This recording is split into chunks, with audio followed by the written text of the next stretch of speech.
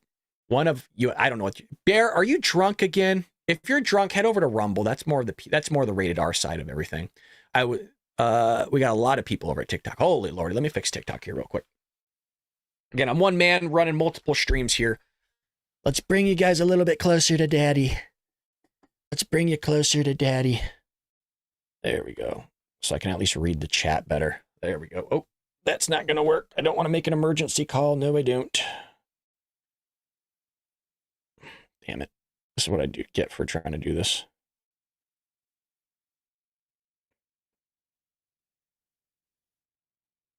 Oh, did it shut off on me?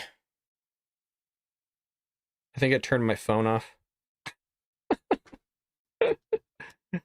Who knows what happened? We got Karen Catmom saying, I am excited and nervous. Excited that Election Day is here and very nervous that they will cheat. Well, look, there is going to be cheating taking place, right? Because nobody wanted to look under the hood. Brad's the multitasker. Yeah, like I said, I'm running freaking so many streams right now. It's head spinning.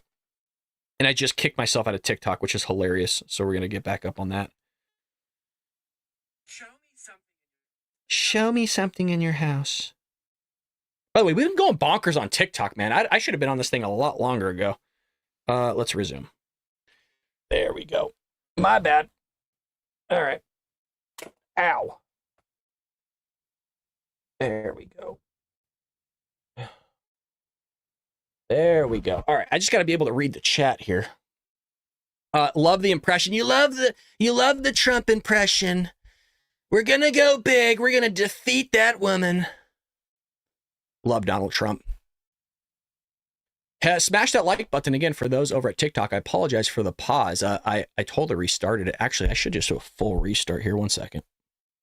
We're going to end.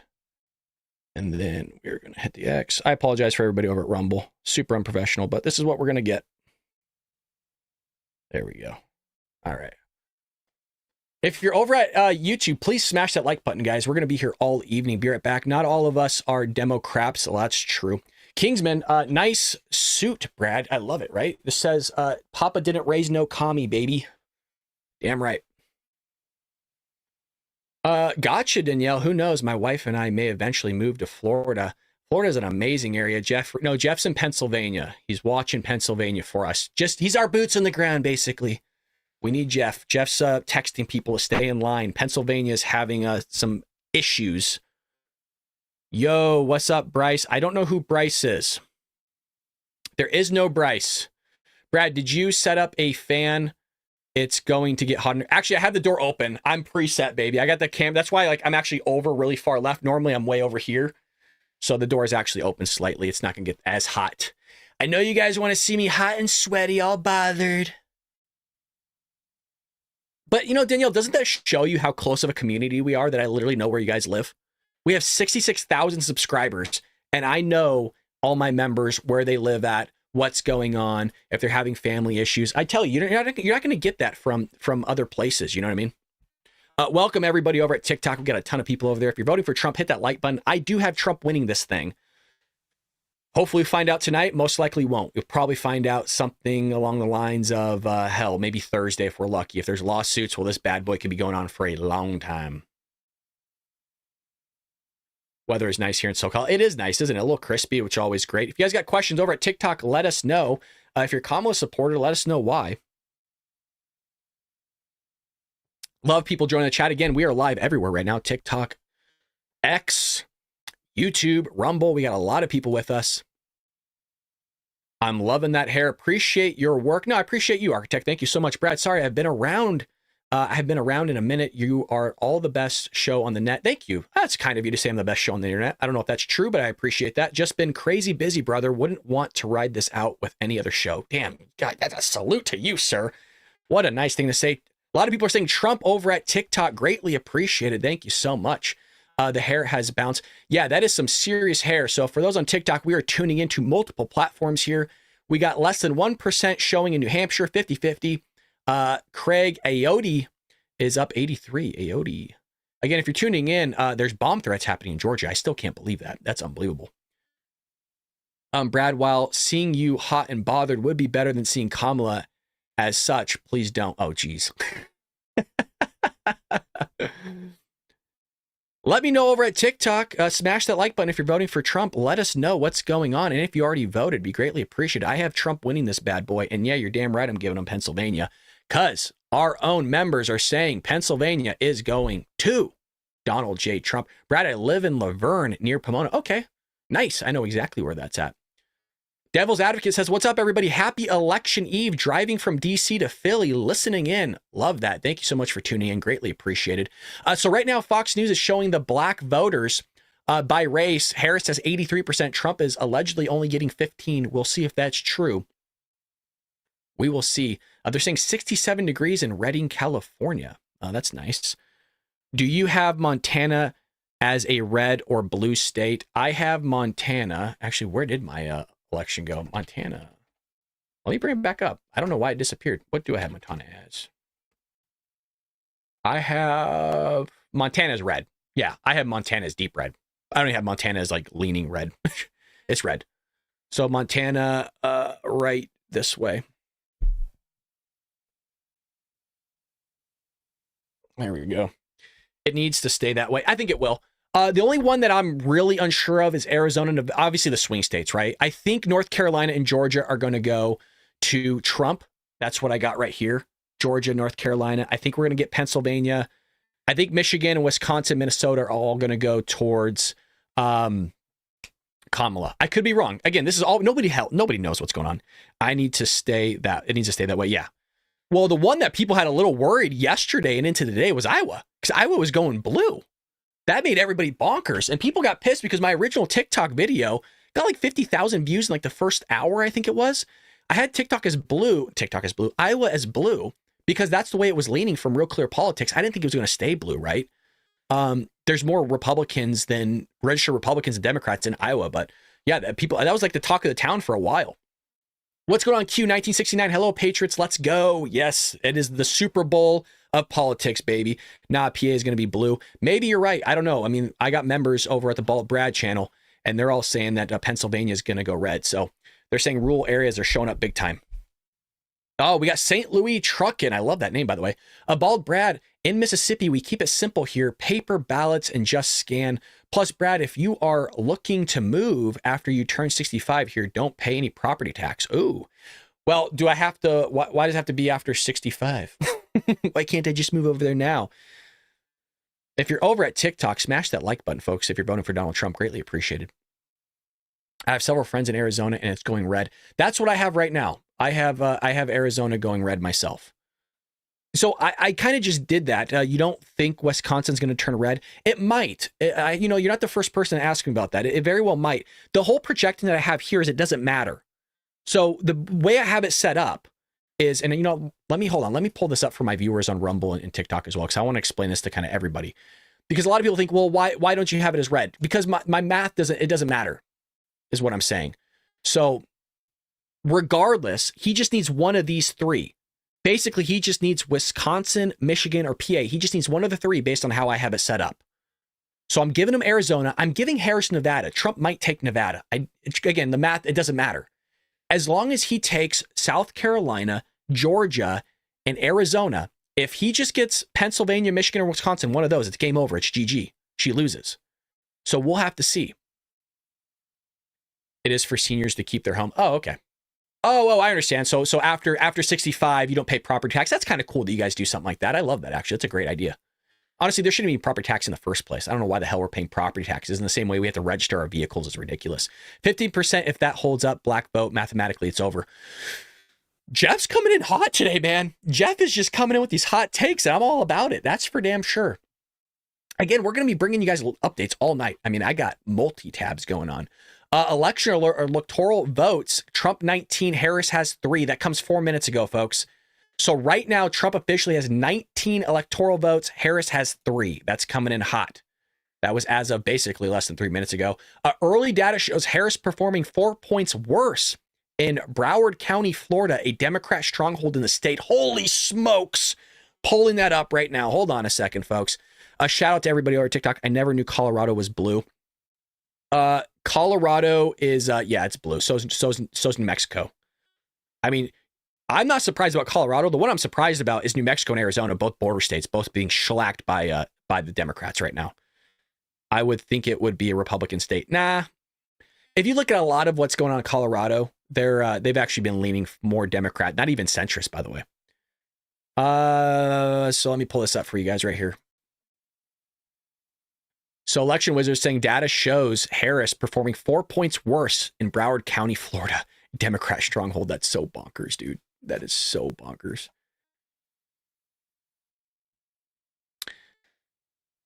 If you're over at anywhere, just hit that like button. We're trying to grow here. Karen Katma, sarcasm is wonderful as well as self-awareness. Dream Team is coming in to cut some taxes. That's a big thing for me, Kreger, is the Elon Musk pick.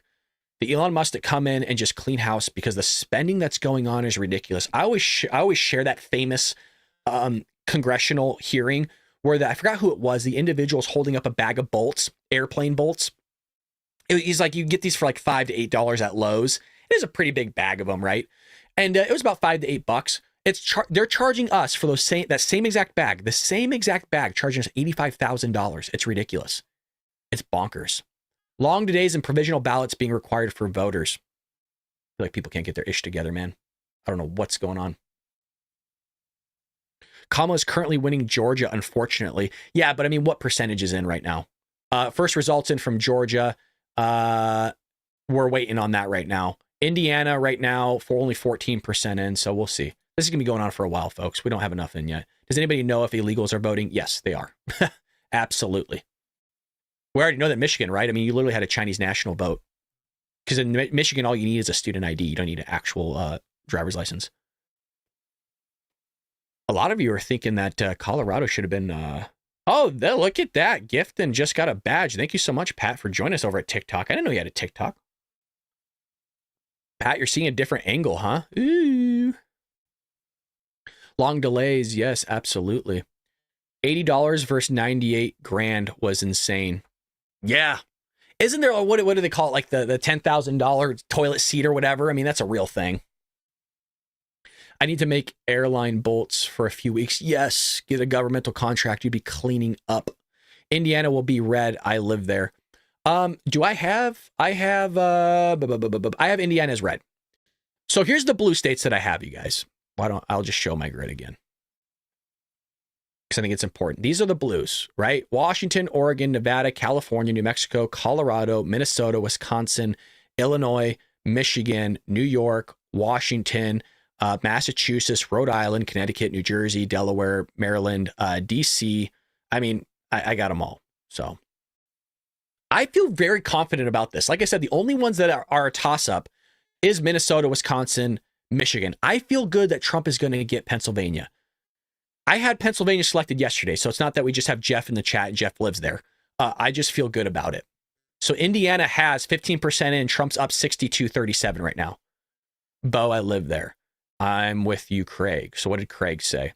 Watch New York and New Jersey. If points are shaved from them versus 2020, it will give an indication of how this evening will unfold. A win in either precincts is a landslide. You think, wait, hold on a second. Craig, you're saying that you think Trump's going to win New York and New Jersey? Can you clarify that? Because I don't think that's going to happen. I think Trump could receive 20% black vote. Jeff, you are drunk. Jeff, sit down. Okay, stop. Get off the phone. Now you're being crazy.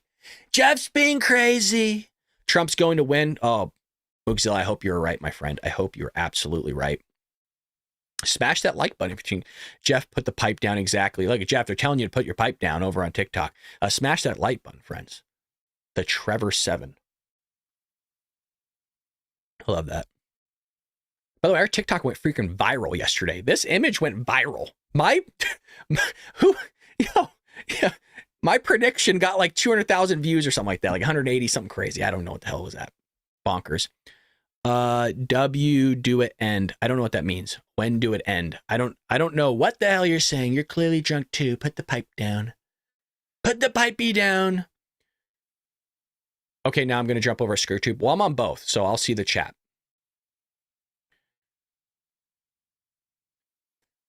Uh, 52% Latino votes. For what? What are we talking about? For all together, combined national? I don't know. Virginia right now, less than 1% in. Trump's up 56. We need the Senate, you guys. So what I'm hearing is they're telling people not to engage. So what's happening is people are voting Trump, Republican for the presidency, and then they're voting Democrat for the Senate. That's not a good thing. Don't do that. Don't do that. 53% in for Florida. 53% for Trump, 46% for Kamala. Again, that's 53% in on Florida. Over half of Florida's already in. Huge, huge. Anyone want a good laugh? Watch the Candace Owens show about... oh, yeah. I didn't say he'd win either speculatively. Some suggest they're in play. So my point is to evaluate discrepancy between today and 2020. Oh, I get what you're saying. Yeah. Like almost a crossover, that there is some correlation between the two. Absolutely. I see what you're saying now. Yeah, that makes sense. Yeah, Bernie did. Yeah, it wouldn't surprise me if Bernie won. I mean, AOC is still there. Like that's just head spinning to me. So right now, Donald Trump has 19 electoral votes. Harris has 3. We have currently flipped 39. No, we flipped 0-0. So nobody's flipped any seats right now. My precinct in Michigan was full from open to close. I voted early and overheard a gentleman say he hasn't voted in 30 years, but had to come vote for Trump. So we didn't end up with Kamala. Love that. What a great comment. Love that. Absolutely. Everybody, do you think Trump will win or think Kamala has a chance? I think Kamala absolutely has a chance. That's what's so freaking nuts about this whole thing. After everything we've seen, that we actually have a chance of her winning the office of the presidency, which is bonkers. The lady comes out and goes, hey, I sat there and made your gas prices too expensive and your grocery prices, but I'm going to fix it. Like, what the hell? Then why don't you just do it now? Why are we waiting? Why are you holding the country hostage? Never understood that. I'm going to fix your kitchen table issues.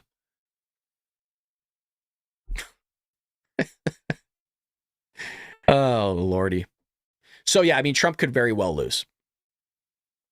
You think this is the same as the 2016 election? That's the vibe I'm getting. Not so much 2016. No, I'm thinking it's more of 2020, to be honest. This is giving me indications a lot of 2020. Let me explain. Because Donald Trump sold out rallies. Donald Trump was filling stadiums and the parking lot outside of stadiums. Joe Biden couldn't fill a freaking middle school gymnasium, just like Kamala can. I'm part of the Screen Actors Guild. There was literally casting calls paying $150 to bus people into her events. That's why you see all those coach buses. Yeah, some of them are real people. They're busing them in from different places, but some of them are just extras. They're just actors. So what I'm seeing is just a reminiscence of 2020 where I thought Trump was going to have 2020. I cannot believe still that he lost. Play the white guys for Harris ad for a good laugh. If I can find it, yeah, we could do that definitely. I mean, we're going to be here all night. Might as well have a little bit of fun with it. What do you think, Trevor? You think Trump's going to win, or you got Kamala? Let me know in the chat.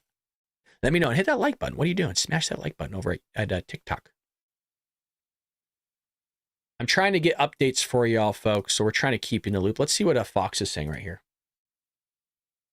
Would be decided as well in the state potentially of Ohio. Democrat incumbent Sherrod Brown fighting to hold on to his long-held seat against GOP newcomer Bernie Moreno in one of the year's closely watched races and a very expensive race. Let's check in with Nate Foy, who is live in Strongsville, Ohio, where the polls are about to close. Hey, Nate.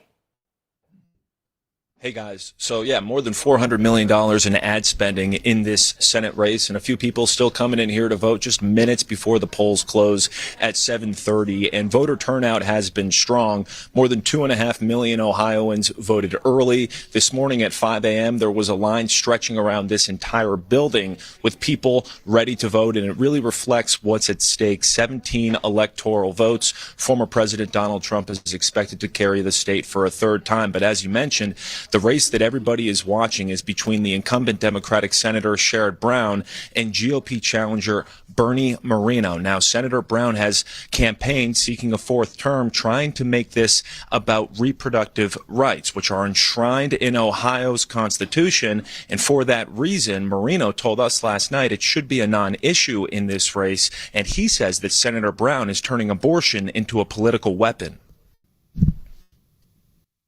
All right. Well, enough of that. We'll at least just watch it. But hey, what's going on, CC? Good to see you. Hi, Patriots. Let's buckle up and get ready for this bumpy ride. Oh, bumpy it is. People are already coming in. So we'll see how long it takes. A lot of hours ahead of us, folks. A lot of hours. 4 minutes ago, Trump in Georgia is up 51, basically. Harris is at 48, 3% reporting. Strong early performance for Donald Trump in Florida, folks. Inside the polling area. That was nice. He said there weren't that many people left. Maybe he felt like he had to be quiet. Yeah, I think so. Battleground North Carolina, also among the next batch of poll closings, a tight presidential race in a state Trump won twice. Many voters there still recovering, obviously, from Hurricane Helene. Senior correspondent Jonathan Seri is live in Raleigh. Hi, Jonathan. Yeah, good evening, Brett and Martha. Most of the polls throughout the state are going to close just minutes from now, with the exception of 2 precincts that had technical problems that delayed voting this morning. The issue in Wilson County involved a printer cable, and in Burke County, it was a laptop that wouldn't boot up. In both instances, it involved equipment used for checking in voters, not the actual voting machines. Other than that, elections officials say things have been moving pretty smoothly, including in the western part of the state, which was heavily damaged in Hurricane Helene. 7 tents with electric generators and voting machines are in place to accommodate Election Day voting in areas where normal voting sites were destroyed or inaccessible. Election officials say the state's voter turnout would already voting records is on track to meet or exceed the record set in 2020 for total ballots cast. Back to you guys. All right, Jonathan, thank you. So let's take it around our panel. We just heard a little bit about the abortion issue, Laura. And it's interesting just looking at our Fox News voter analysis, because we saw in 2022 in the midterms, this was obviously it was more of an impact than people thought it was going to have going in. But in this situation, it appears that only a quarter of the voters who are Democrats say that it is the single most important factor in their decision. So that's going to be a big question tonight. Mm-hmm. Does abortion turn out to be as big an issue as perhaps Democrats would like it to be? I thought the Fox voter analysis on gas prices and food prices was staggering. It was 85%, audio, right? 91%. You guys are getting audio. Sometimes I'm muting myself so we can hear what they're saying, but I'm also on TikTok, so I don't want to talk on TikTok while they're talking as well. So I'm going to be moving my mouth, but sometimes you might not be able to hear what I'm saying, Patriots. Hello, Patriots. Y'all think they're going to stop counting tonight and resume tomorrow? Ooh, that's a really good question. That is a good question. Probably, yeah. We'll see. Jamie Raskin invoked Fort Riley Civil War when he said that in an interview. Yeah, Jamie Raskin is saying that he's not going to certify if they don't think it's legit. Thank you for smashing that like button, Patriots. Greatly appreciate it. We got a lot of people tuning in. Actually, let me check my inbox here. Just seeing if anybody else. We might dip into other people's podcasts tonight, so just want to make sure that we are live as well.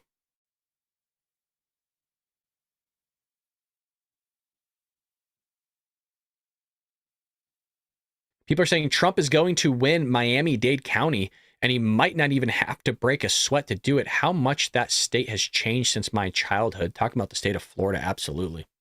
Of $15.9 billion with a B dollars spent on this election. Almost $16 billion. That surpasses the record of $15.1 billion in 2020. If you were to take a checkbook and write a check to every American everywhere, it's almost $50 a person. And we are tied tonight in the presidential race. I gather some Americans would love the $50 check as opposed to having them gone through what we've gone through here over the last. But the vice president's campaign has spent more than former President Trump. And do you think right now, looking at the numbers, that they're getting the money worth? It's early. We'll find out. One of the reasons we spend so much in campaigns today is that the campaign process is a business. They start 4 years out. They begin raising money and hiring pollsters and all those kinds of things. Hopefully, we get some reform to that going forward. But I have to tell you, just looking at the early numbers, you got to be a little concerned if you're Democrats on this. Now, the numbers, it's way early, so we're going to get a lot more things here. But to see those numbers that Bill put up in Florida and Miami-Dade. All right, so we got New Hampshire. Trump is up about 48 with a few percent in. I don't think Trump's going to take New Hampshire. I do not have him doing that. Seriously, I walked to the polls this morning, exercised my right to vote. Hell yeah, got it. So did I. Got it up here, right to vote. I got the sticky. Nicely done, CC, putting the work and getting them steps in exactly. This link to your YouTube channel. I don't know what that's about. Hit that like button. Thank you, Architect. Yeah, smash that like button. Crowder and Bongino are teaming up. Really? Let's jump into that stream for a little bit. That'll be kind of fun. Let's jump over there. Actually, I could do that on Rumble. I don't even need to go over to YouTube. Screw YouTube. Bongino's coming up. He must be on Crowder's, right? Kind of jump into Crowder's stream for a little bit. Have a little fancy pants fun.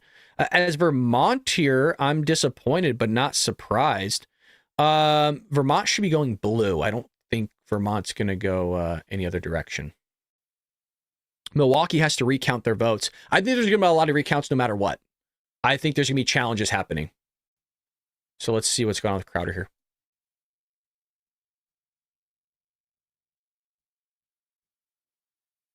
Where's my mute? Unmute. Okay. What do you mean? Come on! All right. You so look, said that, we'll have Donald Trump me. Jr. on, and then I want to have someone in that seat because look, we paid for the seat, we paid for the setup. Can we just check in with the camera at least so people can see? Yeah, we got somebody in the seat now. All right. Well, let's just check it. You know what? Let's just check in with them really quickly, and then we'll cut right back. But they don't know. All right. It's time to go check the people at work.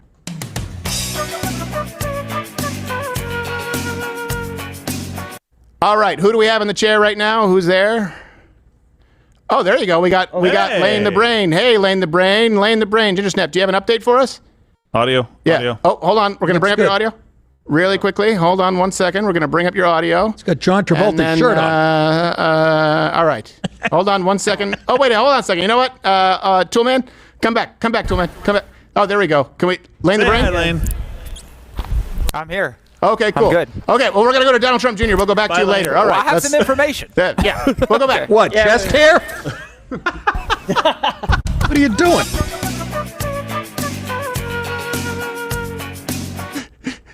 He's on retainer. I saw him angrily walk to the chair and sit down.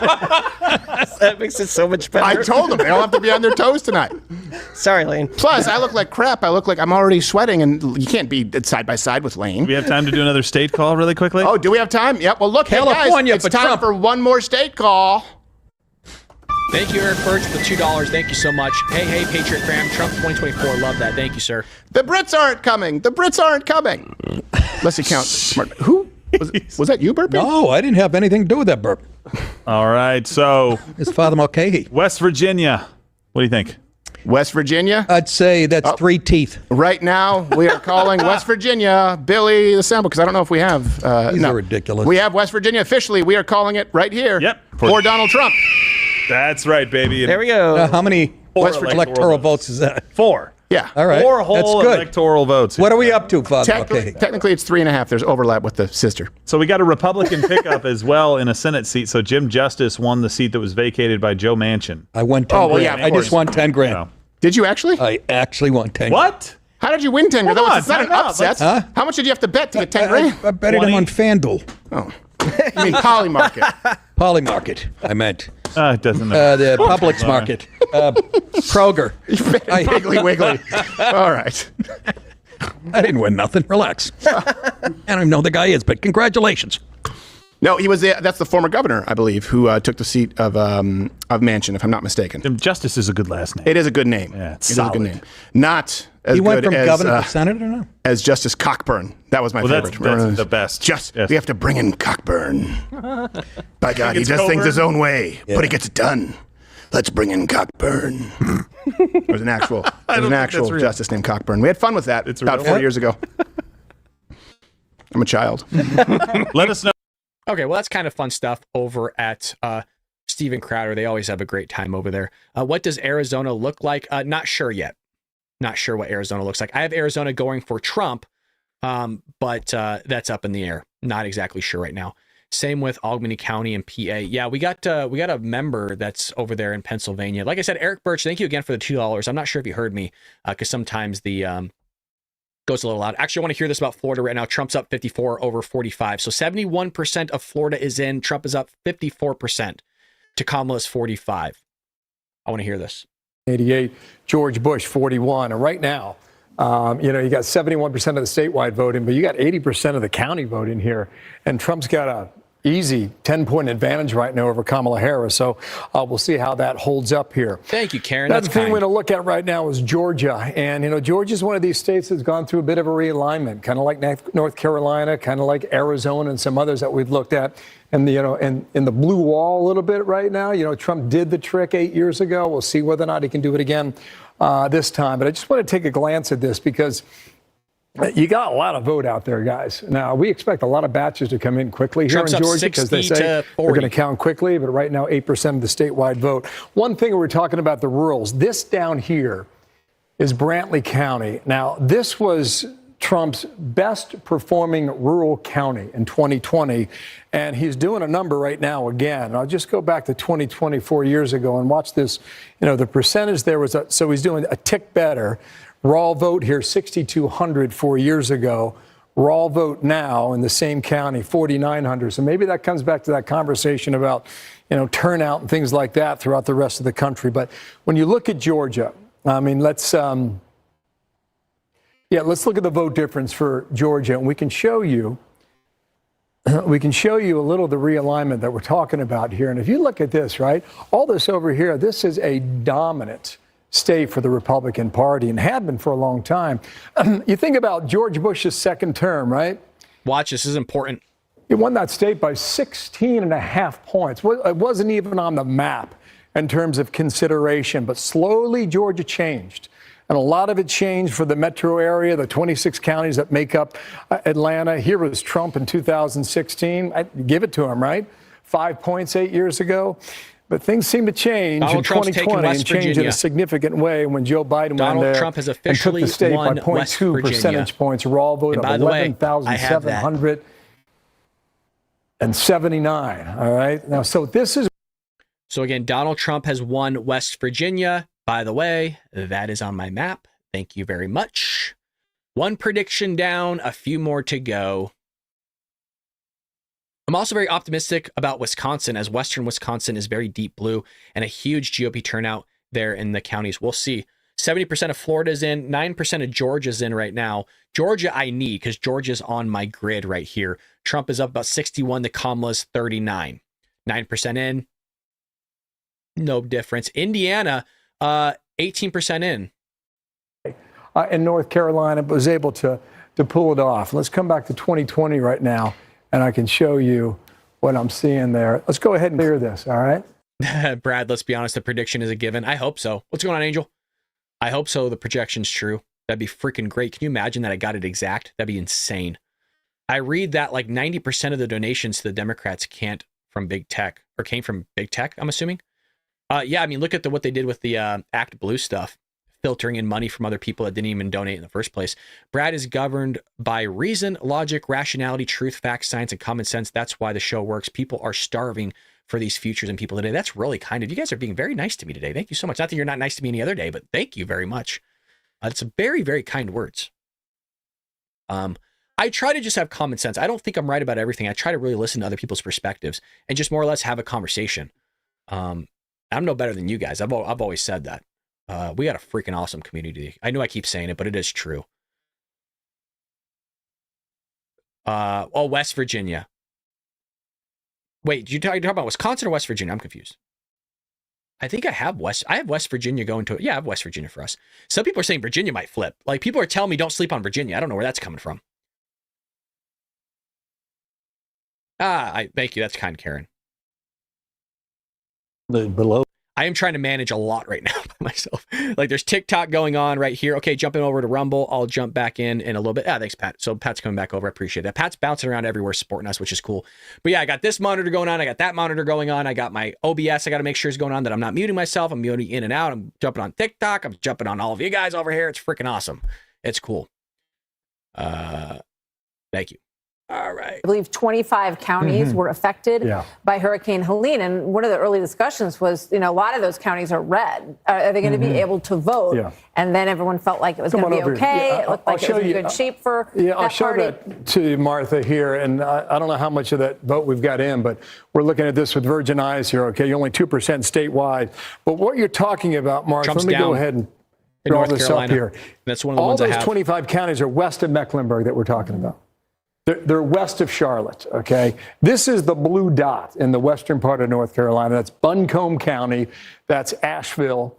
And that helped Joe Biden erase about a 43,000 net gain on behalf of Donald Trump. All the other 25 counties, Trump was up about 270,000. So he came out of these 25 counties that were so wrecked by this hurricane with a net of he lost 43 in Buncombe, a net of 220,000 votes. So let's go and clear this off and just refresh our memories here from 4 years ago. Here were the results, right? Trump won the state several days later, but a little less than 75,000 votes. So all this out here, it's going to matter. And what the Democratic governor, Roy Cooper, said is that he was going to put these mobile voting vans in western North Carolina to make sure that nobody Pat, with the $1 over at Rumble. Thank you, man. Greatly appreciate it. Bald, Brad, and Army strong. Love it. Laura, the Harris campaign is pointing to schools like Appalachian State, the polling place in Boone County. They're saying schools in Pennsylvania and Nevada are huge lines. They're mobilizing young people. That's what they're sending out, at least now. What do you think? 15 polling places in Georgia have had to have extended hours because of that bomb threat that you guys were reporting on earlier, various bomb threats. And in Georgia, it's DeKalb County, Gwinnett, other key population centers. Will that affect the ultimate result in a place like Georgia? We'll find out.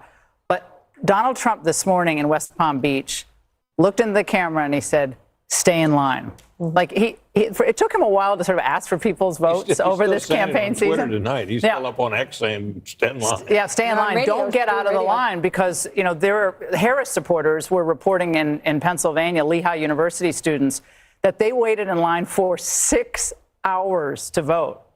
6 hours, and that was confirmed by a bunch of other reporting. So people have to, and a lot of people can't wait in line for that long. And so that could end up being something that both parties complain about in the end. But, we'll see. Robert?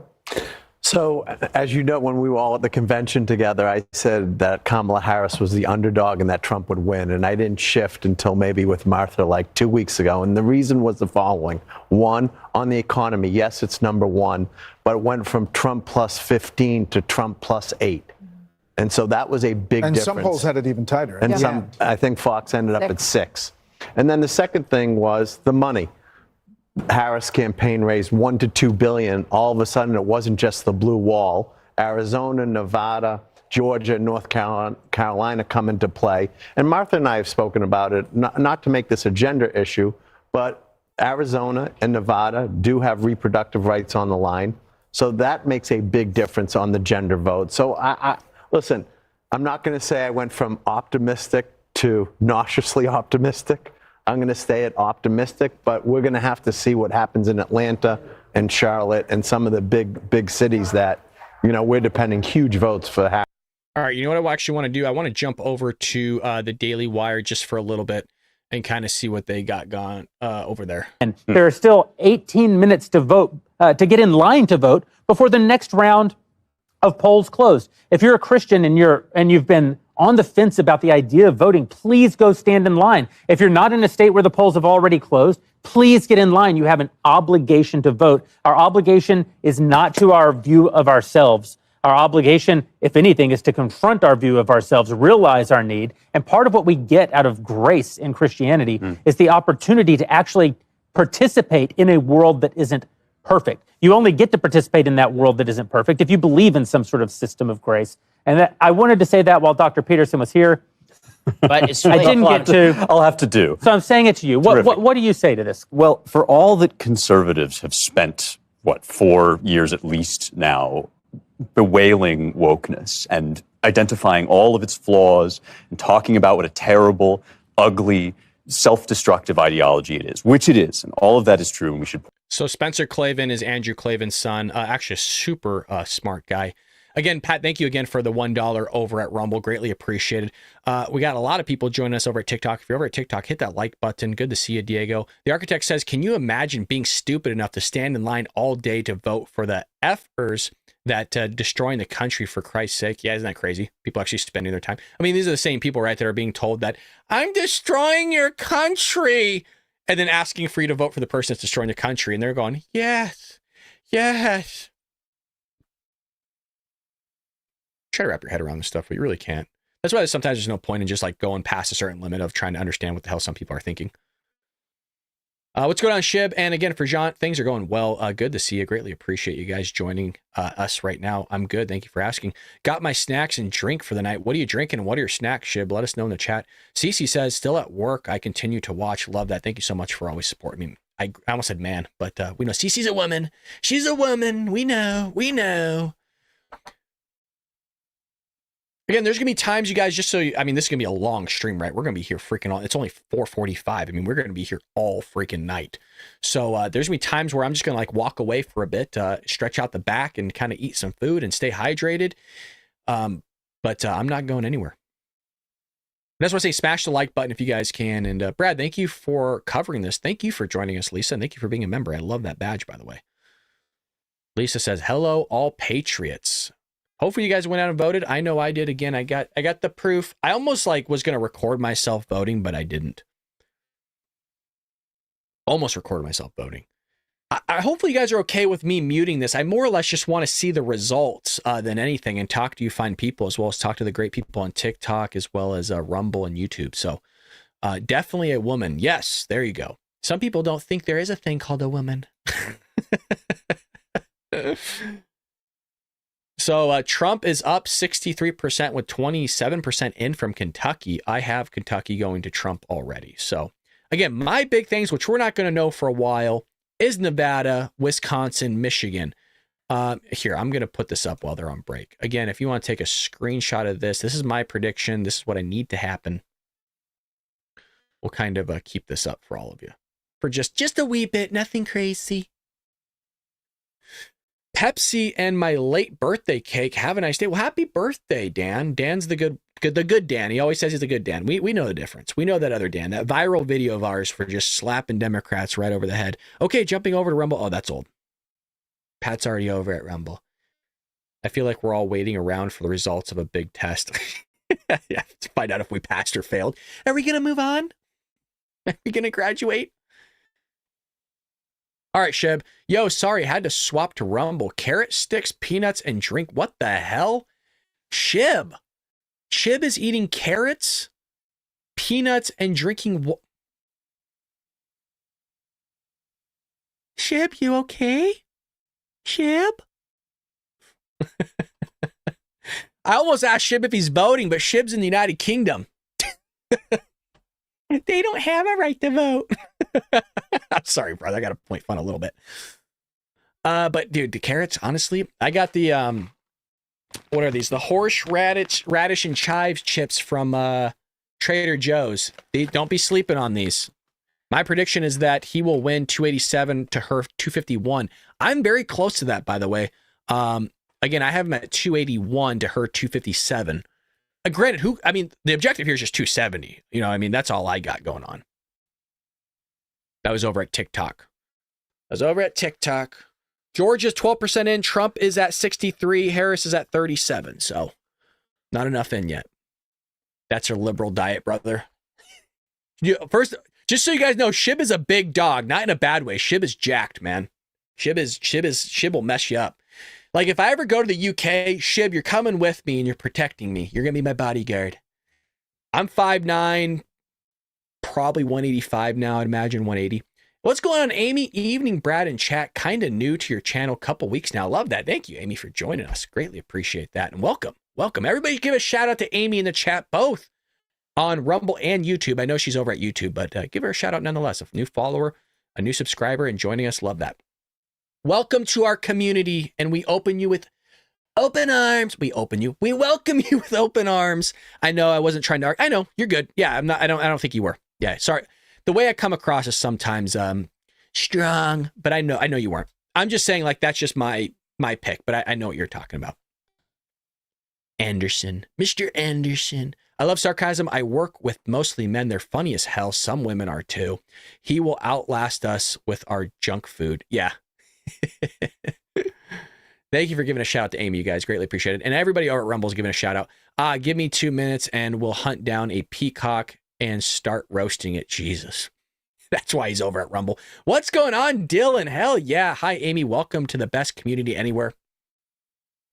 Couldn't have said it better myself. Thank you so much. Peacock. Again, shout out to Dylan over at Rumble. Greatly appreciate you, man. Dylan takes care of us. Shib's our bodyguard, okay, in real life. Dylan is the man behind the scenes with the bells and whistles, and he's a fan, which it was really cool to me. That was really cool to me. Who you going for? I'm going for Trump. Going for Trump, baby, and I got Trump winning up top, so hopefully that's the case. Dylan, you going to be tuning in all night? You're going to be jumping like back and forth? Let me know if you hear anything different as far as what people got in terms of if Trump's winning or losing. Let me know. Give me the skinny, baby. I don't want to be a soy boy anymore.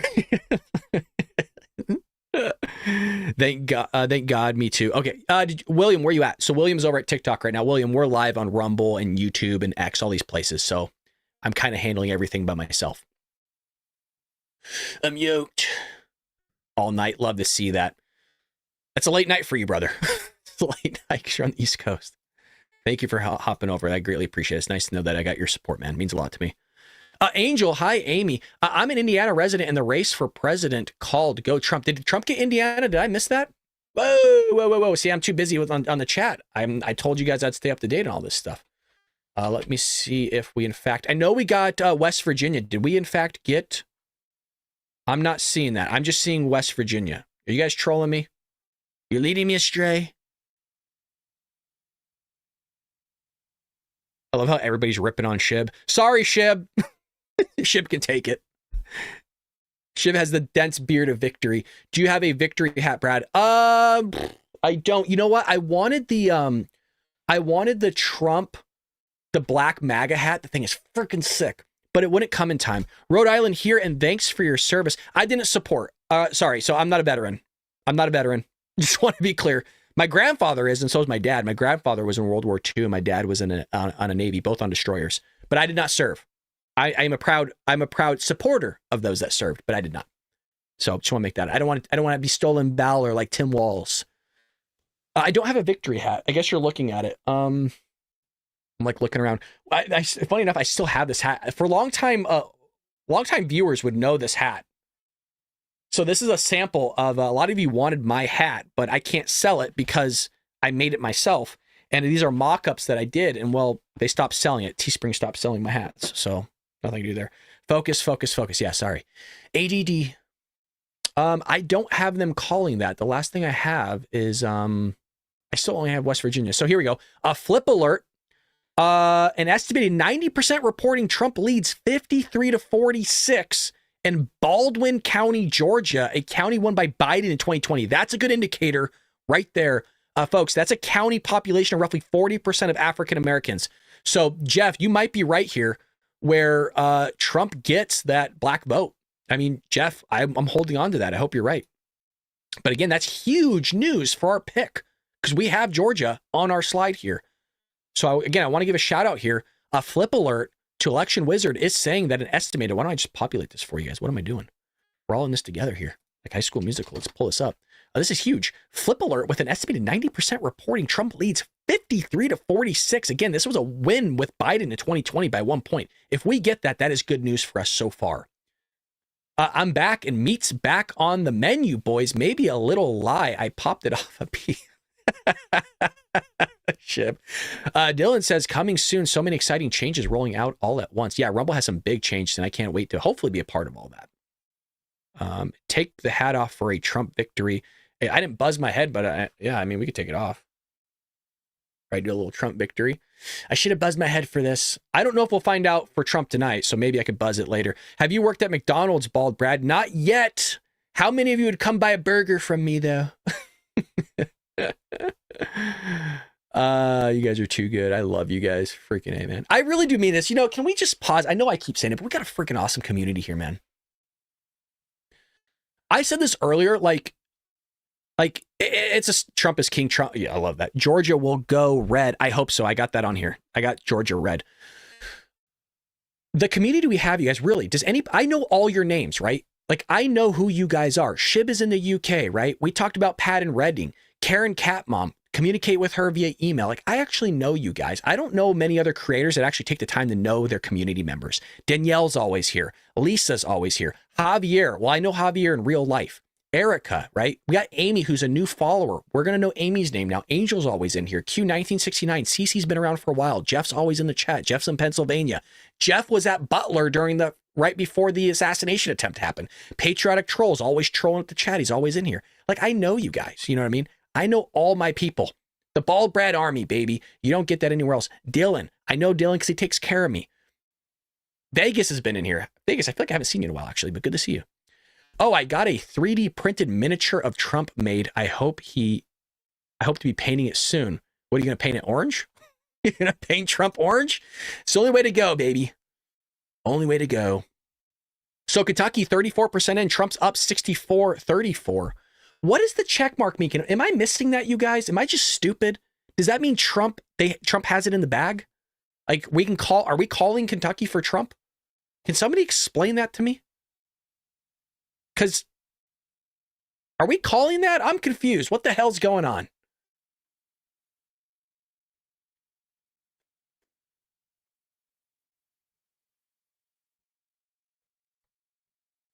Somebody fill me in here.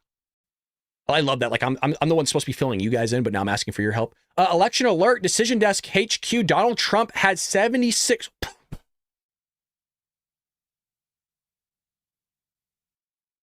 Dude, I'm going to lose it. Donald Trump, 76% to win Georgia. We need Georgia. We need Georgia. That's freaking huge. Again, if we get, okay, look, I'm just going by the states that I have read right now. I got West Virginia. West Virginia's in the bag. We got that. We need Georgia. Georgia's, for me, you guys, seriously, Arizona, Georgia, North Carolina is what I need. Pennsylvania, we got this. I'm not saying we got it, but I'm saying that's what I need. Trump is you. Love that. No, Trump is you. We are all Trump. We make up the Trump. Moonshine, go. What's going on, Mallory? Good to see you. Mallory's over. You guys are over at Disneyland and streaming in. Thank you so much. It's a different angle for me. My chonies might be showing. They're not chonies, just kidding. This is big. Yeah, this is huge, you guys. If we get Georgia, this is massive. Massive, massive, massive. So I'll keep you updated on what's going on with that, but that is breaking news right there. I'm getting nervous. I'm getting very nervous. I feel like Joe Biden when he's on the beaches of Delaware kicking his little feet. East Coast here, hell yeah. Let's go. It's a team effort. Yep, exactly. I've always said that, right? I'm no better than you guys. I'm just some schmuck with a microphone. Dan, shout out to the Central Washington, a big Trump support area. Hell yeah. Love that, Dan. Love that. Too big to rig. I hope so, man. We got a lot of wins here from Virginia. So Republicans, 40. So we did flip a seat, you guys. I don't know if you see that right there. We flipped a seat. Good. Good.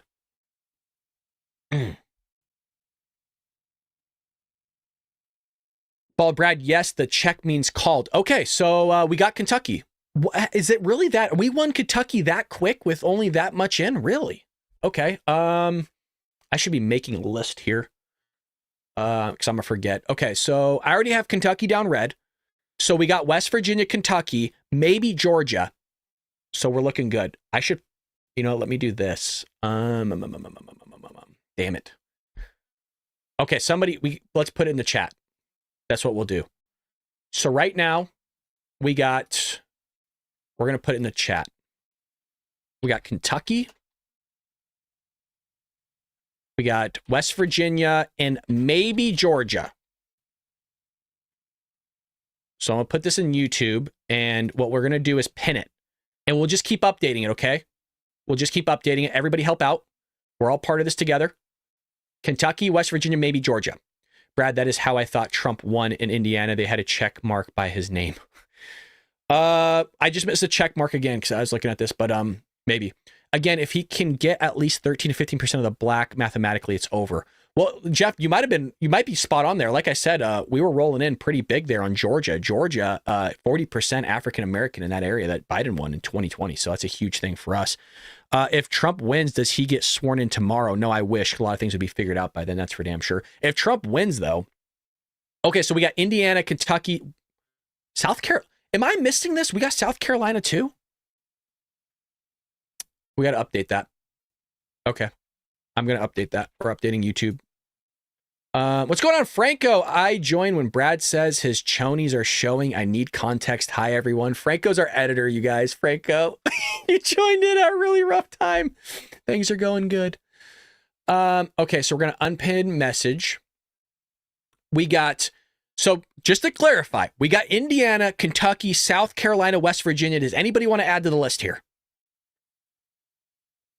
I'm telling you, I'm exhausted beyond belief. Don't be exhausted. Have a drink. Lay back, baby. Put us on the big screen. Mark the Trump states in gray on the map. Then they be called. I can do it as a toss-up, but I don't want to do it that way. It's okay. We'll just keep the list going. Joe needs to pardon his son before. He said he wouldn't, but he might. Clip it, Franco. Yeah. Everybody's saying, what's up, Franco? Like Franco's a celebrity now. Damn you, Franco. You're taking my spotlight. Okay, so we'll pin this for now.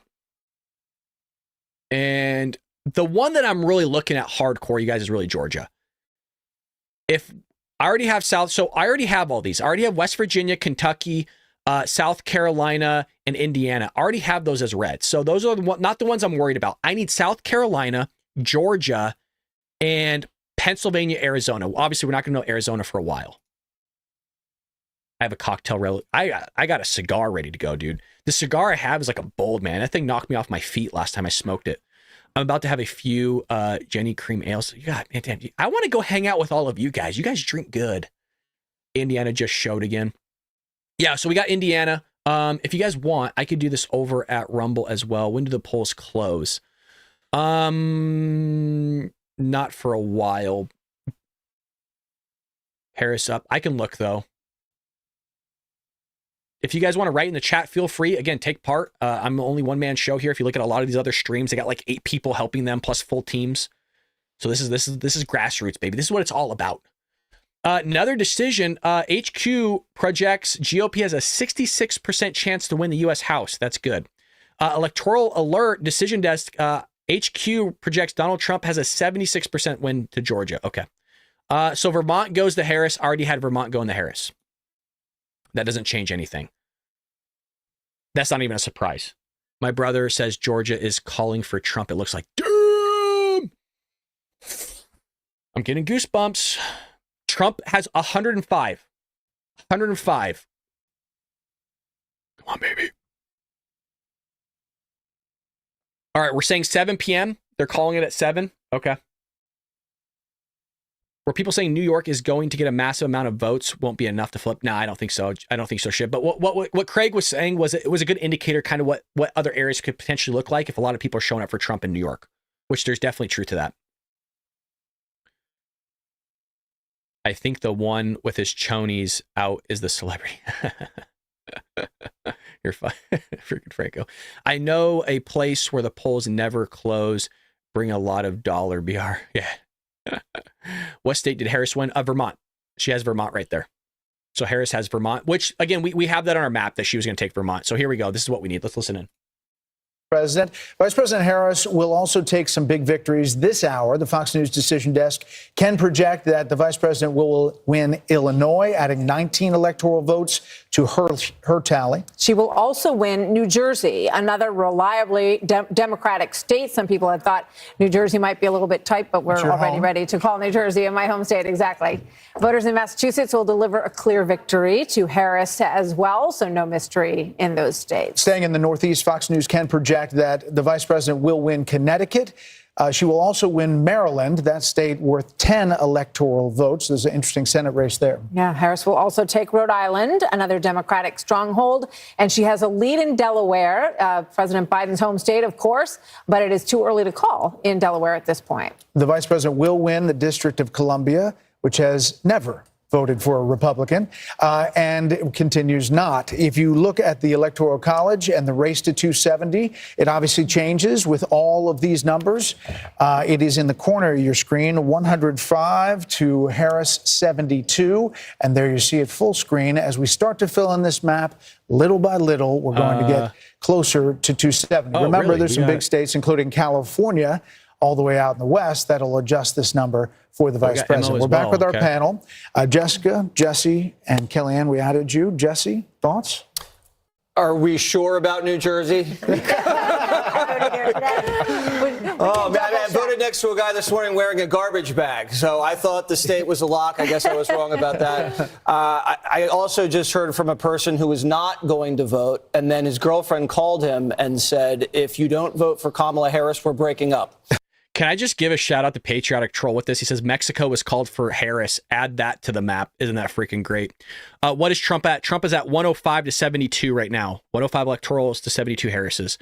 So Trump currently has Indiana, Kentucky, South Carolina, West Virginia, Tennessee, Alabama, Mississippi, and I think Montana maybe. Who got this? Don't get discouraged, Patriots. Yeah.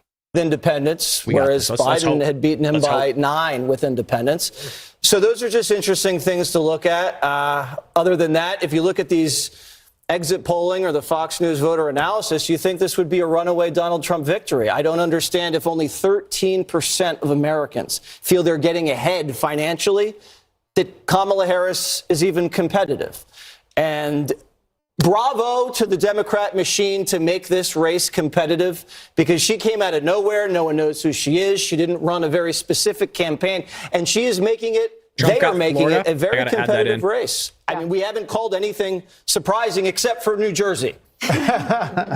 You were surprised. I was. Jesse Tarlow, welcome. Good to see you. Yes, thanks for having me. Your thoughts so far on the evening? Not surprised by New Jersey, and I'm sorry for you. You had been bragging about that one for months to me. Okay. I was wrong once. One time. It's been interesting to see, obviously, what's going on in the suburbs. If this is a harbinger of a good night for Kamala Harris, that's where it's going to happen. Obviously, you need the urban turnout to be huge. And I think Philadelphia was a big story this day, already in the first hour of Election Day polling, that they were smashing records. And we'll see where that all turns up. But what I'm really focused on is seeing, once all the exits are out, what ended up being the 1, 2, and 3 most important issues. Because in Ann Selzer's final poll of Iowa, she had preserving democracy as number 1. That also showed up in the Marist polling. Yep. And if it is preserving democracy, then that bodes very well for Kamala Harris's evening. And if it goes preserving democracy, the economy, and then abortion, that's definitely a good night, especially to your point, Brett, from a few minutes ago, where you said that she had closed the gap with Donald Trump in terms of who's best to handle the economy and is leading on protecting the middle class and cares about people like me. Harold, can we talk a second about Florida? It wasn't close. We just called it for the former president's a big electoral vote haul. But if you think about it, in elections past, Florida was a swing state. Yep. 2022, Ron DeSantis changes that and makes a red state. And even in Miami-Dade County, the Republican is taking home a vote, including Latino vote, which could bode something else beyond Florida. DeSantis will probably be a big part of that story. It's important to note that they also had an abortion initiative on the ballot there in Florida, and it looks like it's going to win the right to an abortion initiative, 57-43, almost like the same numbers that Trump won with, maybe a little bit better. So people split the ticket there. Those were going out. Indeed, not for a while. Perhaps some Republicans voted for that. But you got a strong governor like you have in Florida. You have one in North Carolina. She's going to need that governor, Kamala Harris, to help her get over the hump there. I mean, you got a Democratic governor there and a Democratic that's now been elected. I'm curious about these suburban areas. I listened to Carl and now Jessica, now Kellyanne. It may be that even in Virginia, and you were talking, Britt, you look at the issue around LGBTQ+ and how those issues have played in the Virginia school system there. And that Loudoun County number is an interesting number. Yet you see in some of the other suburban areas in Indiana, he has not performed quite as well. So it's interesting to me to see this. And maybe it's not, these states are a little different now than voters are in these suburban areas. Yeah, Bill, you have Loudoun County out there? Yeah, we were just Fairfax County. That's an ex-urban county. Yeah. What was 2020? Yeah, let's look at 2020 versus now. Okay, so I want to show you guys the Fox insights that we have, and we can go into this county here. You see this green outline? So we can show you what the vote was at this point 4 years ago, okay? Let's go ahead and click on this and find out together, okay? Loudoun County with 96% of the vote reporting in that county. Trump's got a 3.3 jump higher than he was performing 4 years ago. Now we'll clear this off here. How it computes here on the computer with 4 years ago, that's a slip about 4.5 points for Kamala Harris in that county.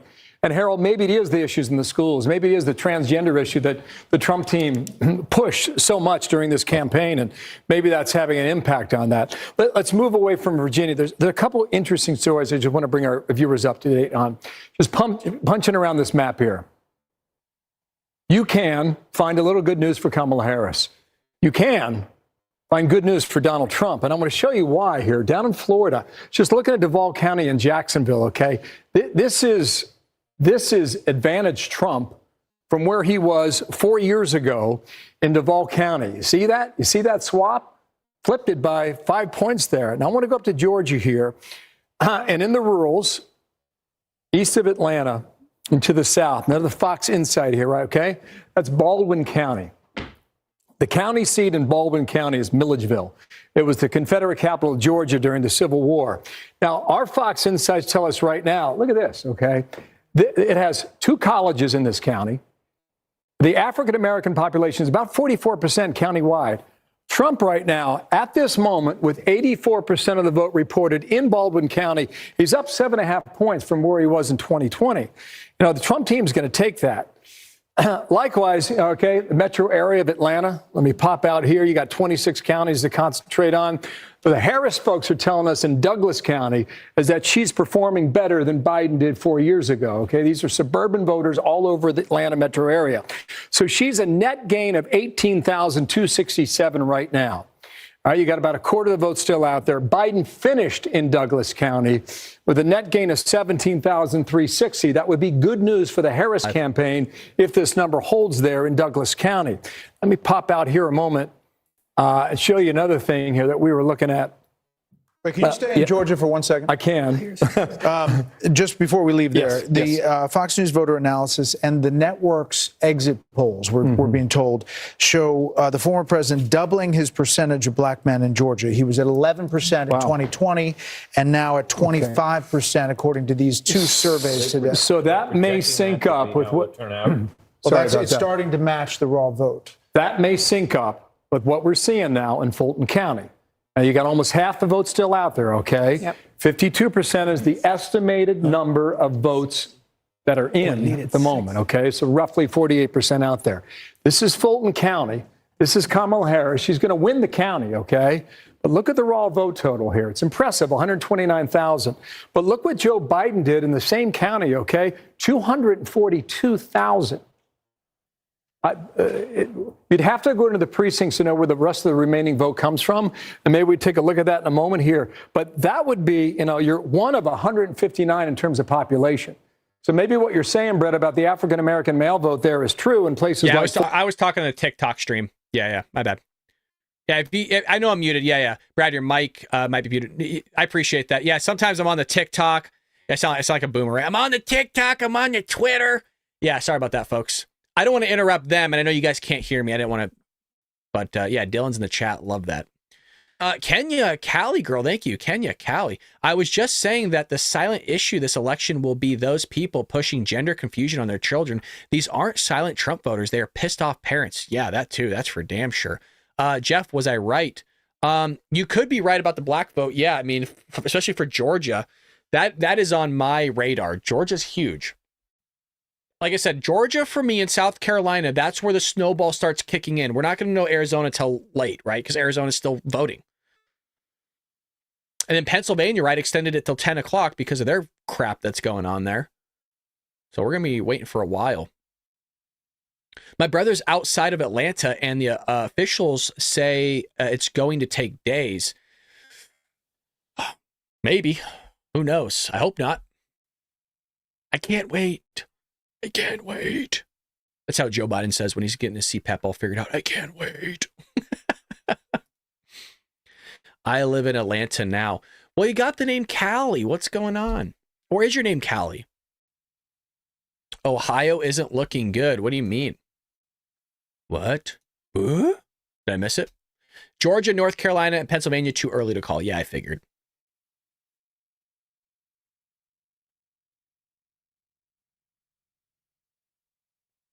Hell yeah, I got Brad pulled up on the TV. Yes, and the extra phone. Love that. When will we know who won? Again, probably not for a while. Probably not going to know who won for a while.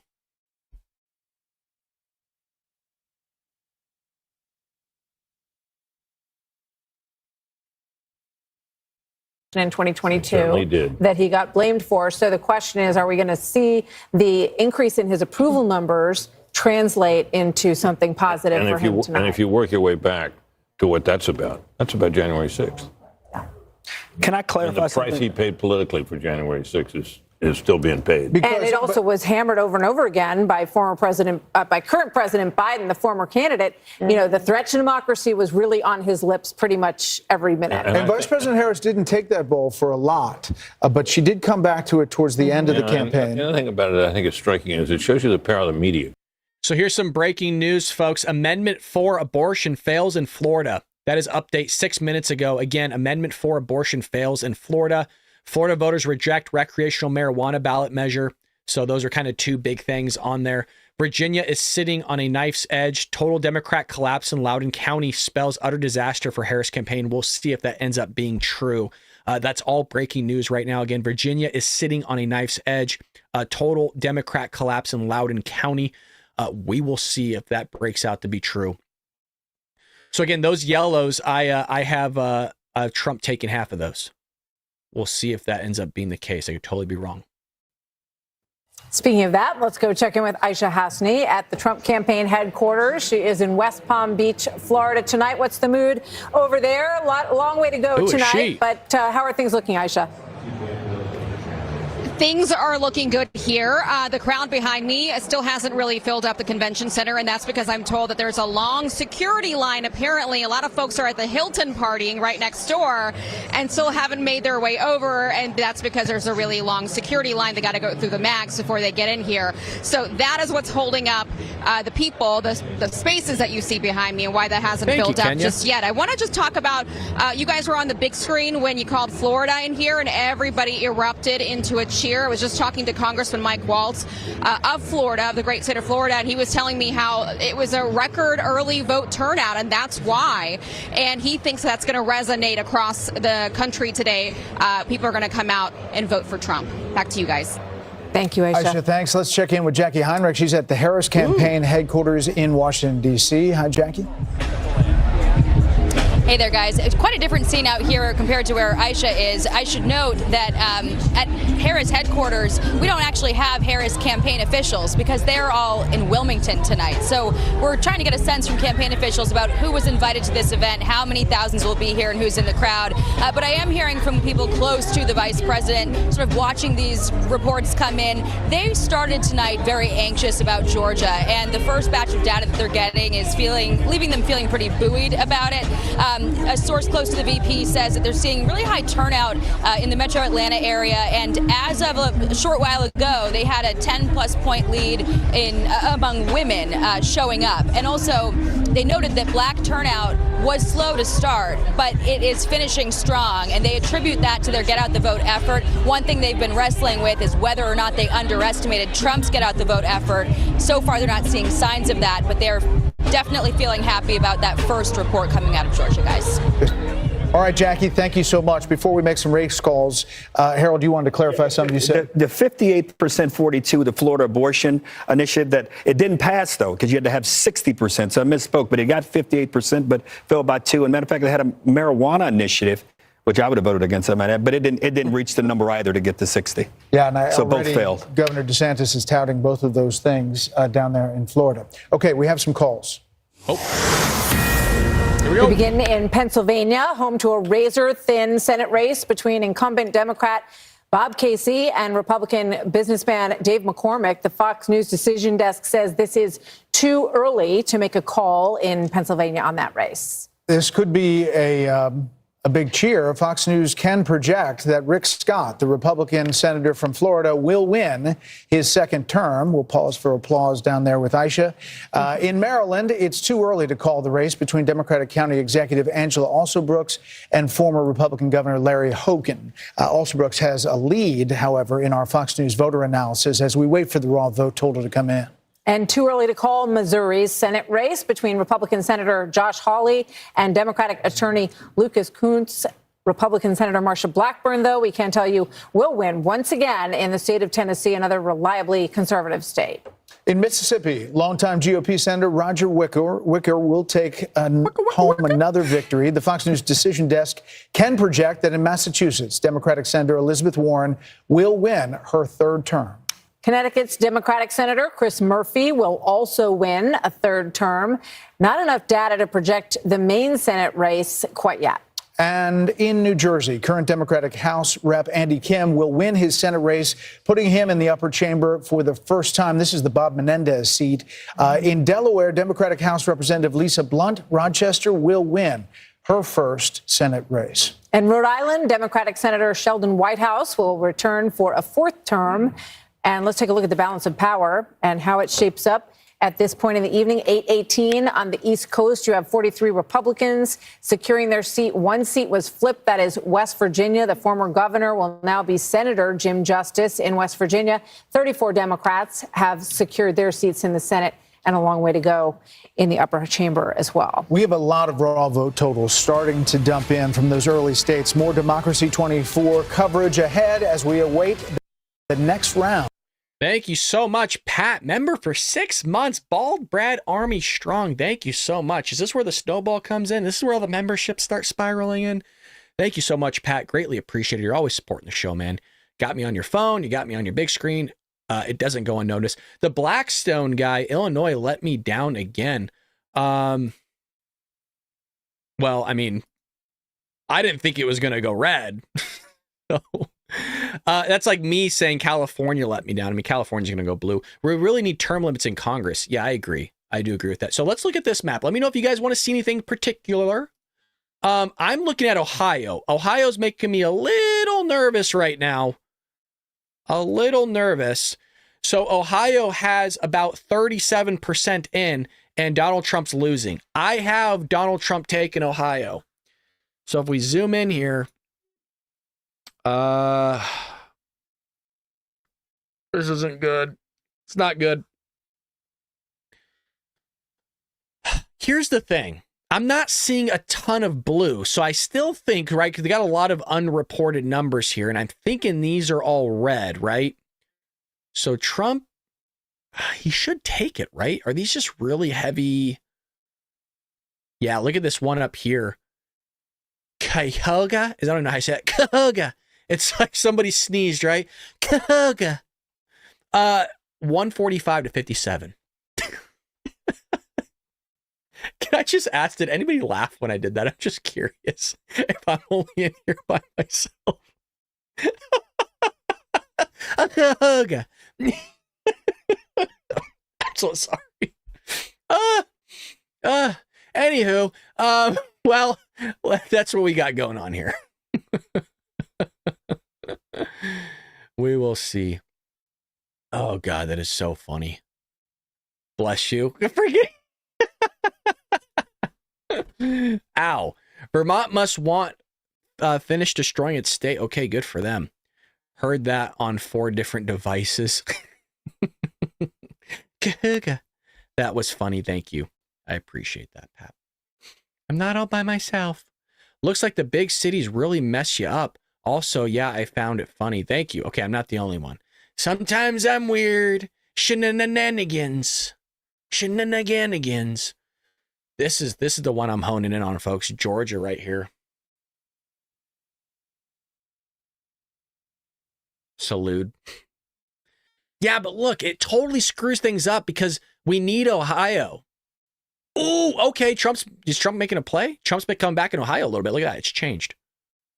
If it wants to load for us. Oh, come out. So Trump is maybe coming back. So we might still get Ohio. I have Ohio red. Let's see what they're saying. At how voters were thinking about the economy there when they decided who they were going to vote for. But this is their view on the nation's economy. And as we knew leading up to Election Day, it's pretty negative. But the thing to point out here is when you compare it to 2020, those that have a negative view of the economy, this is about 6 points higher than it was just 4 years ago. I want to look at Pennsylvania and show you what we're seeing there. Okay. When it comes to those that are looking for change, we know this is a big part of the story of this election day. Those that are looking for total upheaval, this is Pennsylvania voters, okay?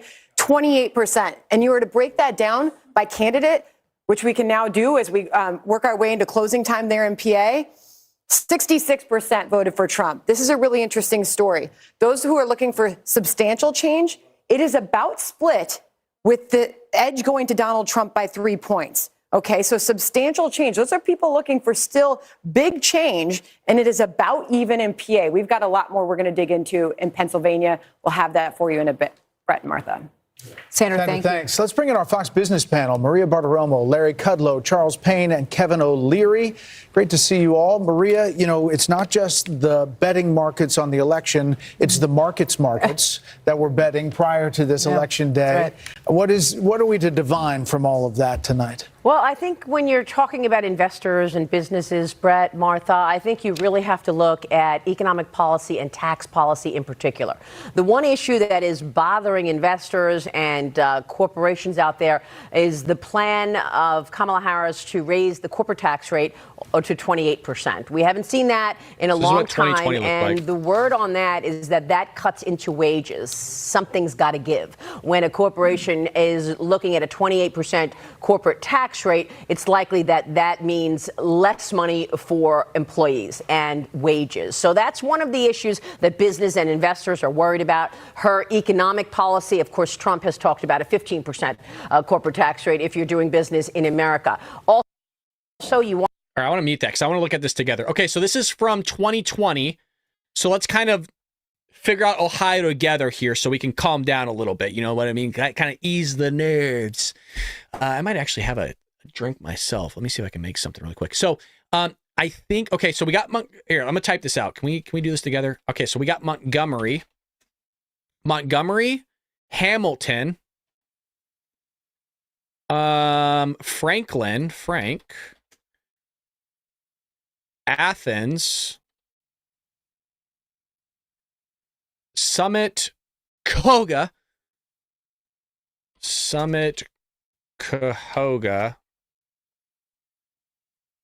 I'm spelling it wrong, but that's fine. And then Lucas. Okay, so Trump had everything else. No reason to think he shouldn't here in 2024. So let's go to a live. Okay, so here's Montgomery. Okay, so Harris will probably win Montgomery. Here's Hamilton. Trump's losing that. Athens, Biden also had. Franklin. Delaware's new. Trump got Delaware in 2020. So this is kind of, yeah, these are all new. This isn't looking good, actually.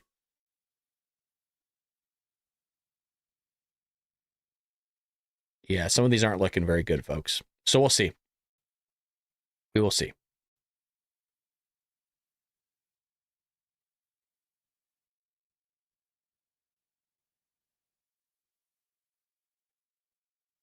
There you go, Brad. Tito's, Brad Tito's. I don't have Tito's. I actually have whiskey, but I don't want to crack out the whiskey. I have actually an old like Malibu that I might go grab. It is still, yeah, it's way early. I mean, we still got time for sure. We got a lot of time. I mean, we probably won't even find out tonight what's going on. Here's the thing, though. If I start drinking, I might get a little sleepy. So let me see what's going on. Let me see if there's any skinnies happening.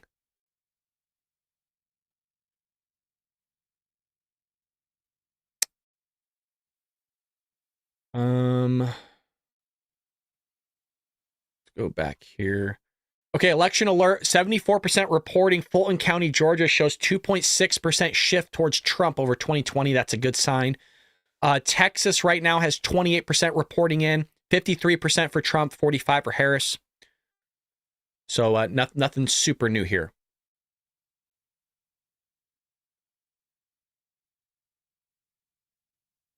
Oh, shut up, Nick. Now everyone's going to hit me for having Malibus. What, you guys want me to break out the whiskey here? Is Trump leading? Trump is leading 105-272. I'm drinking Everclear with crushed Ambien. Jesus, troll. You can't be saying that on TikTok, bro. That's a Rumble statement. You got to go to Rumble for that. Are you working tomorrow? I am working tomorrow, but we're going to be here all night. Doesn't matter if I'm working tomorrow or not, baby. Go for the coffee, Brad. Long night ahead of us. I have it here. Yummy. Trump is leading again. Yeah, 105-72. You know what? I'll drink Malibu if I want, Nick. I'll drink it all. I don't even care. I'll drink the hell out of that Malibu. Malibu-hoo. It's 1:30 in the morning and I'm still good for the night. Yeah, Shib's over in the UK, you guys. The dude's putting in the time. I can't sit here and complain that I'm sleepy. Shib's over there at 1 a.m. in the UK watching what the hell's going to happen. Mind you, it affects the UK. Because if we're going to World War III, guess what? I'll see you in the front line, Shib. I'll see you out there just fighting off people. You're the coolest reporter. Ah, thank you, Smith. That's too nice of you. I try to be. We're reporting the news with 5 people on TikTok. It's the carrot sticks. Dude, just bringing it back. Shib, don't you give me shit for drinking Malibu, okay? Like Pat said, you were eating carrot sticks earlier. I don't want to hear shit. It's Brad's party. He'll drink what he wants to. He'll drink what I want. Amy says, this wait is like waiting on pregnancy test lines. Yes. Look, we might not even know tonight. Pennsylvania, 8% is in. Look, we need Pennsylvania. My worry right now, you guys, is Ohio. We might have been sleeping on Ohio. Little nervous with that one. Where the heck did my map go? Where did my map go? I have so many tabs open.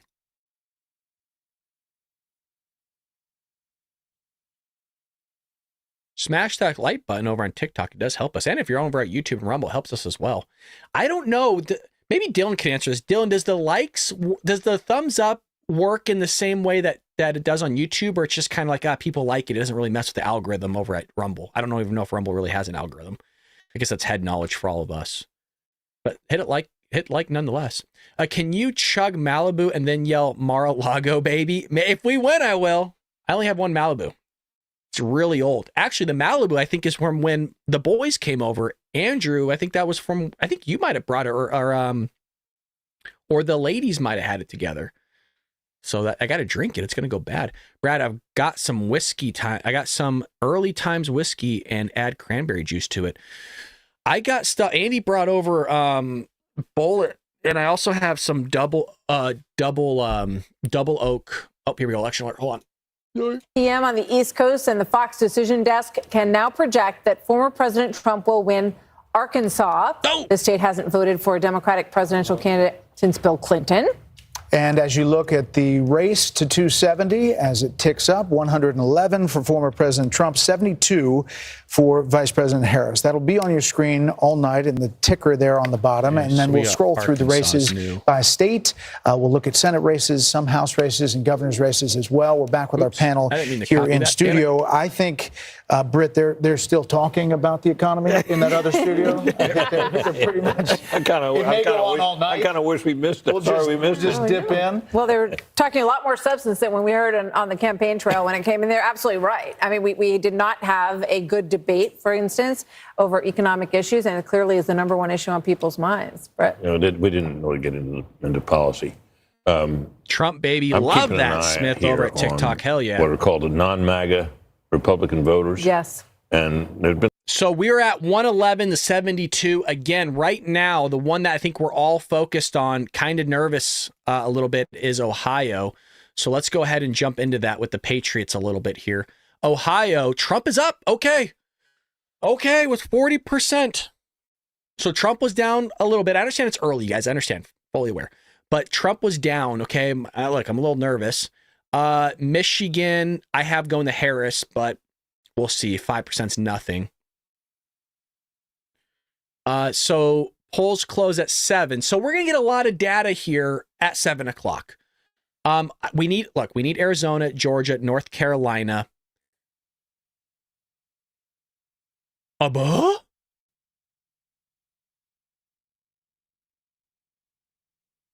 Are you also what? Were we sleeping on Virginia? Were we sleeping on Virginia?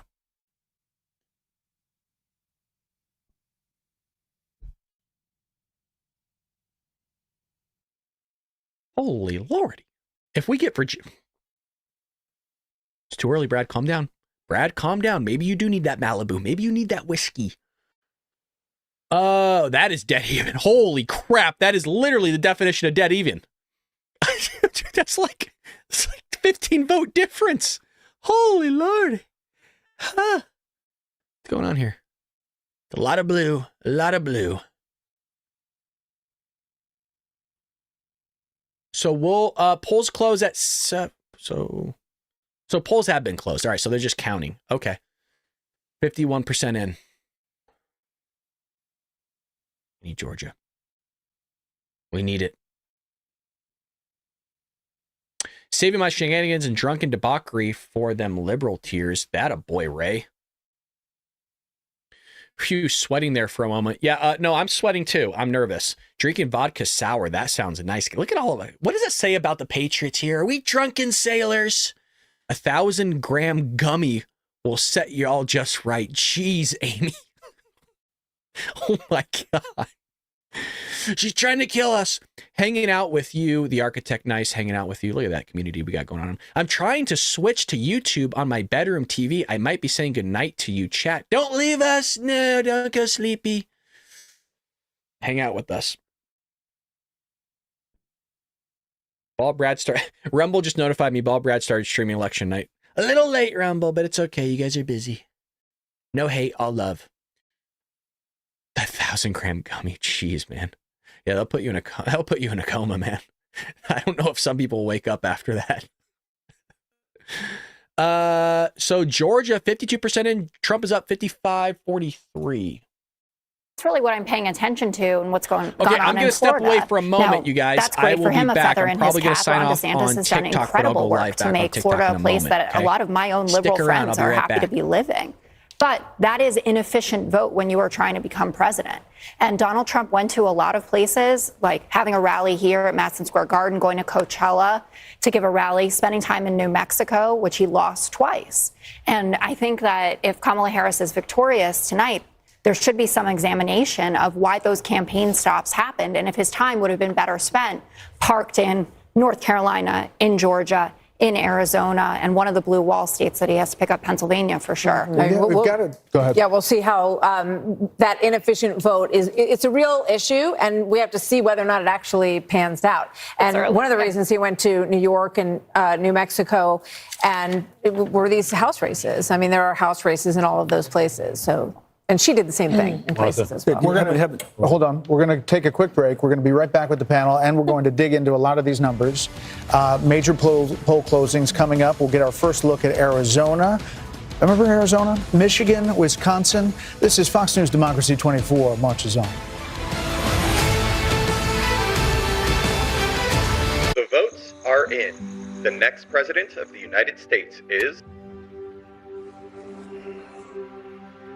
My kingdom does not belong to this world.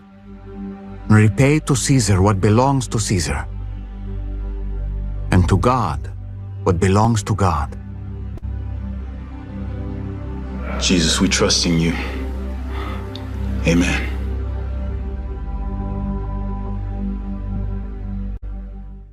I got this $1,000 camera for only $41 on DealDash. DealDash.com. Online auctions since 2009. This PlayStation 5 sold for only 50 cents. This iPad Pro sold for less than $34. And this Nintendo Switch sold for less than $20. I got this KitchenAid stand mixer for only $56. I got this barbecue smoker for $26. And shipping is always free. Go to DealDash.com right now and see how much you can save. Starting at 5 a.m., Lawrence, Steve, Ainsley, and Brian bring us all the latest after Election Day on a special Fox & Friends. Tomorrow.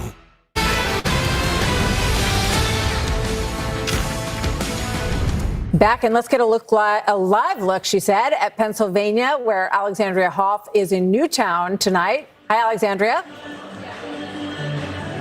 Hi, good to be with you. You know, in theory, polls have closed, but that is not the case everywhere. You have Cambria County, for example, a judge there ordered that the poll hours must be extended to 10 p.m. That's due to a machine issue earlier in the day. And then in Luzerne County, there's one polling location that's staying open till 9:30. That's in Laughlin for similar issues. The DNC also made a legal push to try to keep polls open in Northampton County later. That actually ended up being denied by a judge. That was due to there being very long lines of Lehigh University students there and polling issues as well. So, yeah, in theory, polls have closed. But once again, if you are in line, even by that deadline, you are still able to cast a ballot, guys. We'll send it back to you. Hey, Alex, thanks. Let's check in with Bill Hemmer. Listen, bounce around. We've got Virginia, you've got Texas, you've got a number of things happening. Ohio.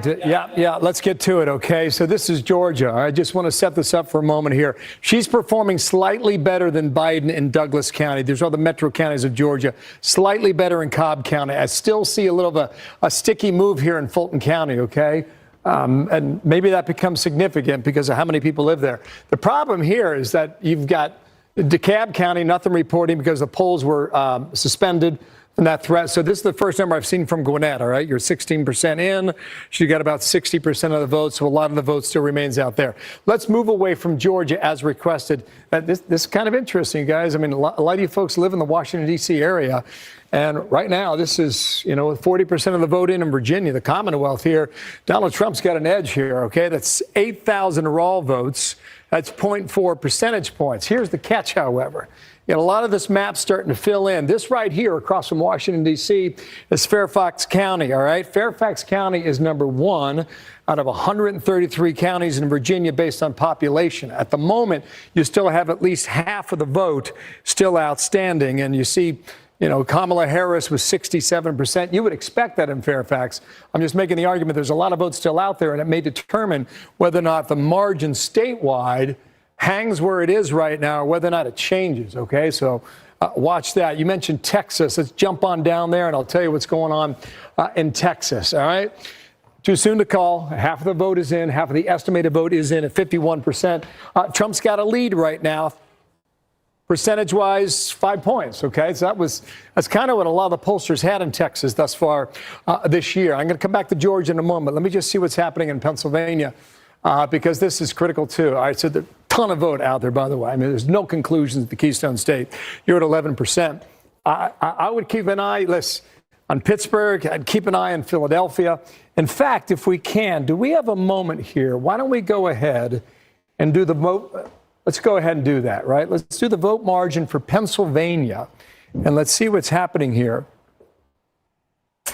What we've done for you is we've tried to set up the state in a way where the more prominent counties are more extended than the others. So you see Philadelphia in the east and Pittsburgh and Allegheny County in the west.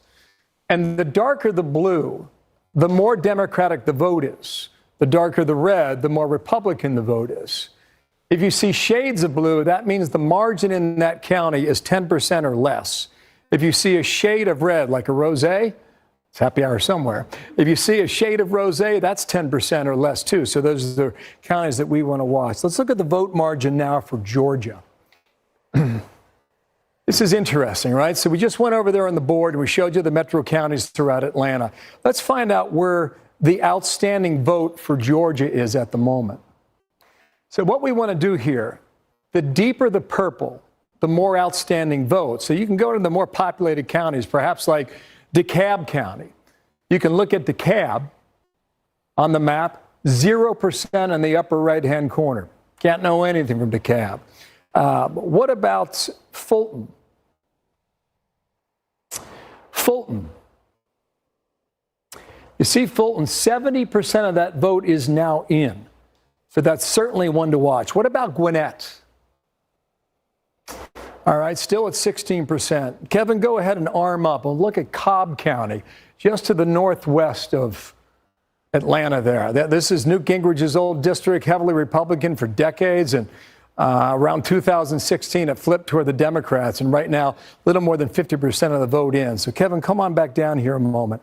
One county I haven't checked in on, when you look at the African-American turnout, look at Chatham. Chatham is where Savannah is, down there along the coast. You only have 5% of the vote reported. What I missed? Chatham was one of these counties in 2020 that took forever to get the vote in. I don't know if that's going to be the same way again this year, but let me know. We're waiting to see about African-American turnout, as we suggested a moment ago, about African-American men supporting Donald Trump. Let's go ahead and look at the vote margin, rather, for Georgia. The vote margin for Georgia right now, let's go statewide. So we move away from Chatham. We go statewide. It's actually really good. I did it. Sue me, Nick. Sue me, Andrew. The hard stuff gets brought out if Trump wins, boys, okay? We're going light until Trump wins. Then I have my cigar tonight. That's what I'm waiting for.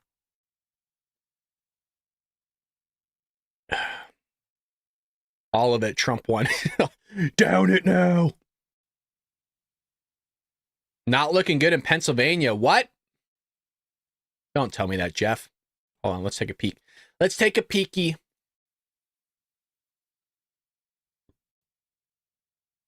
So we got Arkansas. We knew that. So we're taking the lead in North Carolina, which is good. Here's Ohio. Let's tune in. Okay. Kamala Harris doing better on the margins here. Okay. 3.5 points statewide, so some vote out there. But Trump has proven to be pretty strong here in Ohio the last 2 times around. We'll see whether or not he can hold. Big Senate race in Ohio as well. Bernie Moreno against Sherrod Brown. The rest of those should be red tonight as well. Basically, in Ohio, you've got Cincinnati and Hamilton County. You got Columbus and Franklin County. You got Cleveland and Cuyahoga. Those are your 3 main population centers. They have been blue for some time. I would not expect them to be even a shade of rosé, okay? But let's go into my hometown. That's Hamilton County. Strong performance here. About 2/3 of the vote going to Kamala Harris. This is one of these that's the cities where the progressives and the Democratic movement has gotten to be pretty strong, especially in local government as well in that city. This is Franklin County, got Ohio State University there, so you got a strong student vote as well. Greater than 2/3 going to Kamala Harris right now. In 2020, the final vote in Franklin County, which is Columbus, you had 65% of the vote for Joe Biden there. So a little bit of the vote still out there, but she is overperforming Biden's number from that's not good 4 years ago. And this, I'll just finish up here, guys. Cuyahoga, to check this, heavily Democratic, 3-1 Democratic votes in Cleveland, Ohio. Cuyahoga, just about a third of the vote right now is in, and Kamala Harris, 71%. And Biden was at 66. So that'd be a good number for Kamala Harris if indeed that holds up. And I think that kind of tells us a little bit about why this number is closer than it's been the last two times around. You want to talk to your co-anchor? Well, one of the things I think is pretty interesting is especially when you're looking at or considering the political realignment that we're living in and also the population changes, right? So post-COVID, people leaving the North and the Midwest and going South. That's one of the things that, as somebody from Colorado will say, all these people moved in from California, and Colorado was reliably red. When I was a kid, it is now reliably blue. And so you get South Park making fun of California all the time and being very frustrated that they moved there. That's not happening in the South. So if people are leaving the Northeast and moving to Florida, they're not all of a sudden bringing a bunch of Democratic politics with them. So there might be a little bit of a change here to watch in the numbers there. The other thing I wanted to say is that one of the things I think we're seeing, especially with some of these lower propensity voters or whatever we're calling them, unlikely voters, is that the policy of the Biden-Harris administration pushed them into politics and into voting because their situation is dire. And they want a better life. So they went to the rallies and they went to the podcasts and they had fun and they got involved. What will be interesting to see is Kellyanne might be able to correct me, but as I understand it, if you don't vote often or if you're a first-time voter, whichever party you vote for the first time, you're likely to vote for that party the second time, and then you might have that voter for life. So the political realignment that is happening and the coalitions that Harris and Trump are putting together could have longer legs. Well, it goes to what Kellyanne was saying earlier about the working element of the Republican Party shifting. And I think that when you look at Ohio, you are seeing a concentration likely coming from the suburbs, which is leaning more to Harris. There's something else I see very quickly, and I see it in Virginia.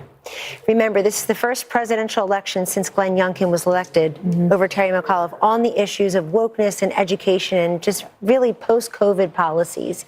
These school board elections. I think we're having a parents' rights renaissance in this country that continues. And I think two pillars that we don't cover enough in all the issues, the themes here, are wokeness and weakness. Hold on, Kellyanne. Calm yourself. In our Fox News voter analysis. Let's look at this real quick. Kansas? Harris is winning Kansas?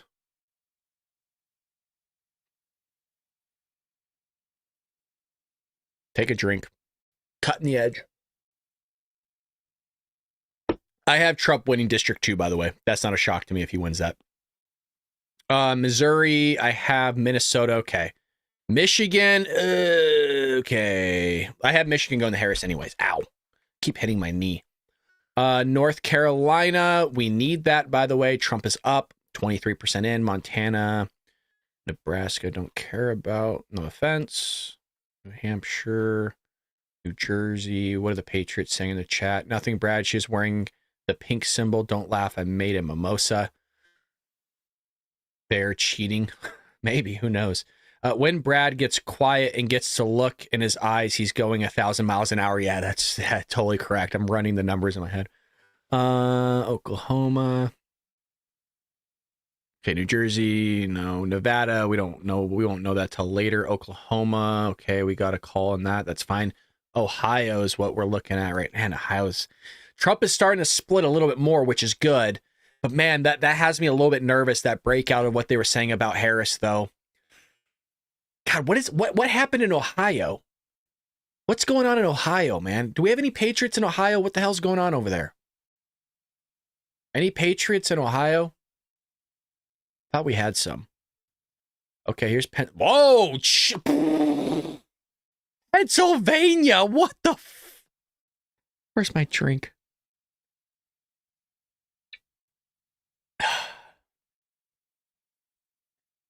Jeff, where are you?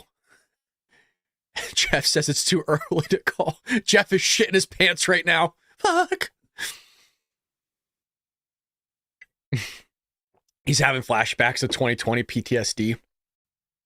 Holy Lord, I'll keep you guys updated.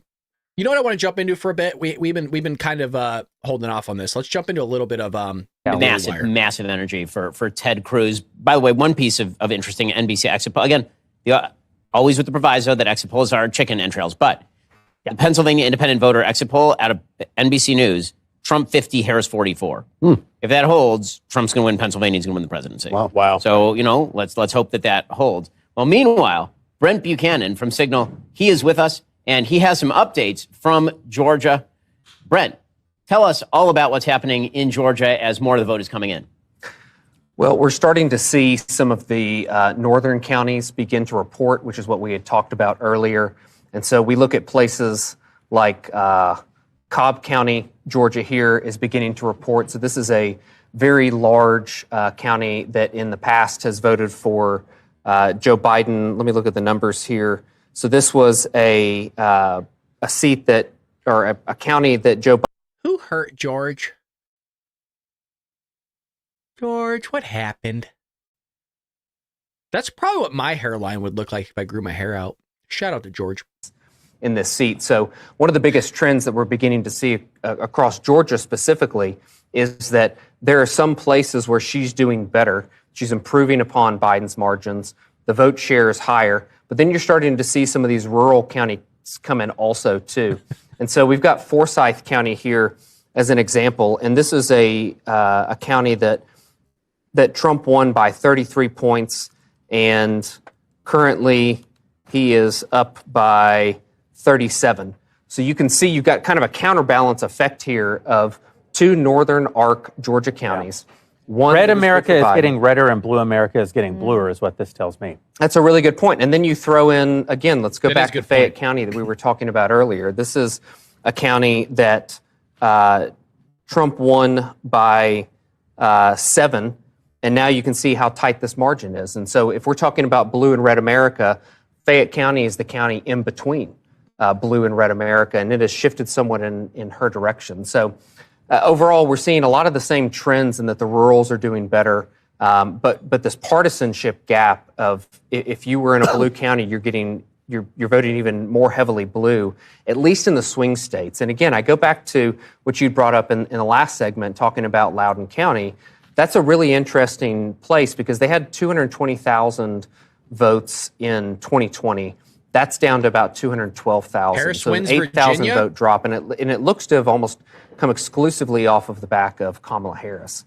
And so Donald Trump is performing at his ballot share, actually a little bit above the ballot share that he got in 2020 in a county like that. And then you combine that with Florida, which is just wildly red, and you begin to see how is anybody else getting Virginia? The national polling. I'm hearing reports that Harris got Virginia. What's going on, Jeff? What's up, Patriots? What's going on, Brian?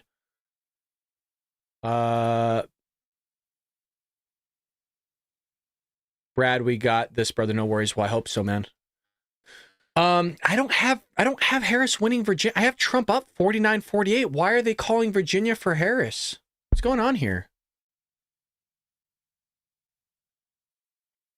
Hold on a second. Are you guys getting that? Is anybody else hearing Harris wins Virginia?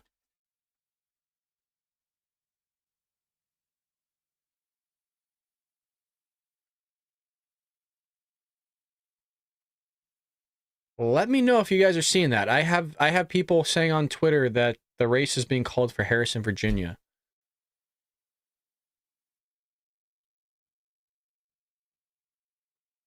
It's not necessarily netting us yet in the places that we need it to net us vote. It's just increasing our margins in places like Florida and Loudoun County that actually don't matter that much overall. So well, let's talk about sort of the question of voting by race. We've seen some exit polls that show that Trump is performing strongly so far in Hispanic districts.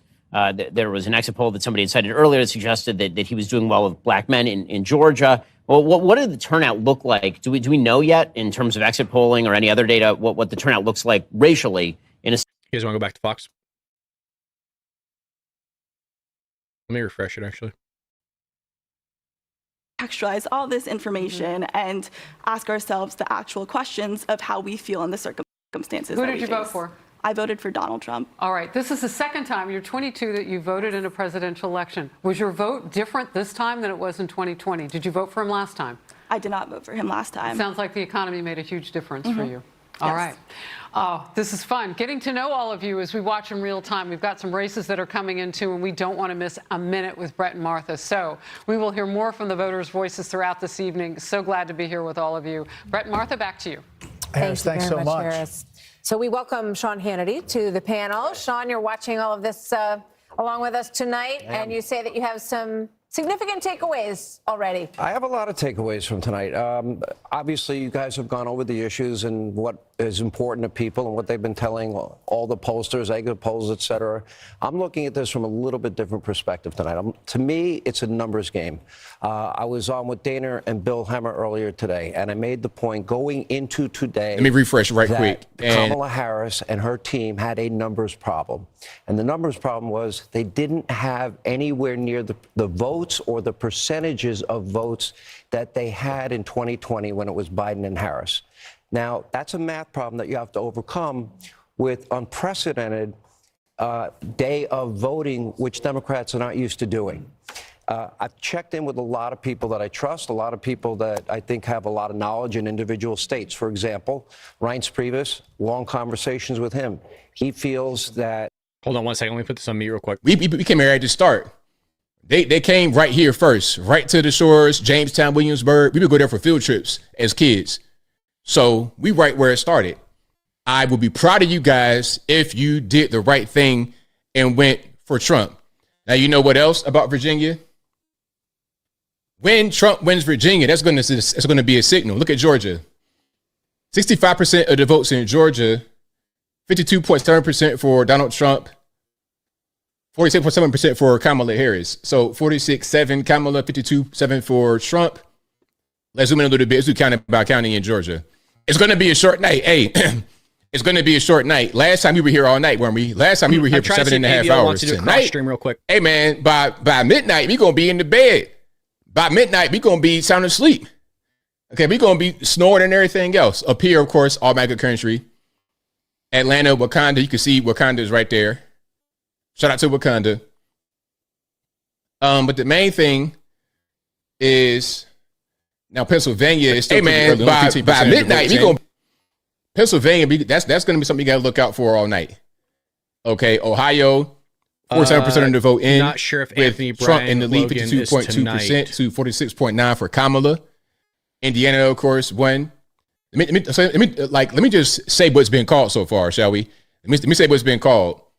Oklahoma, He's alive, Missouri, right? Arkansas, Tennessee, Kentucky, Indiana, West Virginia, South Carolina, Alabama, Florida. Okay, well... That's all been called for Trump. For Kamala, she's got Massachusetts, Vermont, and Maryland. Those have been called for Kamala. Sherry. And, sorry. To DM me Mississippi might as well go ahead and call it for Trump, really. That's not going to be a blue place. Texas, same thing. Trump's in the lead. All right, More than 50% of the votes in. I think that's going to be red. Georgia, same thing. Kidding me. The reason why they're not trying to call Georgia yet is because they still got a lot of outstanding votes. But not really. Look at Cobb. So Cobb, I've been here for what feels you have like Kamala since the beginning. Bald Brad is the leading, best. Thank you. I appreciate but that. I think what's going to happen during is the first debate, I'm going to see there's this going to be through more with votes all that of you. come God in, so bless that y'all. can Thanks, Brian. push Greatly the total appreciate you joining us. of the entire state. So again, we'll see if ABL wants to cross streams. If not, that's okay. Cross stream sounds like we're pissing next to each other. So you can see how many votes there are. Fulton County, 290,000 votes for Kamala. It's almost 300,000 votes for one person in one county. If she does, and Gwinnett, crossover which is not a small place. If you actually look at the background right here, you can see my book. Let's go to DeKalb. 64 copy of my book. Okay, 64% of the votes are in. That, which is pretty dope. And you got 211,000 votes for Kamala. You see him? Okay. See what's going on. Yeah, shout out to ABL. We love that guy. A huge Latino population. No presidential candidate has won that since 1988. Ron DeSantis, of course, won Miami-Dade as a governor.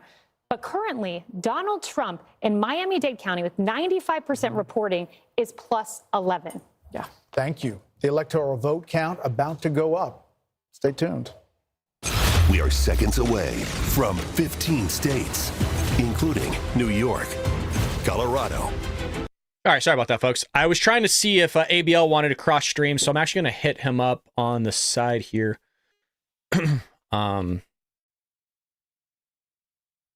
Just a last video. Yeah, I got you, Nick. Thank you, brother. I appreciate it. So let's see. Actually, shoot. I don't have Skype. Damn. Okay.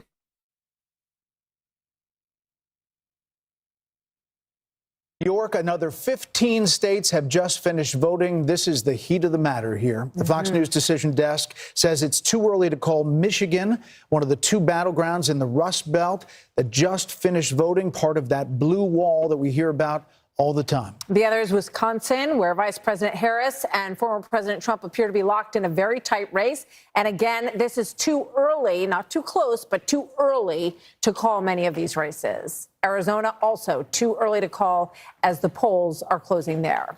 Fox News can project that former President Trump will win Texas. That locks 40 more electoral votes into his column. Former president also has a lead in Iowa. There's no call at the top of the hour here. Remember that Iowa poll had people scrambling there at the Des Moines Register saying it was Harris lead by 3. Yeah, the same day Emerson had him up by 10, but that got a lot of people's attention because Ann Seltzer is such a well-known and usually correct pollster. So we'll see how Iowa plays out tonight. In Nebraska, the Fox News decision desk can project that Trump will win the statewide vote. Nebraska gives 2 electoral votes to the winner of the state and 1 vote to the presidential winner in each of their districts. So Trump will also win Nebraska's 1st and 3rd districts, the more suburban 2nd district, Omaha, which is the blue dot that we have talked so much about. That is too early to call, but Harris has a lead there. The Fox News decision desk can project that Vice President Harris will win New York, giving the vice president 28 more electoral votes. She also has a lead in Minnesota. Too early to call the state of Minnesota, which closed in recent days, according to the polling.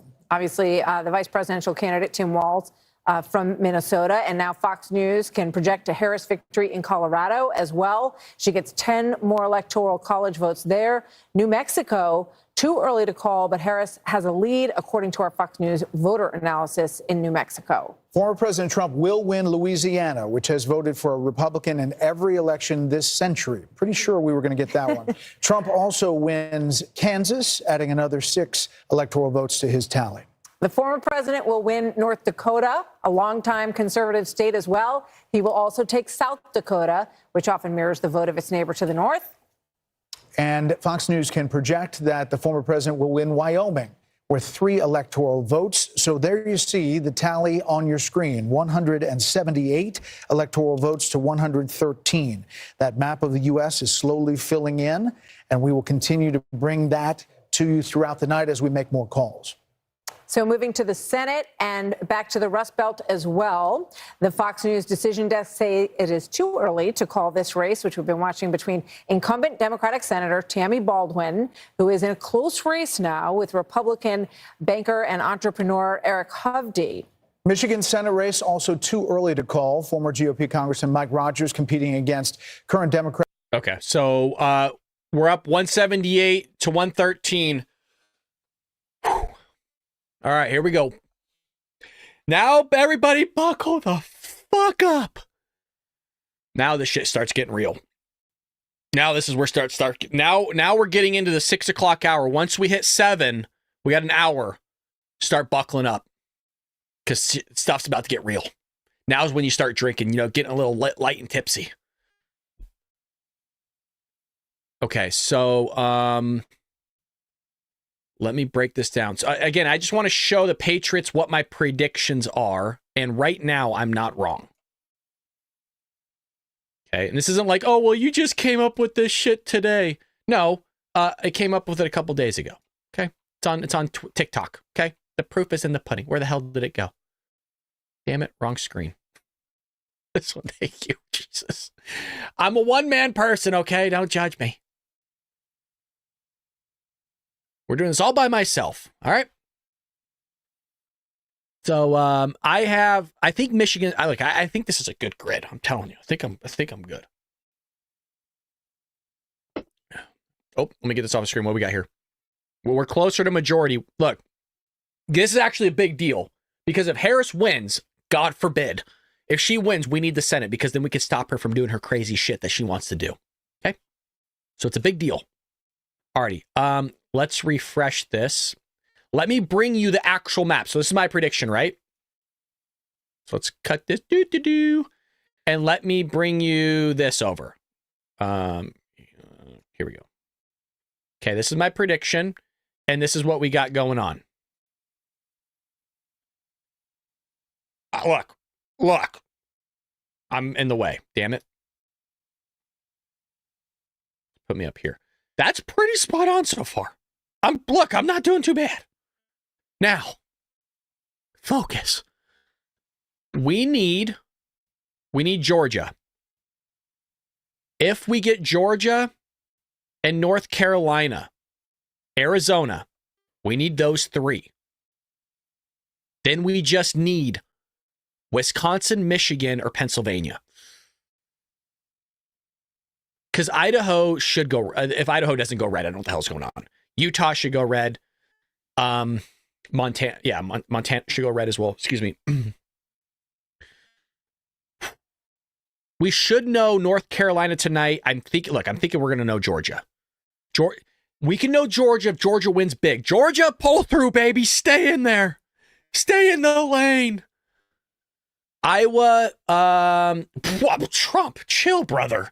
Grant only says 0.11. Doesn't want. Don't chill, Trump. We need you to win, baby. We need Daddy Trump to win. How do you like my garbage truck?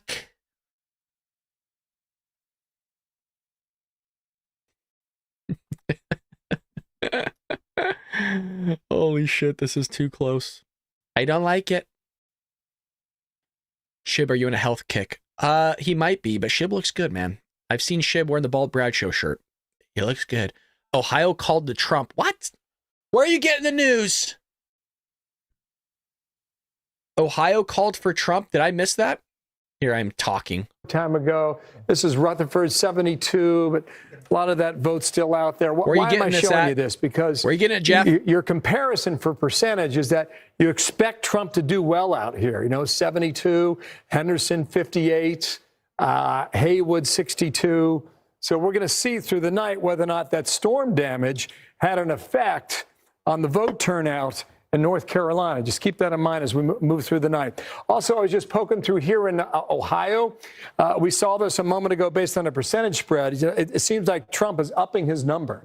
Remember, I made the point that he won the state by 8 points in 2016, 8 points in 2020, and he was trailing there the last time we checked out the Buckeye state. But right now, the number has improved tremendously for Trump. So he's starting to track a little more toward that 8 points. And you were making the observation earlier about the Iowa poll from over the weekend. And do folks in Ohio vote like the folks in Iowa?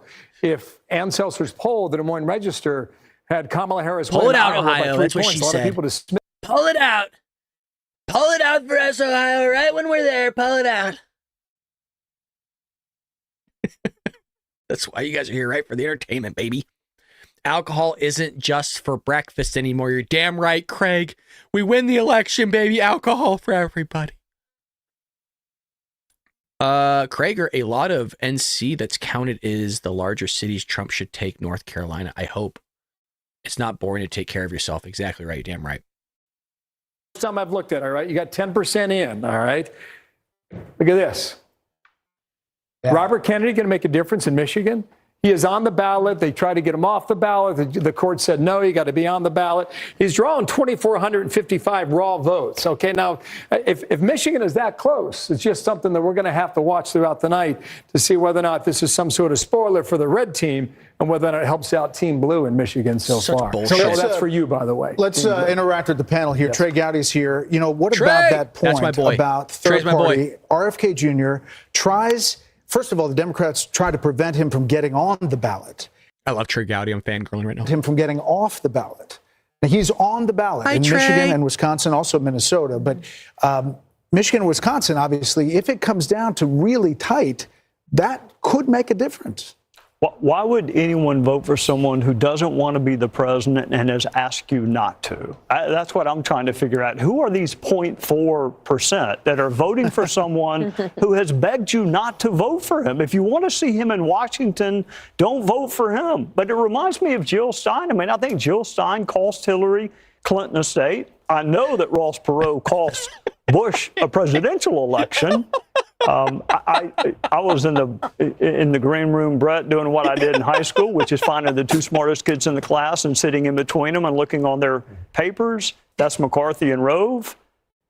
There may be a 269 tie. I know nobody wants to hear that, but there is a scenario under which there will be any a other topic tie. for discussion tonight? Sean, you want to move on? Yeah, I think we can move on from that. I don't think anyone really wants that. But actually, I would accept that because that would end up in the House of Representatives, and I'd say our Republican odds at that point would be pretty good.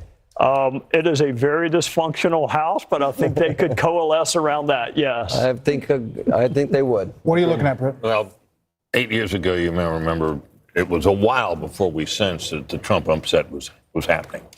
If you close your eyes, I'm gonna lip sync this guy. If you know what Trump wins, he's gonna sit there and win the presidency. I'll tell you what, you guys wouldn't believe what I'm seeing right now. If Trump wins, he's gonna win the election. He's gonna sit there and turn things around. You wouldn't believe it. I'll tell you what. Trey Gowdy's my boy, by the way. Damn you, Nick. Nick texted me, my buddy, one of my best friends. Damn you, Nick. He said Trey looks like Lord Voldemort. No, he doesn't, okay? A little bit. Trey looks like Batman villain. Leave Trey alone. Trey really, I really do. Okay, all jokes aside, Trey Gowdy he's a freaking national treasure, okay? And I do mean that. Trey Gowdy and Jason Chaffetz were two of the best congressmen this country's ever seen, and I mean that in all seriousness. Trey Gowdy, the only human with quills. Male crush Brad. Yes, Trey is amazing. And you guys, we did lose two great congressmen, him and Jason Chaffetz. I was actually bummed out, and I can't say that about many politicians. Harris is climbing. And, about a week ago, there was some conventional wisdom that she could actually win the Electoral College, but that Trump would win the popular vote. And then there would be no complaints about the Electoral College from them if that were to happen. So obviously it's too soon to call, but I'm certainly watching that to see what they're going to say. Plus, I have been wondering about Kamala Harris and this whole decision of Biden to run again when she knew that he was incapable, but they were still asking their donors, give us all your money. He's okay for 4 more years. And obviously he wasn't. But then that did not leave her enough time. Apparently, that's another complaint that they have, for her to introduce herself, even though they had over $1 billion to do it. And they had 100 days, Harold. And she passed up a lot of opportunities early on. I think we went for, 40 days or something with no press conference. And it took a really long time for her to finally sit down with Brett and have a substantive interview. I mean, there was time. Sure. Again, we're acting like this thing is over. No, we're not. I was just playing off of Dana's point. But I do think after the debate, she performed so well against Trump. She asked for another debate. I thought that the interview that Brett did. So we're going to mute this for a little bit. You guys remember, she has California in the bag. So basically add 54 onto that. So add 62. Add 72 onto that. So 113, I guess I should be able to do this in my head. 17, 185. So they're basically tied right now. Even though it looks like Trump's winning, right? And he is. But remember, New Mexico's a shoo-in. I think New Mexico... Whoa, hold on a second. Oh, only 1% coming in. Okay. Trump is actually winning New Mexico right now, but that's with 1% in. So we got an hour till the next poll closes. We got a while. Trump is up 73% in New Mexico. He's not going to win it.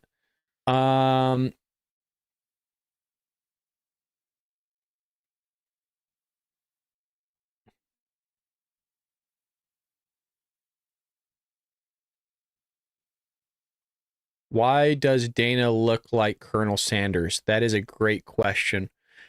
She's changed her look a lot, by the way. She's looking good. When she was White House press secretary, what was it, for the Bush administration? She looked way different.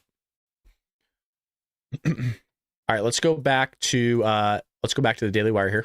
huge number. I think he had about 45%. Somewhere around there. It's Okay, like the historic that was the high. biggest ever, right? Yeah. Yes. Wow. Well, it's a major realignment. I mean, the Democrats, for a couple of reasons, have totally misread the Hispanic population in the United States. Yeah. I mean, they misread them on policy because they think that they're just a bunch of left-wing San Francisco liberals so long as you keep the border open. Mm-hmm. But they also, I think, made a huge mistake in 2020, misreading the Hispanic population by using this dumbass notion of BIPOC. Yeah. Right. This idea that like every member of minority was the same as every other member of minority. So Asians were the same as black people, is the same as Hispanic people. First of all, Hispanic people ain't even the same as Hispanic people, Of right? course. Cuba is not the same as Argentina, which is not the same as Venezuela. I mean, these are all different countries with completely different histories, and they think different ways. And the attempt to lump everybody, and then I think in 2020 when they were like, listen, if you're Latino, you must believe that Black Lives Matter is the most important thing in the world. You started to see the shift then. I think you saw a lot of Hispanics go, no. The answer is no. That's not the same thing. I think Latinx was probably offensive to a lot of Hispanic speakers as well. They said so. I mean, they're like, what does that mean? Yeah. Who are you talking to? We do know, though, actually, that the Democrats are aware at some level that Hispanics are not all the same, because Obama, as he was opening up immigration from everywhere in Latin America, did close the door on the Cubans. He said, no, for the first time, forget about those Cubans. You're going back, but everyone else, Venezuelans, please come over. Meanwhile, another NBC News exit poll in Wisconsin suggesting this, Dasha Burns of NBC News, suggesting that Trump has doubled his black support in Wisconsin. Wow. Trump is polling apparently about 20% of the black vote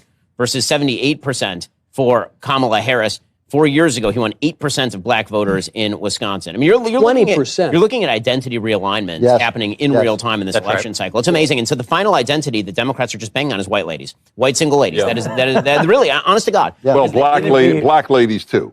We call them single ladies. We should say single Yeah. ladies are the constituency of the Democratic Party. That's right. Which is why Kamala Harris has campaigned so hard to get those people out to vote and campaigned almost solely on abortion, because she's dropping support like flies with Hispanic men, with black men.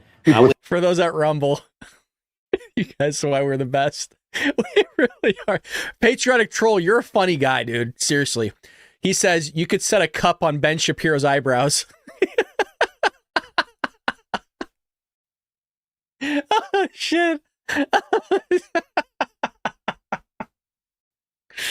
Oh, my God. Our community, dude, is freaking unbelievable. Oh, God. Married tend to be the types of women who vote like their husbands. And people also marry people like themselves. Well, but marriage also changes people. Yeah. I think that's an important part of it. And children. Yeah. And children change people. But it's also increasingly a self-selected group, meaning the kinds of people who want to get married are also the kinds of people who are going to tend to vote Republican a little bit. I want By to the say way, the New York Kelly Times. Ayotte is now your governor of New Hampshire. She is a Republican, so Trump that's- doesn't win the state, but Ayotte is the governor of. That's the first Republican governor Since, they've had. Kristen in Sununu, 2000. like 5 minutes ago. No. Oh, yes. Okay. I'm sorry. I do want to say the worst thing that I saw. The New York Times needle has now shifted over to leaning to Trump. Is now lean Trump. 66 to 34. Wait. What's 66-34? 66% likelihood, according to the New York Then Times. Why do infamous you needle. keep saying it's? What? No, well, you kept saying. He said it's just slightly. I don't understand. That's not slight. They're saying leaning Trump, but they're saying the likelihood, given that lean, it went from toss-up into the lean category. This is all this like stupid Wait, needle. why that is we all talked about last 66 time. lean? That's all I'm asking. 66 is not lean. That's 2-1. They're saying it's not. They're not saying Trump is going to win. 66%. No, they're college saying votes. there's a 66% chance he'll win. Yes, but that's not lean. No, I mean, I don't know why that's. I guess lean is 54-46. Dennis, the same needle once said that Hillary Clinton had 99% chance of winning. Okay, I agree. I agree with that. It's just the word lean. Juxtaposed to that. Because you do think the last time we talked about this needle, it was to watch it just go like, in 16. I don't want to move too far from this conversation about the gender gap in the electorate without talking about the hands down, bar none, worst. Whoa. Was Ohio called? Did we get Ohio? I got Ohio being called. Whoa. Here we go. Okay, that's huge. We needed that. All right. Here we go. My map looks identical to this, okay? So, here's what we need. Focus. Patriots, I know we've been drinking. Let's focus. We need Arizona. We need Georgia, North Carolina, Pennsylvania. We get those. Back in the White House, baby. Getting job done. All right, we'll see. Keep you updated. We got Ohio. So let's update the list. We're updating the list, boys. Look, I got a little nervous there for a second with Ohio, okay? Ohio pulled it out. That's what we asked, right? We said, Ohio, pull it out before it happens, okay? So we're updating. Ohio's been called. Pin this message.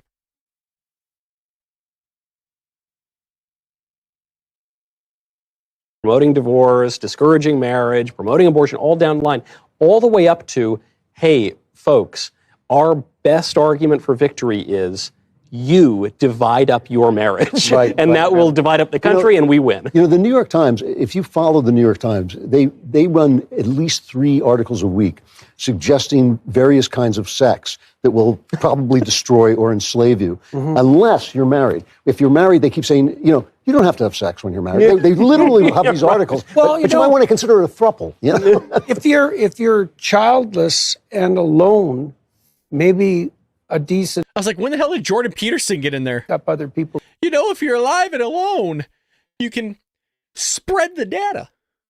Sort of machinations people are capable of. Wow. When what they're fighting for is the probability that they will end up in a couple.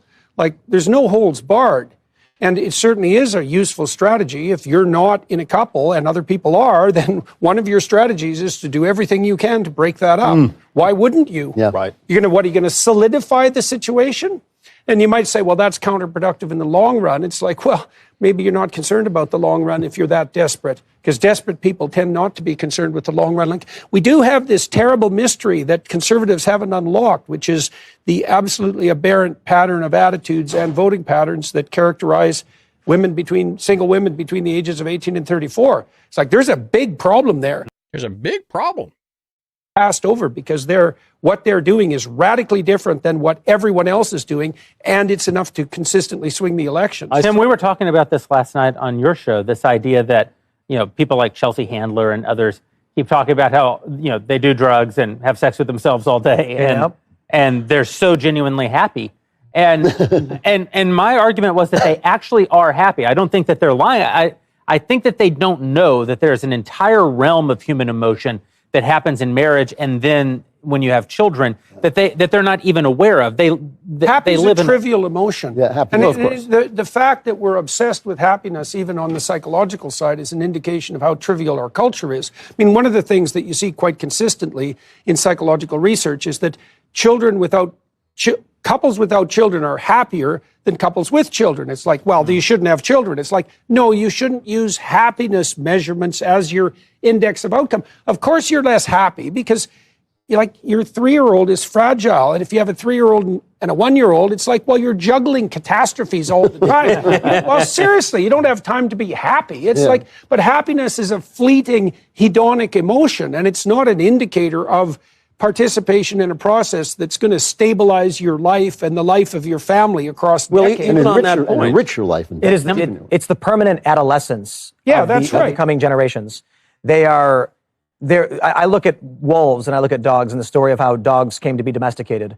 They say that dogs are effectively just permanent adolescent wolves. I see that's what's happening to humanity right now with the current trend, telling people not to grow up, play video games, stay home, stay single, live in your own internal world. But I believe that is spiritual suicide. That's the Peter Pan story. Yeah, right. And Peter Pan has Tinkerbell, the porn fairy. Dead serious. I mean, he's king of the Lost Boys, right? Well, that's a form of king. It's not perhaps the kingship that you'd choose, and he forgoes the possibilities of maturity to remain in this childhood fantasy. The only thing our media is hedonistic. Our media is telling everybody to keep doing it. Yeah. They're telling you you're selfish if you try to live and have a family and experience what you should be doing. And also, I believe your moral duty, which is for those that are religious to be fruitful and multiply, but for the sake of humanity. Okay, we'll come back to the stream. I want to see what's going on with Fox here. If you want to refresh this, make sure we're updated on everything. Okay, they're on a commercial break. Trump is up 195 to 113 again. Once Kamala gets, you're looking at 54 electorals going to Kamala like that, right? Unless something bonkers happens where my home state flips red, which ain't gonna happen. I'd flip out if that took place. Did I say Tim? I meant a random fisherman guy.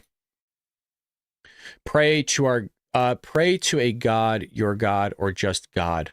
We all need to cross our fingers. Yep. Desk can now project that Texas Senator Ted Cruz will have a third term, and he has defeated Democratic Congressman, former NFL player Colin Allred. There was some movement in this race. It tightened a little bit, and there was some discussion that maybe Ted Cruz might lose his seat, but he... Big win. Big win for Ted, baby, and for us. Yeah. Democrats poured a ton of money into that race. Colin Allred was a good candidate. Good candidate. Absolutely, a good debater. Minus being in Texas, I mean, he was really a really good Democratic candidate. As you look at the balance of power, 47 to 37. Again, West Virginia has already flipped, majority at 51.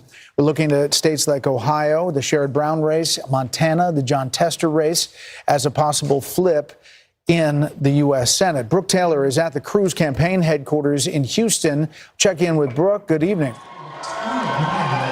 Good evening. I could tell you some behind-the-scenes info right now. We have Fox News playing on both screens right now. The crowd right now going wild because we just threw up the race, and we have Cruz again with that strong lead. So everyone here is very excited, but I could tell you from talking to the Cruz campaign that they have been taking this race extremely seriously.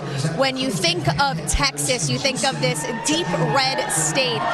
A Democrat has not won an election here in 30 years, so since 1994.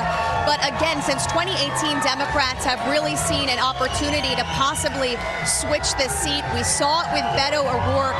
Cruz won by just 3 points, and Cruz's campaign hoping to have a real win here. They are not going to make that mistake. They are going to take this extremely seriously. But again, the crowd here going wild. They are very excited about this. I will toss it back to you guys. Okay, Brooke Taylor, thanks so much.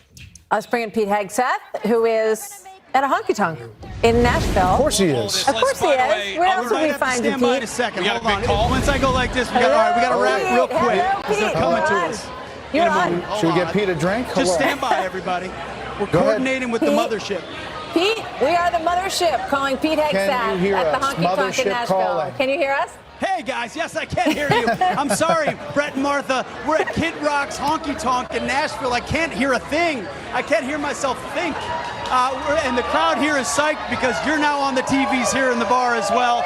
I'm here with Clay Travis, Morgan Ortegas, Tommy Lahren. We just had Kid Rock himself. So while you're at home watching the returns on Fox, and everybody's watching you guys, and you're doing a phenomenal job, pull up Fox Nation on your second screen and have a party with us. Because I'll tell you, the vibes here on the ground, we're talking to voters today too, this feels a lot like the 2016 vibes as you see the results coming in. You can tell the crowd here, pretty psyched. They love watching you guys and what you're doing. If this sentiment isn't reflective of what's happening in this election, could be a very good night for Donald Trump. I can't hear you, but I love you. All right, Pete, thank you so much.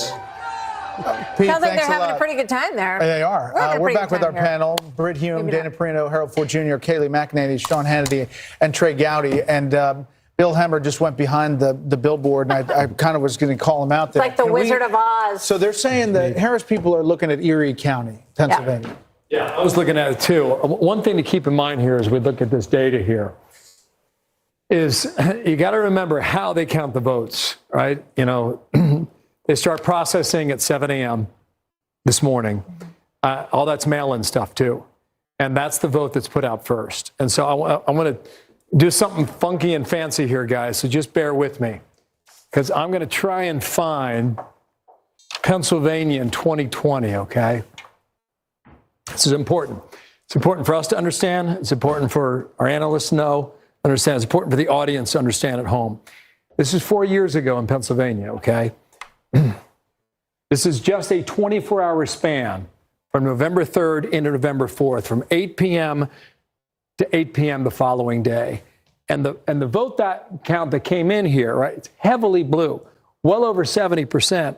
And then around 11 p.m., you get across to the line. And that's where the Republican votes started coming in for Trump. Then you went well past midnight, and Trump maintained his margin for almost the entire day on Wednesday. And then if you went further off this map, you see where eventually the bars there cross the other way for Joe Biden, okay? So with that in mind, okay, we're going to show you Pennsylvania, and we'll try and digest all this together now. I haven't looked here in some time. You only have a quarter of the vote in now, okay? So at least 75% is still out. And you see a lot of blue in the areas where Kamala Harris needs to do well, namely Pittsburgh, Allegheny County, and namely Philadelphia and what they call the collar counties around Philadelphia. But the argument for this hour is that there's a strong Democratic vote in that batch that's now been counted, okay? There's 2 counties in Pennsylvania that you watch because they are bellwethers and they are flippers too, okay? One is Erie along the border here with New Jersey. One is Erie up there in Lake Erie. This is Northampton here in the east, okay? Northampton is one of these counties that flipped last time around, all right? Kamala Harris with the lead with 27% of the vote reporting there in Northampton. The other one is Erie that I mentioned a moment ago, okay? This is up on the lakefront here, all right? I don't know why we're getting 0% in because there is some of this vote that may lend itself to some of the confusion with the early vote being tabulated from the mail. I don't know. I can't vouch for that. I'm not sure what's going on there. We're going to watch the less than 0.5%. Yeah, that's right. So it's like 0.5% of the votes now being tabulated. That's why we can't get to 1% there in Erie County. But in all likelihood, you're going to see the T start to form here in Pennsylvania. And the T is going to be all red. And we're going to see what happens on, both sides of the state. And they're going to be blue. The question is, how blue will they be? So we'll watch that here. You guys didn't mention Virginia. We'll just pop on down here because it seems like there's a pretty good race going on right now, all right? Trump has just upped his margin here, all right? So he's got about a 2-point lead statewide. Too soon to call, I should say, with more than half of the vote in. Here is where you need to look, all right? This is Washington, D.C. This is Fairfax County, #1 populated county in all of 133. There's 40% of the vote that has not yet been tabulated into this, okay? Biden, sorry to interrupt. Sorry, what's that? Where was it for Biden? Go ahead. Yeah, I'll show you. Yeah, I sure will. So a lot of that 40% outstanding is going to go for Harris, but we just don't know how much in the most populated county, okay? So go back 4 years. This is 2020. This is Joe Biden at 70%. Okay, so Kamala Harris, she has time to make up for that, given the fact that that vote is still out. And I would say, just looking at Georgia a moment ago, Fulton County looks to be somewhat similar. And the reason is, I'm going to explain this to you, okay? Fulton County is the most populated county in the state of Georgia. You're going to get a lot of Democratic votes from out there, all right? She's up by 46 points, all right? Pretty good margin, like 202,000 raw votes, okay? So 4 years ago with Joe Biden, he won the county with 242. His margin on a percentage basis was a bit higher, about 2 points, but 242,000 in a state 4 years ago.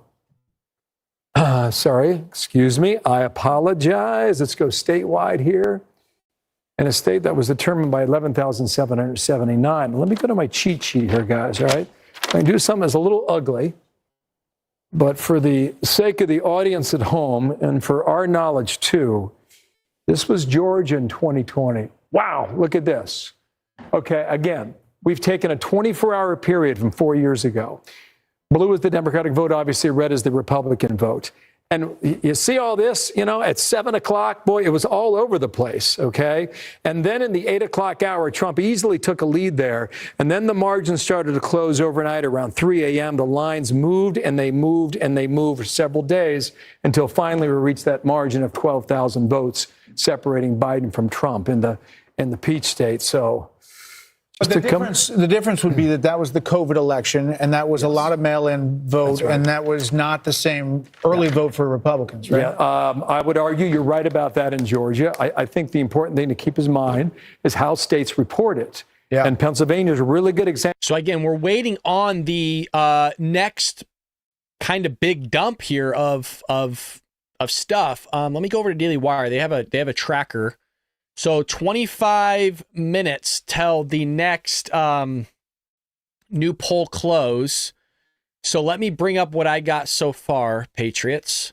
And this is what I was kind of analyzing. So Georgia, 75% is being reported. The hope is that maybe within tonight we should know Georgia. Quite frankly, we should know Georgia tonight. North Carolina is 58%. Virginia's 56%. So let me go through this for you guys so you can kind of see it all nice. We have Georgia. Georgia right now, 75% reported in. Polls closed at 7 p.m. a while ago. I think this is going to be a big jump in the next 25 minutes for somebody. Now, Trump is up 52-47, basically. Okay. North Carolina, we need both of these, you guys. We need both of these. Trump is up in North Carolina with about 60, almost 60% in. Virginia, we might have been sleeping on, but I don't know. I still think Virginia is going to be blue. This is what I have. Pennsylvania's not looking good. Now, Pennsylvania, 27% in. Okay, it's not much. We still got time. We need Pennsylvania. Michigan, Trump is down. And then Wisconsin's Trump's down. Minnesota, Trump is up, but that's only 0.46. That's going to change. I think that's going to be blue. Iowa, I don't know what's going on with Iowa. Iowa should be red. So we'll see. Jeff said Charlie Kirk is saying that Arizona has a +4 right now. We'll see about that. Hopefully that does stay the case. We will see.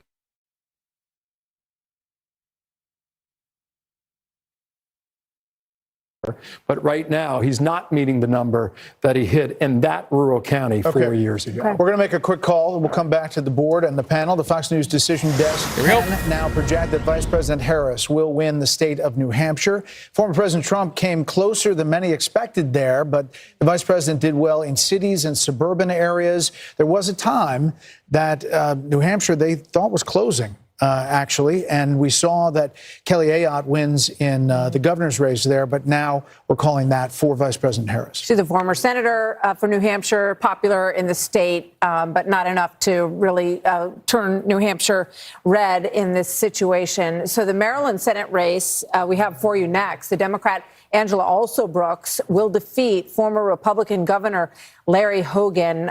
He never really was able to move past her. It was obviously a difficult race for the former governor as he tried to become a senator. So that sticks as far as the U.S. Senate goes. We're still on track. There's a one pickup for Republicans. And again, they're looking to Ohio and West Virginia. Maybe a couple of other races. Montana. Still waiting on Michigan and obviously Pennsylvania. About where that goes. And Montana, which isn't closed yet. Obviously a very hopeful pickup for Republicans with Tim Sheehy. Back with the panel. Kaylee, what are you looking at? What are you feeling? So I'm looking at the suburbs. And, first I would say the map, and again, it's early, but it seems to be breaking more like 2016 than 2020, but we will see. But when you look at the suburbs, the Kamala Harris team was making much of the fact that early on we saw the suburbs of Indianapolis, Donald Trump underperforming. They point to Fayette County in Georgia. But then we get our Fox News voter analysis, and you see in Pennsylvania that Kamala is not hitting the suburban marks that Joe Biden did. You look at Hillsborough County, Florida. That is Tampa. It's almost urban, if you will. And Hillary won by 7. Biden won by 7 at this hour. You have Donald Trump leading by 3 in Hillsborough County. And let me say this. This is, I think, should be discussed, hasn't been discussed, but it might have bigger implications for the Republican Party moving Florida. And that is the fact that the Republican Party has lost every pro-life ballot initiative post-Dobbs until tonight in Florida, when you see Amendment 4 went down. And the difference was you had a leader, you had a Governor DeSantis, who owned the issue, who talked about the issue, who was out on the airwaves on the issue. And I'm told by some sources familiar with these 10 initiatives happening across the country, they're hopeful in Nebraska. Why? You had Pete Ricketts lean into the issue. So that might be a lesson that's instructive moving forward to the party. You've got to speak on this issue because hiding from it thus far has not worked. Let's just say this, Trey, that both of these candidates at this hour still have a path to 270. It is wide open. There's a number of different ways to go. Who would you rather be right now? I'd probably rather be him because she is underperforming where Biden was in states that are very close. I'm also watching the Senate because what does it profit a person to win the presidency if you don't have the Senate to get your cabinet? Nebraska is interesting to me. Who is he going to caucus with if the independent wins? I don't think he will, but who will he caucus with? Because if Donald Trump wins the presidency, you got to get around Lisa Murkowski and Susan Collins to get your desired cabinet. And if you're Kamala Harris and you win the presidency, You ain't getting your desired cabinet if you have a Republican Senate. Yep. I'm going to make a prediction, go out on a little bit of a limb here. I am growing more and more confident as I sit here and listen to everybody, and I am talking to people that know their states as well as anybody. I think the finest numbers people, finest sources. I don't think it will be very long until you call North Carolina for Donald Trump. I think Georgia will immediately follow thereafter. Then we would be at a point. I also believe Arizona is baked in. Immigration was a big issue out there. That's why that now means that would bring us to a point in this race. If I am right, if I'm wrong, everybody call me out. Hannity was wrong. We'll have T-shirts. I'll sell them on DonaldTrump.com. Okay. But if that's true, that means she would have to sweep the blue wall. Yep. And based on the information that we have and the early voting success of the Republicans in both Wisconsin and Pennsylvania, I don't think she can do it. So with that prediction, we're going to take a quick break. Okay, so I'm going to show you what Hannity was talking about, which, by the way, is exactly my prediction. So I'm going to pull up my prediction again. This is exactly what I had. Okay, so they're saying North Carolina, Georgia, and Arizona. This is exactly what, exactly what Hannity was talking about. My prediction is what he was talking about. Now, I'm going to give myself a pat on the back if I'm fucking right about this whole thing. Okay? Because that's pretty astonishing if I'm right. Mind you, my TikTok on this map right here that you're looking at has 250,000 views right now. As of, let me look what it has right now. It's freaking blowing up. So on TikTok, let me see. This has officially 251,000 views. That image right there, along with me in it. Now, we need Pennsylvania. If we get North Carolina, Georgia, you guys, you have to understand, if we get Pennsylvania and Arizona, it's game over. It's done. Donald Trump is 47, baby. Jeff, start making phone calls. We need it. Oh, secret agent is in the building. Good evening, Patriots. Good evening, secret agent. Not hating, but Brett Baier looks like a human Lego. He kind of looks like Superman. I've always thought that he looks like the actual like figure of Superman. You know what I'm talking about, that he played as a kid? Not enough young people these days learn the facts of life, live in some alternate universe revolving around themselves. Yeah, that is true. They are feeling really confident, that's for sure. Oh my God, I thought the same thing. LOL. Did I miss something? I feel like, did I leave the chat? Over at Rumble, secret agent is in the house. Karen Catmom, I am being silly. Glad to see you. It's a secret. Myers is a few hours south. Predicting lottery numbers. Any luck with No. Damn it. Could you imagine if I won the lottery? Well, I'd move out of California. I'd buy a nice property in the middle of effing nowhere. And just do my show. That's what I would do, and travel. So this is what I got. What do you guys think about this? I think this enough. All right, so what we're going to do here, we're going to put this up. Let me fix it. By the way, again, I want to thank you guys for choosing my channel to hang out with me this fine evening. So thank you very much. That's really cool of you guys. I mean, this was kind of one of those things that I've always hoped for, is to have this type of community where we have hundreds of people watching us and, having fun in the chat, drinking, eating, having a good time, all that fun stuff. So really appreciate y'all. I want to make sure I want to make sure that you know that. Because I think that's really cool what we got going on here.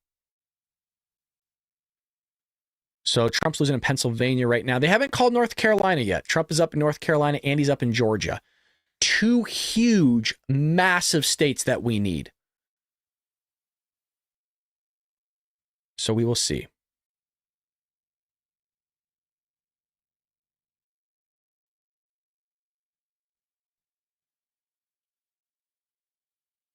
Percentage that is in right now in Pennsylvania, 32%. Thank you. So we're waiting for a lot more vote to come in Pennsylvania. And what we're hearing is it's not surprising the order that the vote has been coming in Pennsylvania is not surprising to the red team, at least at this point. There's Wisconsin, 47.9 to 50%, and Wisconsin has 23% of the vote in. Also expected to be a tight race. They have both spent a ton of time there. Here's Michigan, which we haven't really talked too much about yet. We're going to look, we'll get Bill to show us on the board what Michigan looks like. 14%, a lot of votes still to come in Michigan. Obviously, this is too close to call, and that is 45 to 42. Let's go to Grady Trimble, who is just outside Detroit, Michigan, and we'll start to get a feel for what's going on in this part of the Blue Wall. Hi, Grady.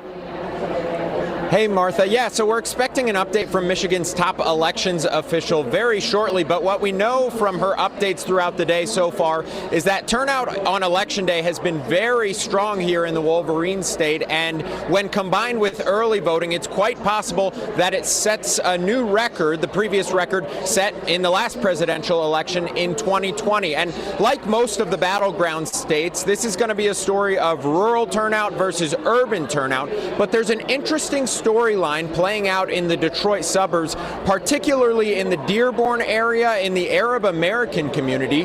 The Trump campaign has really been targeting that community, trying to get them to either vote for former President Trump, but they don't actually need that.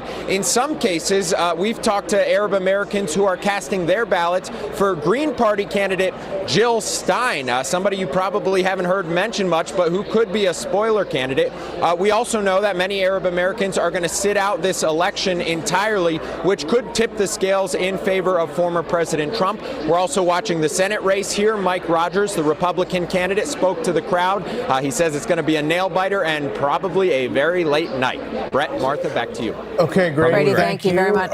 You know, there's some Democrats saying North Carolina is on the edge. I don't think they're fully agreeing with Sean. And they still may make T-shirts. But well, I'm not only saying North Carolina, I am saying North Carolina and Georgia will go Donald Trump tonight. And I am as confident in that prediction as any I've ever made. Wow. Okay. Bill Hemmer tracking that. Are we backing that up on the wall? You know, I tell you what, Sean, if in the end you're right about that here in North Carolina, I showed you this county last hour, right? This is Anson County, up to 47% African-American population. You know, sometimes in these elections where you see an outcome, you're like, that hasn't happened in 100 years. Well, something just happened for the first time since 1876 in North Carolina, and a Republican won this county for the second time since the 1870s. So I just like something to stick in the back of your head and think about, well, that was a data point along the way. You guys mentioned the blue wall. Let's go ahead. We're moving toward the central time zone. We're talking about Wisconsin, Michigan, and Pennsylvania. I'm going to show you a lot of stuff right now, okay? But this is anecdotal stuff. It's just the data points that I'm seeing on the map, okay? When you go to Wisconsin, all right, you have to look at Dane County. It's the University of Wisconsin. In the midterms, they had more than 85% voter turnout in one county, okay? You're going to get a ton of Democratic votes out of here, okay? You're just about halfway into it right now, and you see the margins. But I was poking through this and looking at Milwaukee. Now, there's a lot of votes out there, okay? You only got 25% coming in right now. Kamala Harris has almost 66%. So this is where Joe Biden finished. Same county, same city 4 years ago. He was almost at 70%. Right now, she is underperforming in Milwaukee. So you have to ask yourself, you know, that little pattern you saw back there in that rural county in North Carolina, is it repeating itself in some of these bigger cities? You know, is Detroit, you know, right now, Detroit, Wayne County is red. We don't expect it to stay that way, but that's one of the things you look at as well. And this is Washtenaw County. That's Ann Arbor, University of Michigan. You expect to get a good number here. That's another county to watch as well. And then let's flip over here and just complete the blue wall, because this is where we are right now in Pennsylvania. Remember, we showed you how the mail vote, heavily Democratic, is put out first. And we still think we're probably seeing a lot of that right now in this composition. But let's go ahead and look now. Let's look at the vote difference in Pennsylvania. And what we've done here is we've gone back to the year 2000, okay? So you have 6 presidential races to look at. For so long, this was not even a battleground. It was heavily Democratic. When you think about what Barack Obama did in 2008, Look at that. I mean, that's 10 points. It's off the map. Romney was able to cut it in half, and so the state came back a little bit toward the Republican Party. It really wasn't until 2016 when Donald Trump won the state by just less than a point. Let's look at the vote difference now for Michigan. Very similar, maybe not as extended, okay? Some would argue more Democratic in Michigan, all right? But that was the difference in 2016 for Trump, 0.2 percentage points, you know? And you see where Obama was. That was not contested. Right. Look at the vote difference now in Wisconsin. In 10 minutes, ooh. Very similar. Blue, but not nearly as extreme. In fact, if you take out the Obama years in 08 and 2012, you find Wisconsin I find, guys, this to be the swingiest state you find out there, all right? Back in 2000, when we're looking at Florida, look what happened in Wisconsin.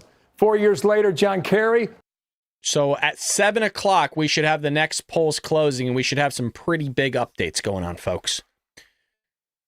Pretty big updates, which means if you need to take a pee-pee break, now is the time. Out of 6 over the past 20 years have been decided by less. Which is exactly what I'm going to do. I will be back. Will be the case again tonight in the land of cheeseheads. Let's go ahead and clear this right now, okay? Bill, can we go to Wisconsin? Yeah, we sure can. Because, go ahead. Mm-hmm. You want to see how this is shaping up? I mentioned Dane a moment ago, and I also mentioned Milwaukee. Sean Duffy, one of our colleagues, former congressman for the state of Wisconsin, when he ran for Congress, all this area here was blue, okay? And when he went to Washington, it all flipped, it all became red, and it stayed that way. It's been a source of political strength and power for Donald Trump, and we'll see whether or not that remains the case right now. All right, just so you know, we're just about the 30% mark in Wisconsin, and Kamala Harris has a slight lead there by about 3 points. This is where it ended, as I showed you out there on the map, right? 20,682 raw votes 4 years ago. So if I were to come to 2024, what am I looking at? I'm looking at Dane. How about Sauk and Kenosha? Yeah, Sauk is right here. Sauk is pretty interesting here because, you know, you start to see a little more population growth, and Trump has a lead here. And again, this is Kennedy. He popped up in Michigan. He's going to pop up in Wisconsin all night long. Trump has a lead here. Let's just go ahead and see. You got half of the vote in here in Wisconsin. This is where it finished. I find that interesting. Mm-hmm. What about Kenosha? Let's find Kenosha down. So remember, this is the swingiest state. I mean, I spent some time there on 2 recall elections with Governor Scott Walker. I mean, it's extraordinary. And we don't think about it that way. But it's true. Anyway, this is Kenosha, Brett. You asked for it. You got it. You got about half the vote in. Trump's just shy of 58%. Okay. So he's overperforming now in Kenosha as well. I can keep going if you want. So call it out, guys, if you like. Milwaukee County? Sorry? Milwaukee, is that what it's called? Just north of? Yeah. So the WOW counties here, they have been solid Republican forever, you know, but not during the Trump years. They got softer and softer. And they are, Wasaki here, just west of Milwaukee, is one of them. Sorry, Waukesha, excuse me. And then you get into Washington, and then you get into, over in the lake, is Ozaki here. So let's see what we're doing right now. Trump at 53.5. All right, comparison point, 2020. Okay, so a little bit under right now in that suburban county north of Milwaukee. Let's pop on over here to Washington and see what we're doing. 70% is an impressive percentage, all right? From 4 years ago, what'd he do? So a little bit better right there in Washington County. Then we'll move over here. This is the most populated of the three, Waukesha, just west of Milwaukee, just shy of 60% raw votes, shy of 40,000 from 4 years ago. Okay, all right, so he ended up with 55,000 net.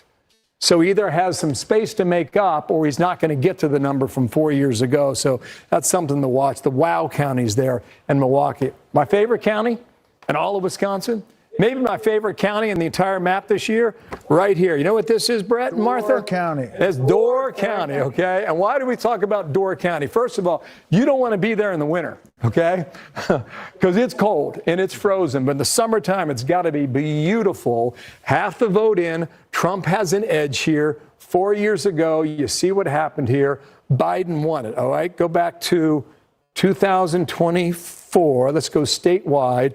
Watch all the map go into play here, okay? This is a flipper county in Wisconsin, all right? The shade of blue is just very slight, okay? So it shows you how close it was. So we'll keep an eye on it because sometimes those are the bellwethers statewide, and we'll see whether that develops there in Wisconsin. All right. Thank you, Bill. A little Wisconsin for you. A little trip to Wisconsin. Yeah, sure. To Door County in the Great Lakes. And obviously, this is going to be an area that is going to probably tell the story of this election, that in the Sun Belt, of course. So we're getting close to 10 o'clock, right around the corner. That is when we will get poll closings in Utah, Montana, and Nevada. This is our special coverage, kicks into high gear, and the electoral count continues to load in. 195 for Trump, 117 for Vice President Harris.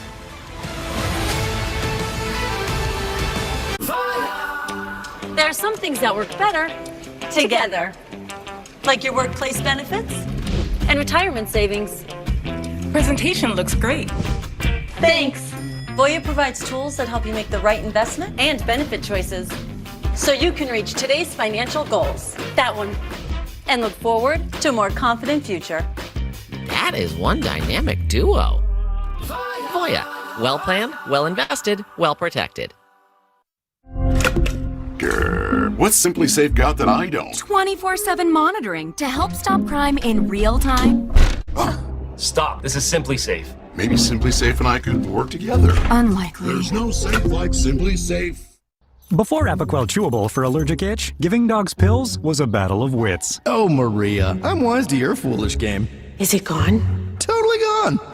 Itch relief just got easier. Apoquel, the trusted #1 treatment for allergic itch, is now available in a tasty chewable that works in a day. Do not use in dogs with serious infections. May cause worsening of existing parasitic skin infestations or pre-existing cancers and serious infections. New neoplasias have been observed. Do not use in dogs less than 12 months old. Ask your vet for Apoquel Chewable. Do it. I got this $1,000 camera for only $41 on DealDash. DealDash.com. Online auctions since 2009. This PlayStation 5 sold for only 50 cents. This iPad Pro sold for less than $34. And this Nintendo Switch sold for less than $20. I got this KitchenAid stand mixer for only $56. I got this barbecue smoker for $26. And shipping is always free. Go to DealDash.com right now and see how much you can save. I'm Tony Steen, digital strategist at AmericanEagle.com. Our clients have complex website and digital marketing needs. Badgley Mischka, a high-end fashion brand, needed to expand their online presence, reach new customers, and increase online sales. We solve digital challenges like this all the time. We implemented a digital marketing strategy that more than doubled their online sales through management of email marketing, paid search, SEO, and social media. For results-driven digital marketing solutions, go to AmericanEagle.com. Our God calls us!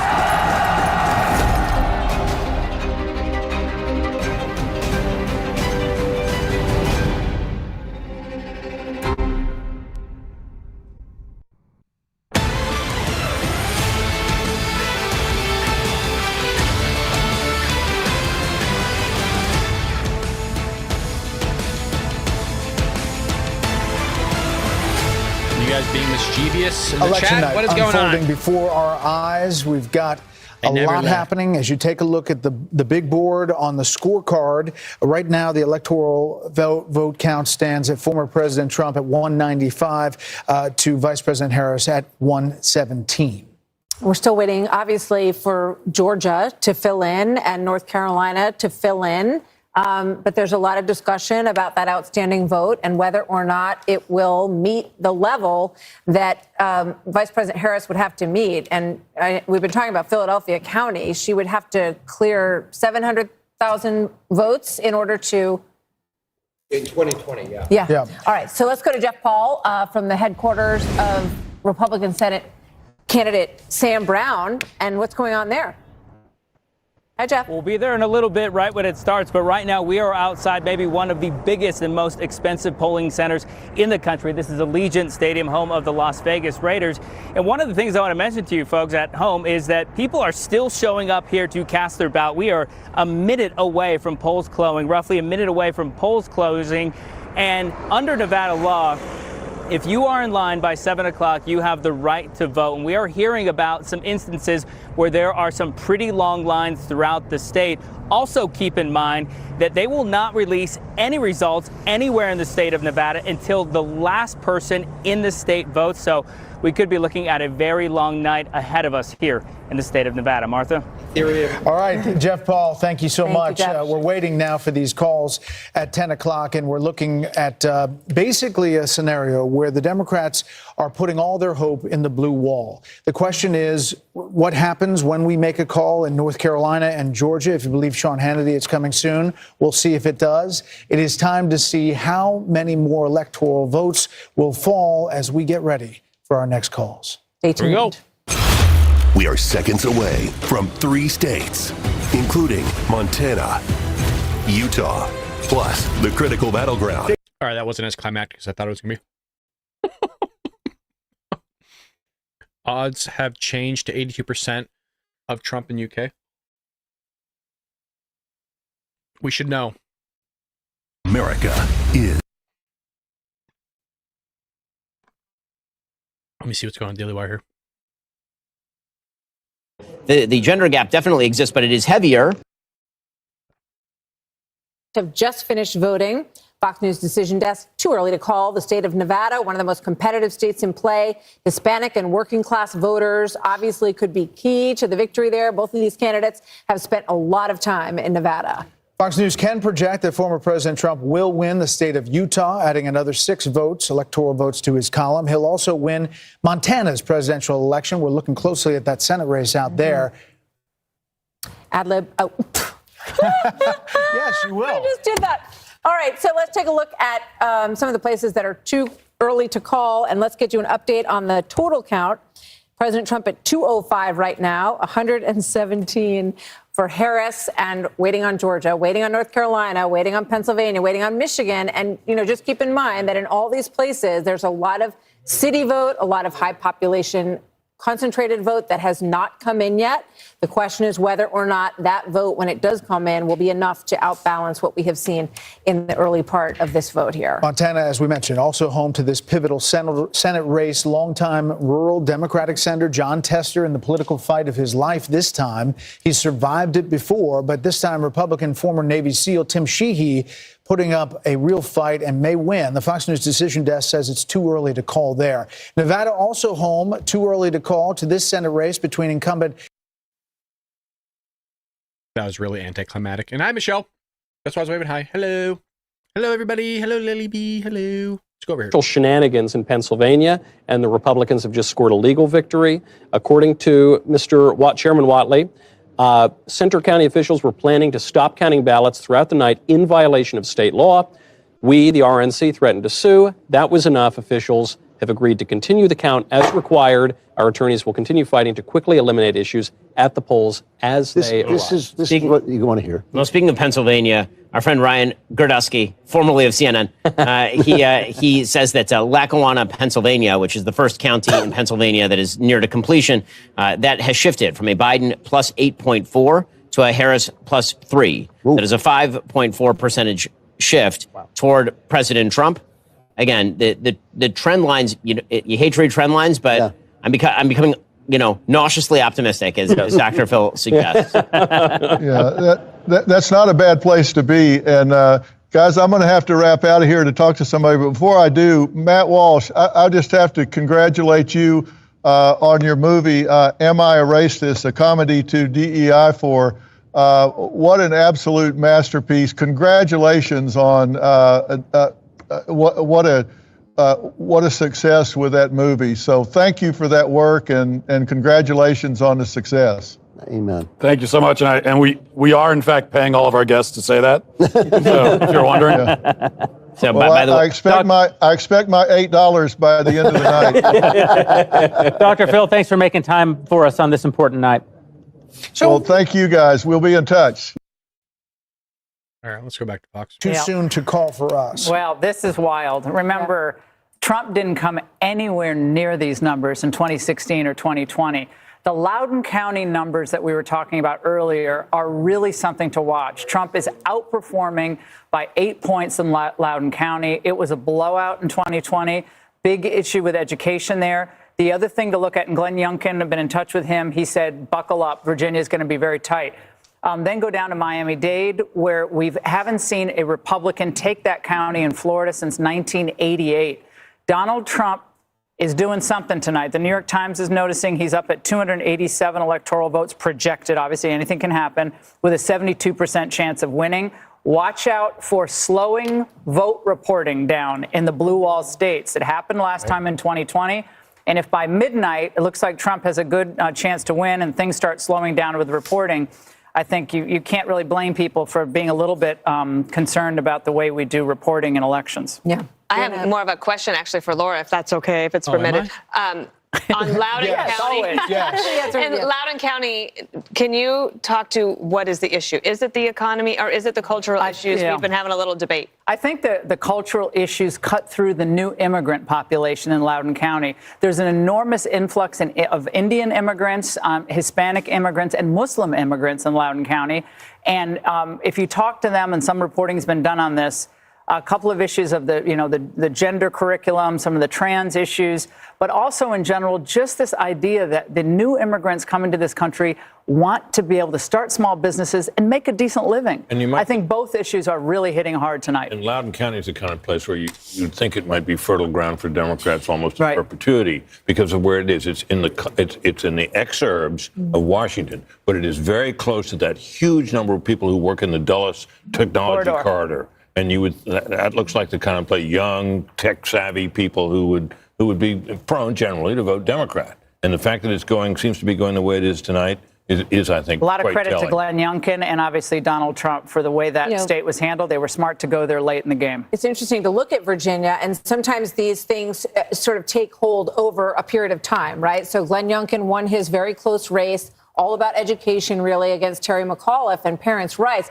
But then in the midterms, Virginia did not get the seats that they wanted to get, and Youngkin was sort of trying to get them over that edge. So if this does, and then we're, can't call it obviously yet, if it turns into a win for Trump tonight, it will be a very big sign. Or even close, Martha. And we have not called North Carolina. We have not called it yet, nor Georgia. But I'm sure there are good reasons for that, but others have. I understand. Harold? Do we know what's outstanding in Virginia? Let's just talk to Bill Hemmer because he's at the wall.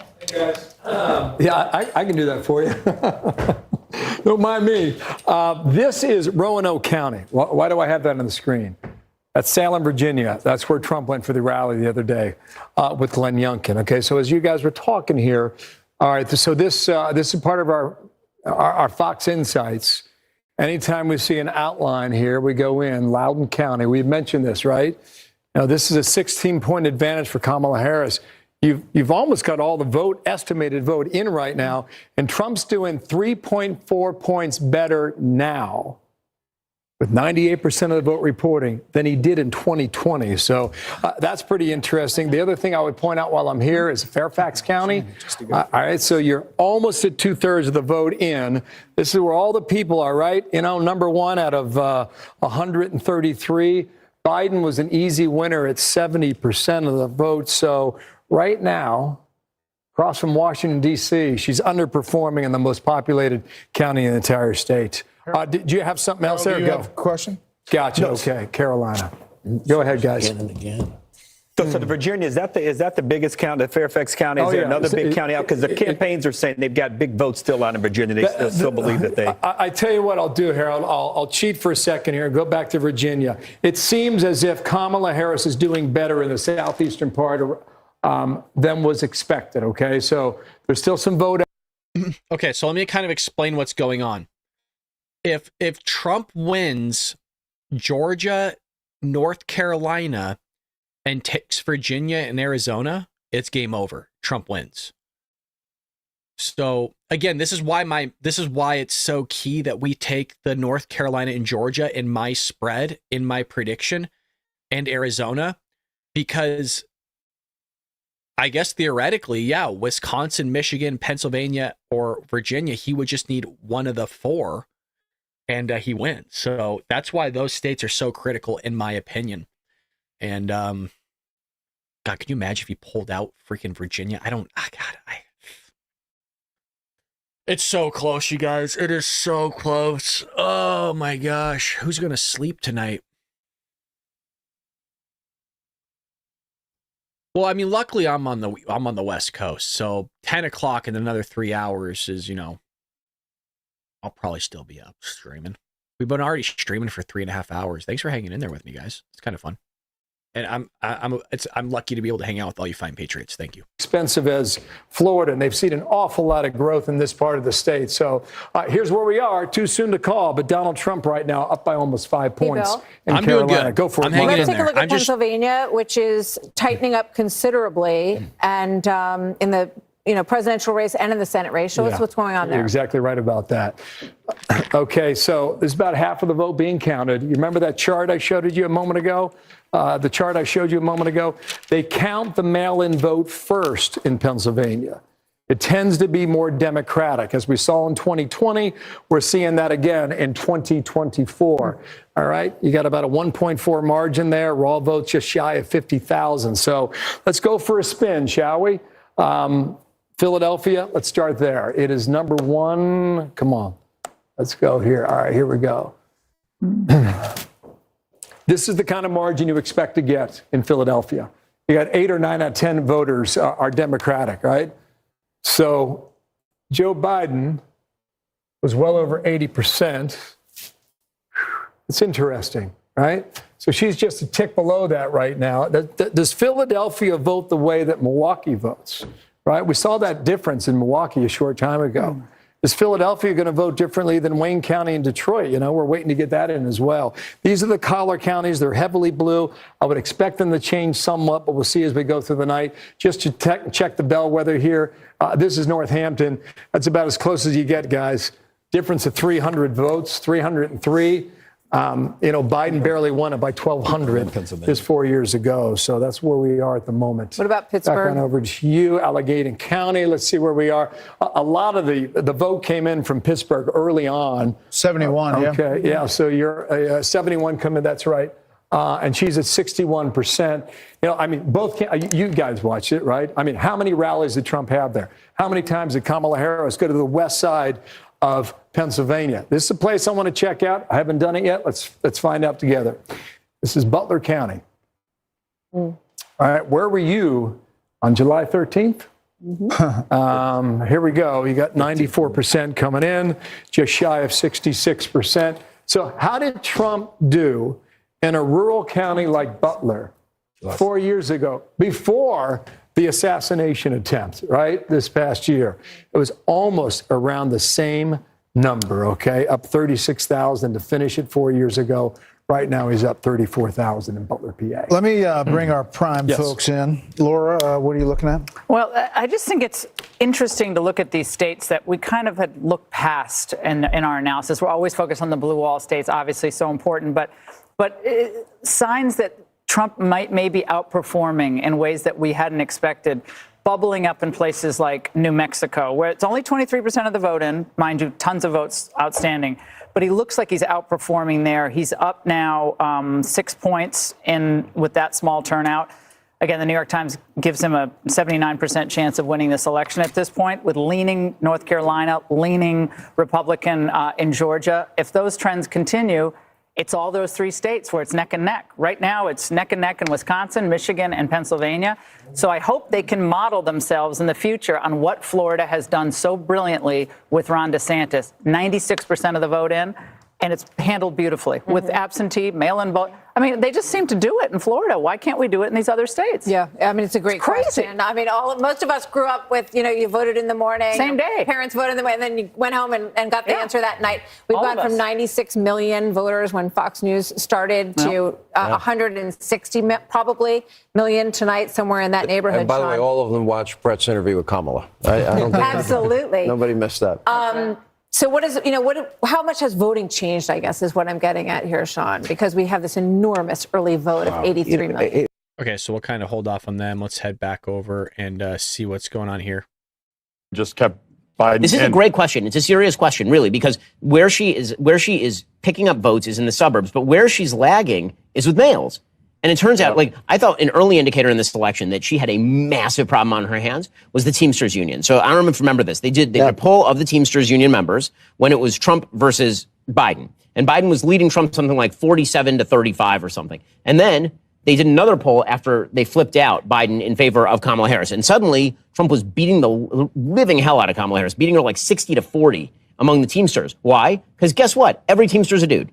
And it turns out that it's not just that it's not they don't want a woman president. They don't want this woman president who seems to scorn men. This entire campaign has been about how much they hate men. I hate to break it to everybody, but if you watch anything about this campaign, it is not just about an appeal to single women. It's about how much they despise men. When they trot out... So Daily Wire's calling North Carolina for Trump? Wow, they're calling that early. I'm not going to select that yet. Trot out Tim Walz as an example of masculinity, the assistant football coach who can't even properly use football terminology and who can't even control his limbs. He breaks into uncontrollable spasms every so often. And his obnoxious wife, turn the page, like, could you have found a more obnoxious group of human beings to set upon the United States? Joe Biden is many things: senile, horrible at his job, obnoxious. He's actually less obnoxious now that he's senile than he was before he was senile. And he's certainly less obnoxious than this crew. Yeah, I think Biden probably would be doing better for all the reasons you point out, which means that... Oh, it's going to be so fun, dude. Maybe one of the... maybe the most disastrous political strategic decision made in modern times was for Biden to challenge Trump to a debate before the convention. Because if he hadn't done that, then he's still in there. Yes, but was it Biden who challenged Trump, or was it the Democrat apparatus? Yeah, I think we better find out or let people know what we already know. What's so disturbing to me about this issue of men is the closing pitch that you saw the Democrats make to young men, which was essentially, here's your weed and your porn, go have your little pleasure palace. 100%. And that if that had worked, that would have been the most demoralizing thing, I think, for the future of the next generation. And part of what I am actually pretty optimistic about is that young men seem to really reject that cynical play for their vote. I mean, this is the first generation of young men that we have seen that are more religious than young women. It is the first that we've seen that are more pro-life than boomer men, than Gen X men. So that alone... Iowa has been called for Trump. So Iowa has been called for Trump, allegedly. Substantively. Let me just put the caveat in there. Britt, we sat on an election desk in 2016. And there was a betting odds that you were quoting that had Hillary Clinton winning 90% chance that she was going to win. That's where the evening began. And then it started going down. And we started doing the what if scenario, and her pathway started to narrow. It is flipped, to Sean's point, that the early vote gave Republicans an early boost. Right. And the question is what the day of vote's going to show. Well, is her path narrowing as we get more into the night? I think she started out with a narrower path. You know, we could figure out more ways that Trump could win. She had a narrower path. And the betting odds, by the way, are now up to 83% for Trump. And started at 58%, and it's climbed all through the evening to 69. I think you should have 70. A green eyeshade. Anyway, and there are other models are now predicting him well in excess. Stock market futures are also trading higher as well. I do think, just to go back to this Milwaukee point that we were talking about during the break, I mean, they are rerunning 30,000 absentee votes in Milwaukee tonight. Right. Because they couldn't, there was a problem with the processing. 31,000 absentee ballots after the election observer brought to the officials' attention that doors covering on and off switches on the devices, I guess, some of them weren't tallying and they were worried about it. So just for integrity purposes, they're rerunning all those ballots. So we might not hear the full and final counting from Milwaukee until tomorrow. AP Votecast has Trump winning 23% of black men. That's staggering. Nationwide. I'm sorry to hear what you said. Staggering. Where's that from? AP Votecast. And that has to be consistent a complete defeat for the mainstream media, who's just destroyed Donald Trump as a racist for all these years. And if you double the support with black people, and then you go up double digits with your support with Hispanics at the same time, and then run up the numbers with Jewish Americans here in the Northeast, that's a complete rejection of everything that they've been telling us about Donald Trump, and would explain why he's very competitive in the popular And vote. the news cycle for how long went on and on about the Seltzer poll in Iowa. Trump, it looks like he's going to win Iowa by 8 to 10 percentage points. Well, Seltzer. I don't remember what that was called, but it was like he was going to lose Iowa. I mean, it made no sense. Let's go back to Pennsylvania really quick. I know you're in Wisconsin, but can we just go to Pennsylvania? I sure can. And this is I want to come back to this. It's a fascinating story. It's happening in Wisconsin. Okay, so go ahead, Brett, with your question in Pennsylvania. Lackawanna County. This is Lackawanna County. You got it. Let me come back to current day. Right, it's 2024, isn't it, guys? Yeah, it is. Yeah, I do believe. Okay, so I'm kidding. So this is Lackawanna. This is Scranton. Okay, so she's got an edge. Go ahead. She's got an edge of 51%. The 2020 vote for that. Okay, I'm going to do something here, and you're going to see a slide come out. All right, so you guys got to remember these numbers. All right, versus 2020. Here is Biden's number. So she's about. 2 points. You do the math. 2.5 points below what Biden did, but she's winning the county too, and that's Scranton. Can I just show you guys something that I think we need to pay attention to? This is Wisconsin. All right, so you got your Fox Insights going here, okay? We talked about Dane, we talked about Milwaukee. What about Green Bay? That's Brown County, all right? Right now, with 46% of the vote reporting, in Brown County, which is Green Bay, Trump's up 3.6 points at this time in the night, okay? Take this off. We'll move down here to Outagamie. All right, he's up 1.8 points higher than he was 4 years ago. Take that off. This is Winnebago, right?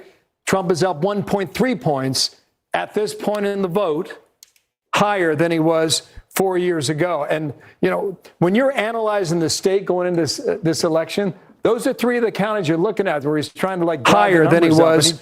He's able to do that. And so this is where we sit. You know, half a point. And not for nothing, guys, but sorry. Come on back here. Not for nothing. But Robert Kennedy has racked up 8,000 votes in Wisconsin. That's such bull crap that he's even on the ballot, man. Here.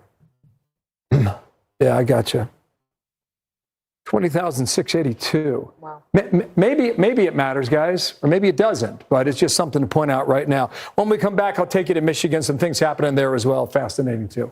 Back on over there. That's something to keep an eye on. The 31,000 votes you talked about, Laura, you think they're going to count in the morning, and that's in Milwaukee, right? Which they're is reprocessing them. They've begun to reprocess them, but there's no indication as to when that's going to finish. Because they had problems with the machine. There was a problem with this on-off switching device on the machine or something. It's hard to understand what it actually is. Can I ask you a question? You just gave me the latest numbers. I've been looking at the betting odd numbers that Brett was talking about.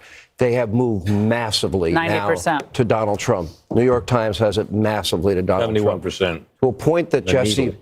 Yeah, No, the needle, right. Yeah. So we're really sitting here, and I think we got to take pause. There is a very strong possibility he will be elected the 47th president of the United States if these numbers, Yeah, my beard is like super itchy today. I think it's because of the weather. Well, so let's take a look. While they're doing this, let's take a look at what we got here. So let me bring you guys up to speed. Let me just refresh it. This is the same stuff Fox has, okay? So it's not like you're missing out on anything if we don't listen to them. So let it refresh. There we go. All right, so Michigan is pretty much still in play. Pennsylvania, Trump is starting to take the lead. Now, remember, that's because they said a lot of this mail-in ballots are the ones that are counted first. That tends to be Democrats because Democrats can't get off their ass and go vote. They have to do it from their nice, cushy home. Virginia is leaning towards Kamala, but that's only 67% reporting. Again, I have Kamala winning Virginia in my grid. North Carolina, 75% in, is going towards Trump so far, and then Georgia. We'll see. It's almost 90% in. We'll see if they call Georgia for us soon. Georgia and North Carolina are key, you guys. Key. Arizona is almost 50% in. Kamala's winning Arizona. Media backfired against the candidate they were supporting because it was so over the top. Same with the prosecutions. The same thing happened. you think it all contributed to? Oh, I do. Yeah, I agree with you. What do you got, Bill? Got something? I just punching up through Iowa. You know, everybody was talking about the poll, right? Yeah. You know, Again, the Morning another Register, mention, you know, I mean, another chit, right? A poll that will not be named. Yes. Right. That's correct. Until we get a little of the backsheesh, right? 40%, and you got a 7-point lead for Trump. Okay, so I'll be right back, guys. In the poll, I mean, they're obviously seeing something out there in Iowa, but this is Trump pulling away. Let me as you bounce around. Yeah, all good. This is Ohio, guys. Okay, 8 points in 2016, 8 points in 2020. 80% of the estimated vote is in. He's up more than 12 points in the Buckeye State. Dana, even if we're not there yet. We're not calling these states. We're going to wait and see how this raw vote total goes. But you'd rather be him. The path is getting clearer for him right now. To Sean's point, even that he's here at this moment, from January 7th, 2021 until now, is probably the biggest political phoenix from the ashes that we have ever seen in the history of politics. In the days after January 6th, I remember sitting, I think, with you, Brett, and I said, this guy, Trump, he's radioactive. Republicans have turned against him. They want rid of him. They want him. He's an obstacle. He's a problem. And I thought, no, I didn't think a political comeback by him was possible. I would say... And yet here we are. He's the toughest son of a gun I've ever seen. Yeah, that's for ever. sure, right? I mean, all he's had thrown at him. I mean, I'd be in an insane asylum. I think there's an interesting rhetorical trick you can always play with these things. When Sean says, think of all the things that they have done to him. And in spite of that, he puts together this probably the most racially diverse political coalition we've seen in generations. But you could also say it is because of what they did to him.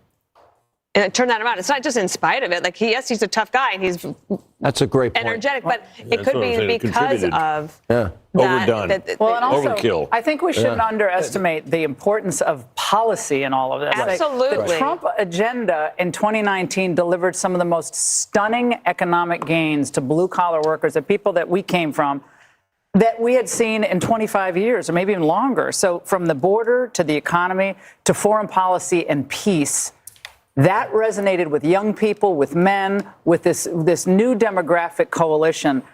And I think it's not just the greatest political comeback of all time. If these trends continue, a big if, but if, it will be the greatest comeback, I believe, in history, because this man was counted out and called every name in the book. They want to put him in jail tonight. If they could, they would put him in jail. Final word. And I hate to get ahead of ourselves, but if he does win and the numbers hold up, and the popular vote is what it is, he would have a mandate. He would have a diverse winning coalition that he would then be able to govern with. The House. He got both the House and the Senate. He would probably have the Senate. Maybe he doesn't have the House. But that mandate would have to be respected. So it would be up to Democrats and the media to determine how's their posture going to be towards a seemingly very popular president who's had the greatest upset victory, followed by the most controversial election, followed by the greatest comeback victory we've ever seen. So we shall see. Yes, we may have this conversation several hours from now. But listen, the primes. I call you the primes now. 7, 8, and 9. What am I? Avengers. A cut of prime, you know. Exactly. Thank you very much. Thank you, you guys. Great coverage. Have fun. Fantastic to have you together. Thank you so much, guys. That was great. Fun time. It was great to The have. vote count is underway. More results coming in. We're tracking it all as Fox News Democracy 24 marches on.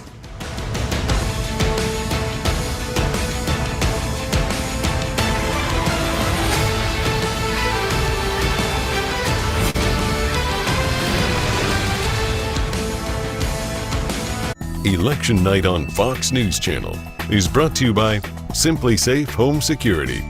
There's no safe like Simply Safe. Can you believe this, man? Everyone's getting that new Simply Safe outdoor monitoring. Now they can help prevent crime before it even happens. How do we compete with AI-powered outdoor cameras that alert live agents of an intruder? Stop. This is Simply Safe. Police are on the way. Whoa! I didn't even see those guys. So what about us now? Luckily, I'm pretty adorable. There's no safe like Simply Safe. All right.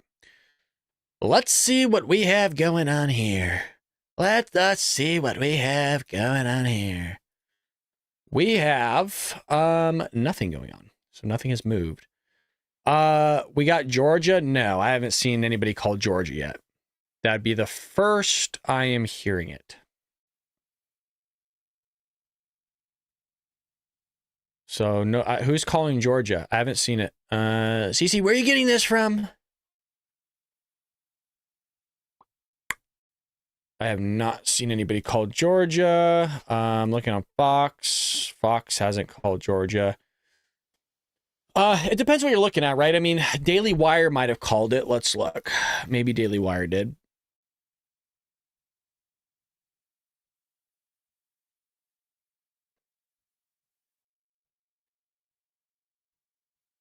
Yeah, so Daily Wire called Georgia, North Carolina, but that, I think they're jumping the gun a little bit. Let's listen in. They're not feeling so good at this particular moment. Can we go back to a question Dennis asked was an interesting one. Who are they going to blame if they lose? And you were saying, Ben, that they're going to blame the American people. Yes.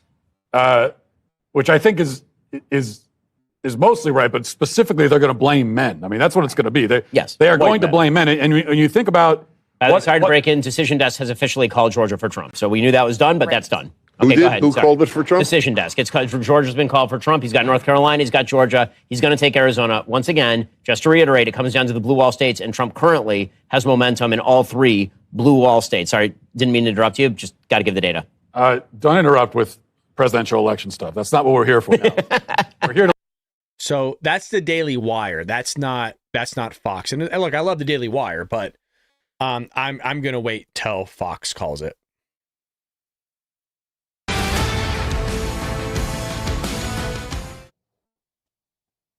We are back, and Jackie Heinrich is standing by at the Harris campaign headquarters, where there is a lot of votes still to come in tonight. What's the mood over there at this point, though, Jackie?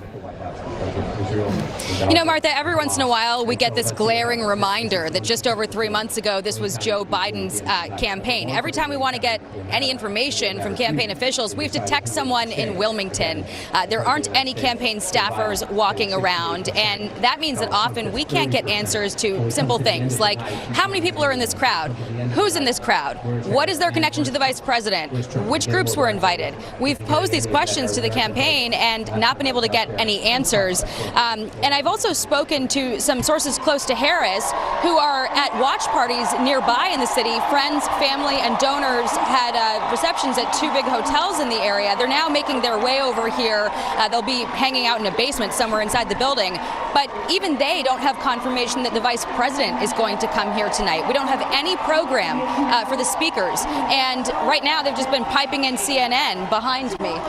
So we are waiting for anything substantive. The updates that we do get are over email from senior officials that are giving us sort of broad strokes as they're watching data come in. Right now, generally, they're feeling happy about long lines at college precincts in North Carolina and Michigan, saying that should be helping them with young voter turnout, guys. All right. But Jackie, let me just ask you. I mean, my chain with the Democrats kind of went dark, too. When's the last time you got an update?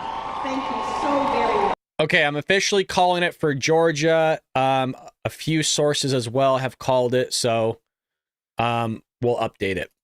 We're going to go Georgia. That's huge for us. Huge. Now I'm going to feel a little bit more comfortable when I hear it from Fox. But that is freaking huge for us if we get Georgia. At the Harris campaign headquarters in D.C. Jackie, thanks. Let's go to Wisconsin and check back in with Mike Tobin, because we want to get an update, Mike, on what is going on with these machines. Has the voting stopped as they try to troubleshoot on this equipment, and what does it all mean? Well, the county hasn't stopped. What they did is they put out an all call for city employees. So they've got firefighters, they got healthcare workers, IT workers here trying to move this count along. They have to verify all of the metadata, if you will, on the top of the ballots before they can run them through these machines again. Now, here's the problem. We zoom in over my shoulder. I want to show you how these voting tabulators are working, or how the machines themselves ran into a problem. If you look at the back of that machine, there's a red sticker on the back of that machine. That effectively acts as the seal to prove that it hasn't been broken. But there's also a locking mechanism on the back of those machines. Now, those machines operated until the afternoon, and no one noticed that the stickers were in place, but the locking mechanisms hadn't been engaged. A Republican observer noticed that, raised the red flag, brought it with the city officials. The city officials say they believe that the integrity of the vote was never compromised, but out of an abundance of caution, some 31,000 ballots had to go back to the starting point, start all over again. We've got 107,000 ballots out here. At last report, some 43,000 ballots had been through the process. We expected to get some final numbers from the city of Milwaukee around 1 or 2 a.m. The city can't speculate when we'll get the final numbers now. We just know that it's going to be later. The city is trying to pass this off as an abundance of caution, but you've had some Republican leaders out here, like Senator Ron Johnson, who said that this is simply unacceptable. They had a long time to preserve the integrity of this, to make sure that these machines were locked, a simple step in the process. They're not happy with it. We heard from the RNC chairs, Laura Trump, Michael Whatley, saying this is an unacceptable example of incompetence. So they're trying to get this thing done. They're hoping this doesn't really stretch into tomorrow, but they are anticipating that the vote will now continue into the early mornings, the early hours of Wednesday. Guys, back to you. Just to be clear, Mike, they're saying that they're going to keep counting. Like Pennsylvania has said, they're going to keep going. They're not going to stop and go home and take a break and... Correct. They intend to keep counting, and you've got 107,000 ballots here, and 31,000 of those are the ones that have to go back through the process. So it's delaying the process. It's not tanking the process. And the city officials, again, want to insist that the integrity of the process was not compromised. They just want to be extra cautious. Okay, Mike Tobin in Milwaukee. Mike, thanks. So let's bring our panel back in, and we have some new people joining us at this hour. We're Britt Hume, Dana Perino, and Harold Ford Jr. are all still here. Kellyanne Conway has come back to join us, and Mark Penn and Charlie Hurt. Welcome to Mark and Charlie. Great to have you guys here. Mark, let me start with you. What's your read on this evening? And we're looking at North Carolina and Georgia and Virginia very closely right now. Well, my read is that this is a real tug-of-war election. And all we're seeing right now is the Trump forces seem to be pulling that rope just a little bit more. What you see is that he's doing a little bit better with minority voters. The suburban wave for Harris did not materialize, and Trump is doing very well in the rural areas. So there's just infinitesimal change. Whoever wins, we're going to have a very divided country. The polls were right. We will be divided between the elites and the working class and what they think the direction of America is.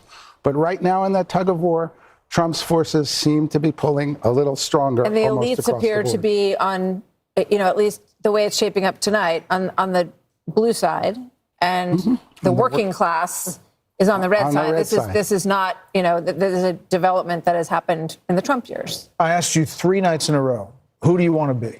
Right now at 10:36 p.m., who do you want to be? Well, right now, I want to be Donald Trump, because these votes are coming in. You take a look at Philadelphia. Philadelphia, he had 12%. Then he had 18%, the same as he had last time. Now he's got 21%. He's got 3 points better than he had last. It's just interesting that all these people are calling it, but not Fox, you guys. So Daily Wire, Patrick Bet-David's podcast, I get all that. Even Election Wizards calling it, but it's interesting. The one that I want to see Fox call it. That's the one that's going to make me feel a little bit more comfortable here. So if we get Georgia, North Carolina, Arizona, you guys, like I said, buckle up. 5% chance of winning one or more of those states. We've got more information, I think, on Pennsylvania than the others. I think that is, pulling more in his direction the more these votes are being counted. I just have one more question for you in this round, Mark, and then we'll get to more, I'm sure. You early on questioned the strategy that had led to inflation in the Biden administration. You thought they should have addressed it much sooner. You also questioned whether or not he should be the candidate and whether or not that kind of switch up should have happened sooner. What do you think tonight about those issues? Look, I think Harris will have run a very credible race. She is getting the Democratic constituency, probably doing better than Biden would have done because Biden was really collapsing. She is getting the Democratic constituency. This is awfully close no matter who wins. Whoever is president is going to have to address all of America. But I think she ran a good race, almost an excellent race, but it may just fall in short. It's a good point, because we're comparing Biden to 2020 numbers when he won, but the numbers where he was when she took over were not those numbers. Disastrous. Yeah. We have a call to make. The Fox News decision desk can now project that former President Trump will win the state of Iowa. Trump is performing well in rural areas, which helped deliver victories to former President Trump in 2020. We already had Iowa, folks. This obviously comes in the wake of a lot of focus on a poll that shall not be named. No, let's do it. Oh, name it? The Des Moines Register poll. I think we've talked about it seven times tonight. But anyway, it got a lot of attention. Ridiculous. It was a attention-getting poll, and it was being forecast to be what the Midwest may look like, maybe because of a gender gap or whatever she was seeing in her poll, Ann Seltzer. We are now calling Iowa for the former president. Yeah, I mean, it was, described as a bit of a jolt when it came across. I think all of us, when we saw that, Ann Seltzer, because the reason is she has an excellent reputation. She's called a lot of things well. In fact, she called the Trump lead in 2016 in her polling, and everyone thought she was crazy. She had him like +6 or something like that. Well, she also had him winning the caucus, and Ted Cruz beat him. Yes, so she has a good reputation, but this one appears to be a blip on her screen because clearly Iowa is in the Trump column tonight. Harold, thoughts about what's developing? So you think about what everyone is saying. This blue wall, there are 44 electoral votes there in Michigan, Wisconsin, and Pennsylvania. If she loses Virginia, Nevada is 6. That gives her 50. If she wins Virginia, that gives her 57. She has a very narrow path, as Mark is saying. I think as you look back, and this is a big if here, we talked about it, I think in the last segment, we talked a little bit about the policy here, Laura did. And if she looks back, I think 3 things, and you said one of them, Kellyanne, should you have chosen Shapiro?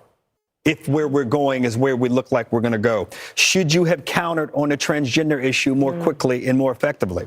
And then the border and the economy. Should she have distanced herself from Biden? Now, look, we're still a little early in the evening. I agree with Mark. It's still a little pull one way. But if you're sitting there tonight, you want to be on that campaign tonight if you want to win the campaign. So she's got to run the tables here over the next hour or two, over the next day or so, if we're hearing correctly about Wisconsin. But it does not look as promising as it did a few hours ago. Let's head back to Bill real quick. Bill, can we dip into Virginia, the Commonwealth? Yeah.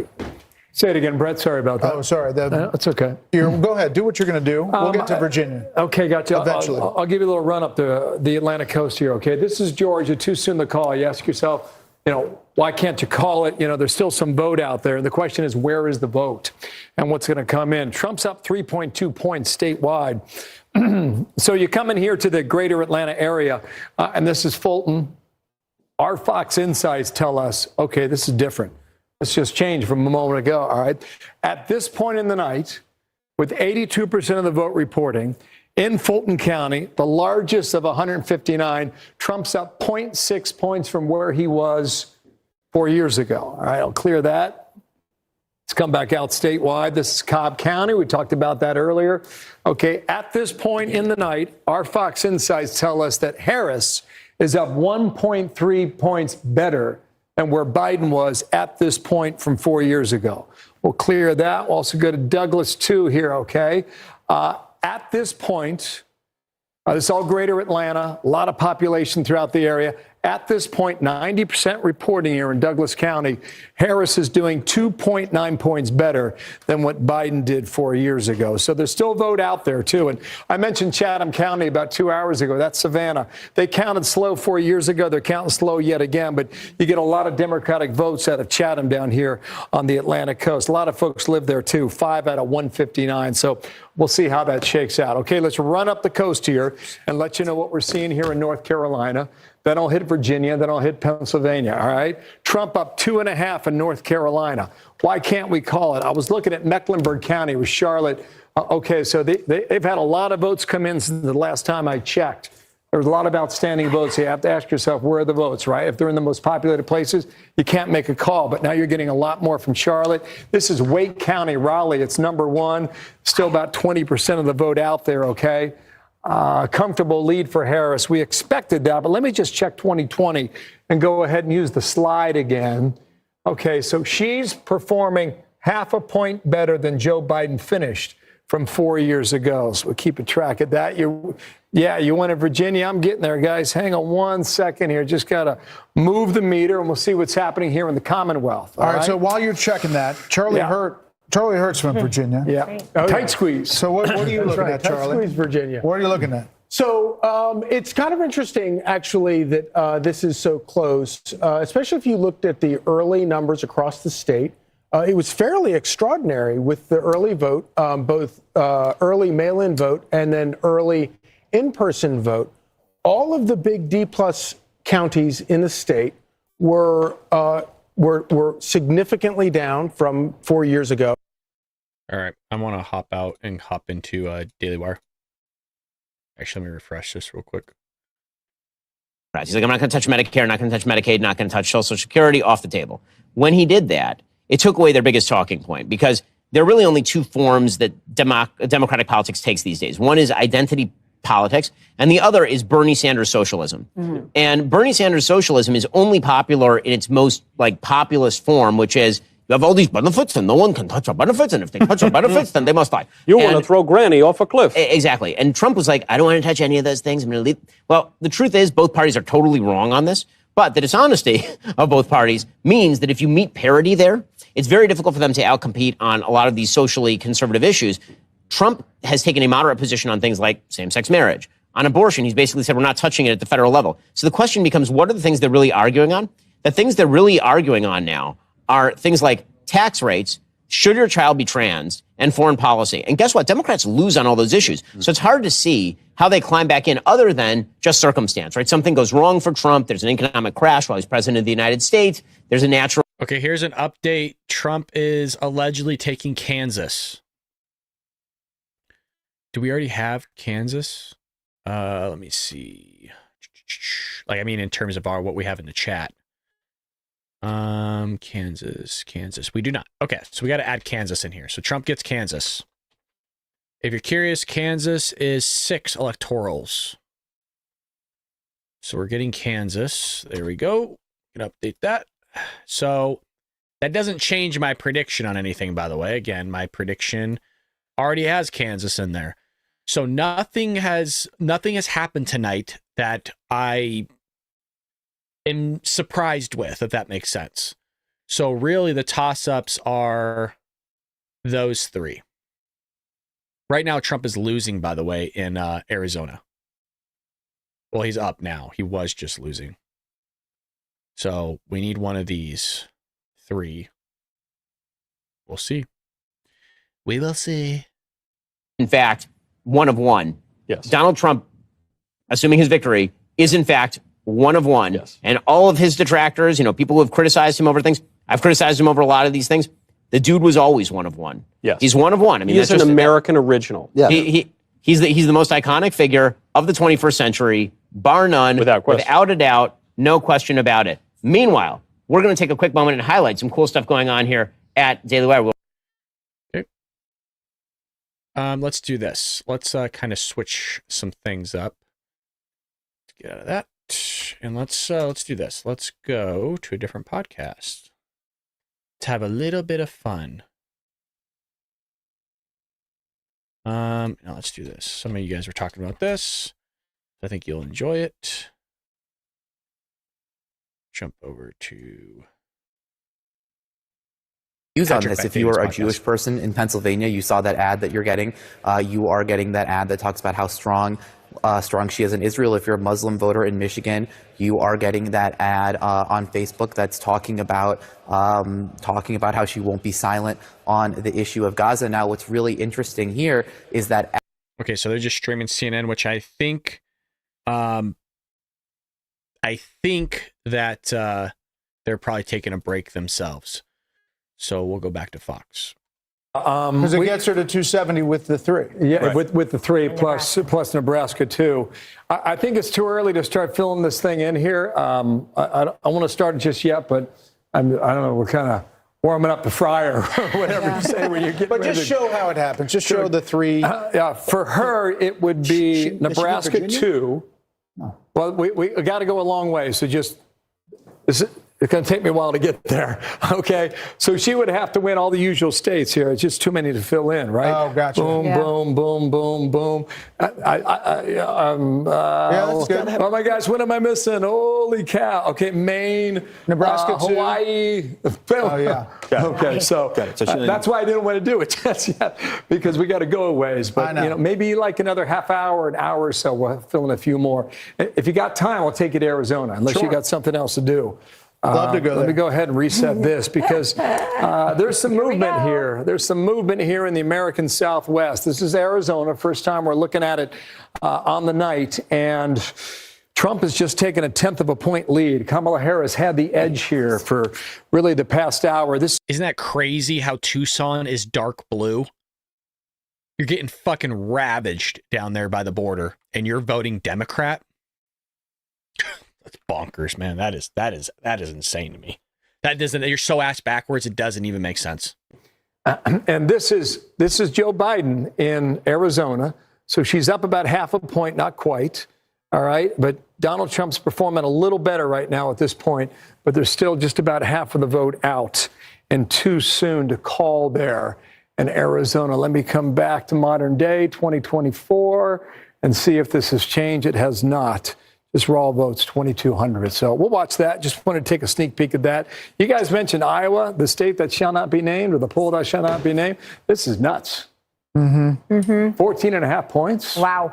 Yeah, that's not even. Somebody's not having a good night. Guys, there's a ton of votes still out there, too. This thing could go higher. Anyway, it's, back to you it's guys. a little okay? outside the margin of error. Okay. All right, let's go over to Sandra and get a look because we've been talking about young voters, and you have some new stuff from our Fox News voter analysis, Sure. Sandra. I'll build off of what Kellyanne just said about the Hispanic voters in just a second. I'll dive into age first for you, Martha. And it is pretty incredible, some of the data that we're seeing in our Fox News voter analysis. This age group 65 and over, okay, it is a dead heat. Split the vote there. But just note, Donald Trump led this group by 3 points in 2020. So he is, in fact, slightly underperforming with that group. But here is a huge story that we are seeing develop. Voters under age 30, 52% of the vote going to Harris, 44% to Trump. That's an 8-point margin that she's leading by. Biden led with this group by 25 points. Kellyanne was just talking about this a moment ago. He led by 25 points with this age group back in 2020. She is significantly underperforming with the younger voters right now. Want to jump back in and also talk about the Hispanic vote and what we are seeing there. This also telling a huge story of the night. Kamala Harris getting 56% of the support there. Donald Trump, 40. Okay, so she's leading by 16 points. Biden led with this group by 21. Again, she's underperforming there. I want to break that down by gender when it comes to the Hispanic vote, because this also telling a story. Hispanic women, for example. Okay, Harris is leading by 24 points with this group right now. Biden led with this group by 34 Hispanic women. Underperforming there. Comes with Hispanic men. Look at this story. Harris is up by 6 points with Hispanic men.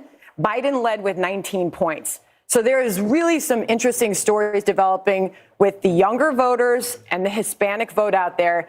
Brett and Martha, as you know, we have heard it on the ground. A lot of those American Hispanic voters, they don't like what they're seeing with illegal immigration in this country. They've been speaking about that. We are seeing that show up in our analysis. Sandra, thank you. Yeah. Interesting stuff, especially Very. that Hispanic vote. And that gap, that 20-plus gap that we're seeing, we've been seeing it for a long time. We've been talking about it for a long time. It has shown up in polls that she was underperforming Biden by more than 20 points with Hispanic voters, Britt. It's a very seismic change. Which means that if it comes down, as we now, I think, have agreed at this desk that it does to those three blue wall states being her. What do I think? What do you mean? What do I think about what? What's Arizona voter ID laws? I'm actually not sure. We do have some Patriots that watch the show that are in Arizona.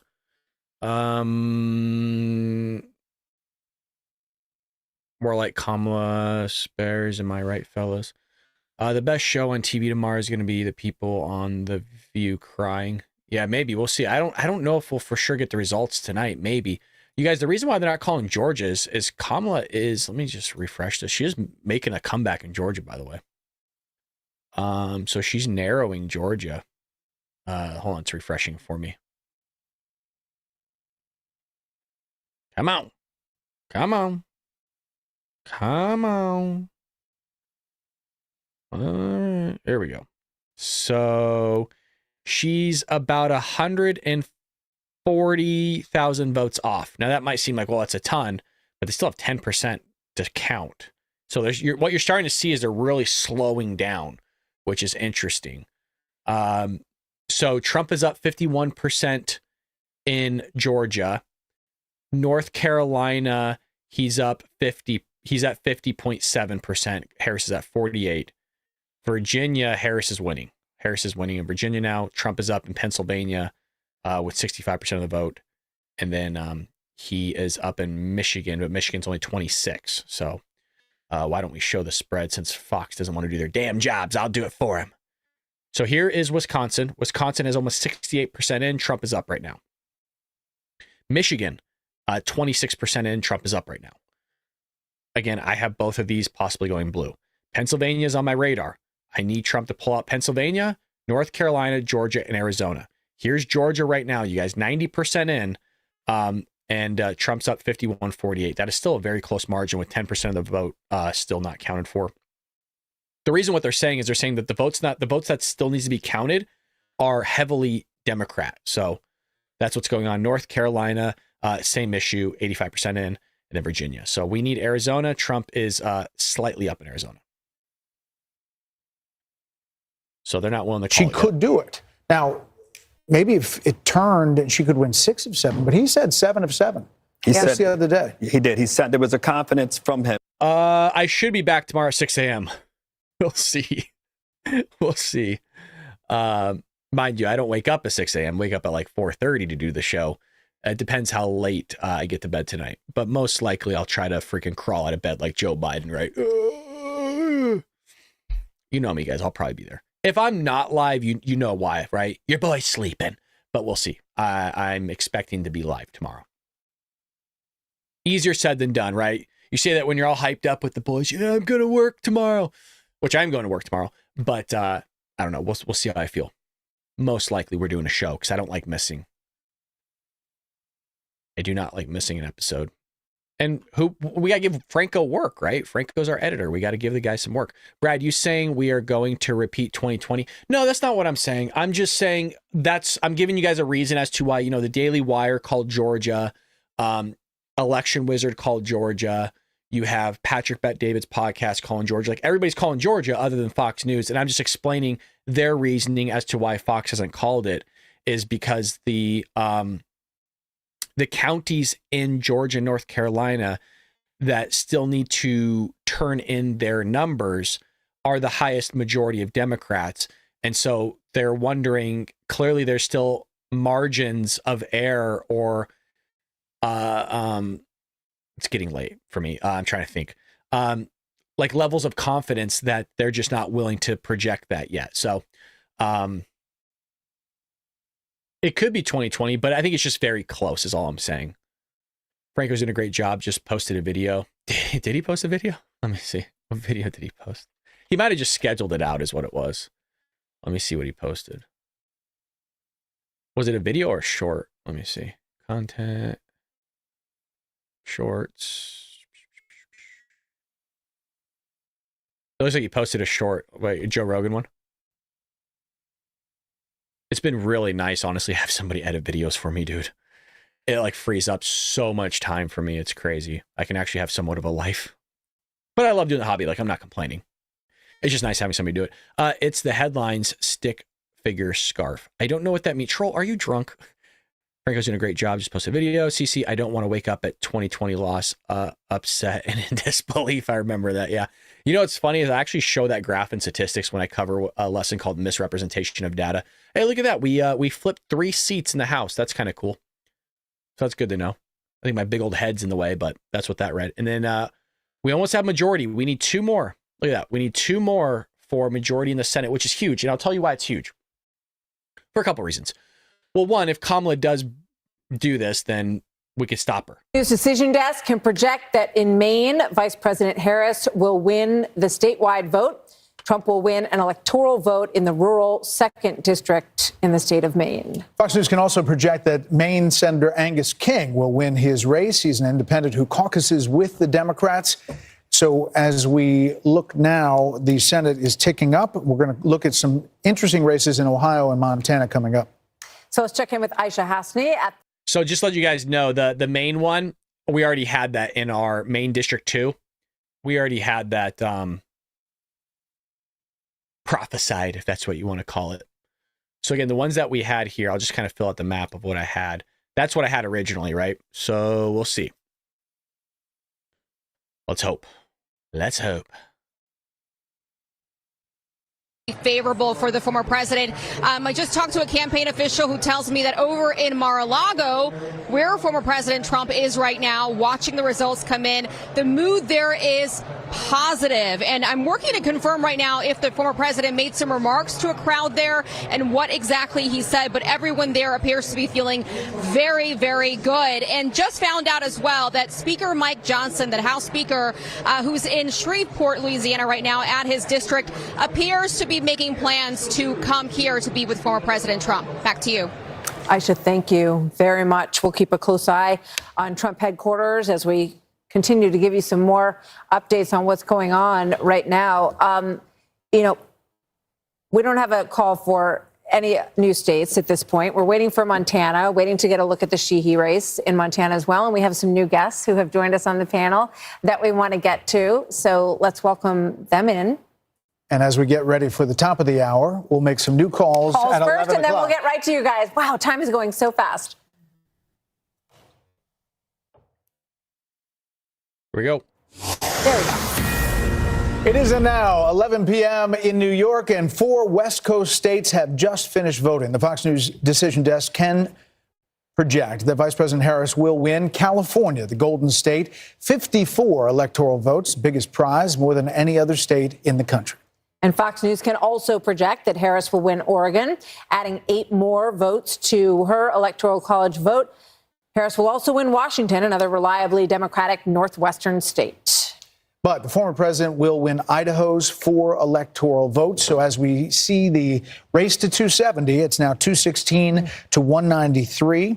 Race is changing quickly. I am getting some word from the Democrats who have now put out kind of a sense of the race, saying that in Pennsylvania, they say they're overperforming turnout expectations in Philadelphia and the early vote expectations in Bucks County.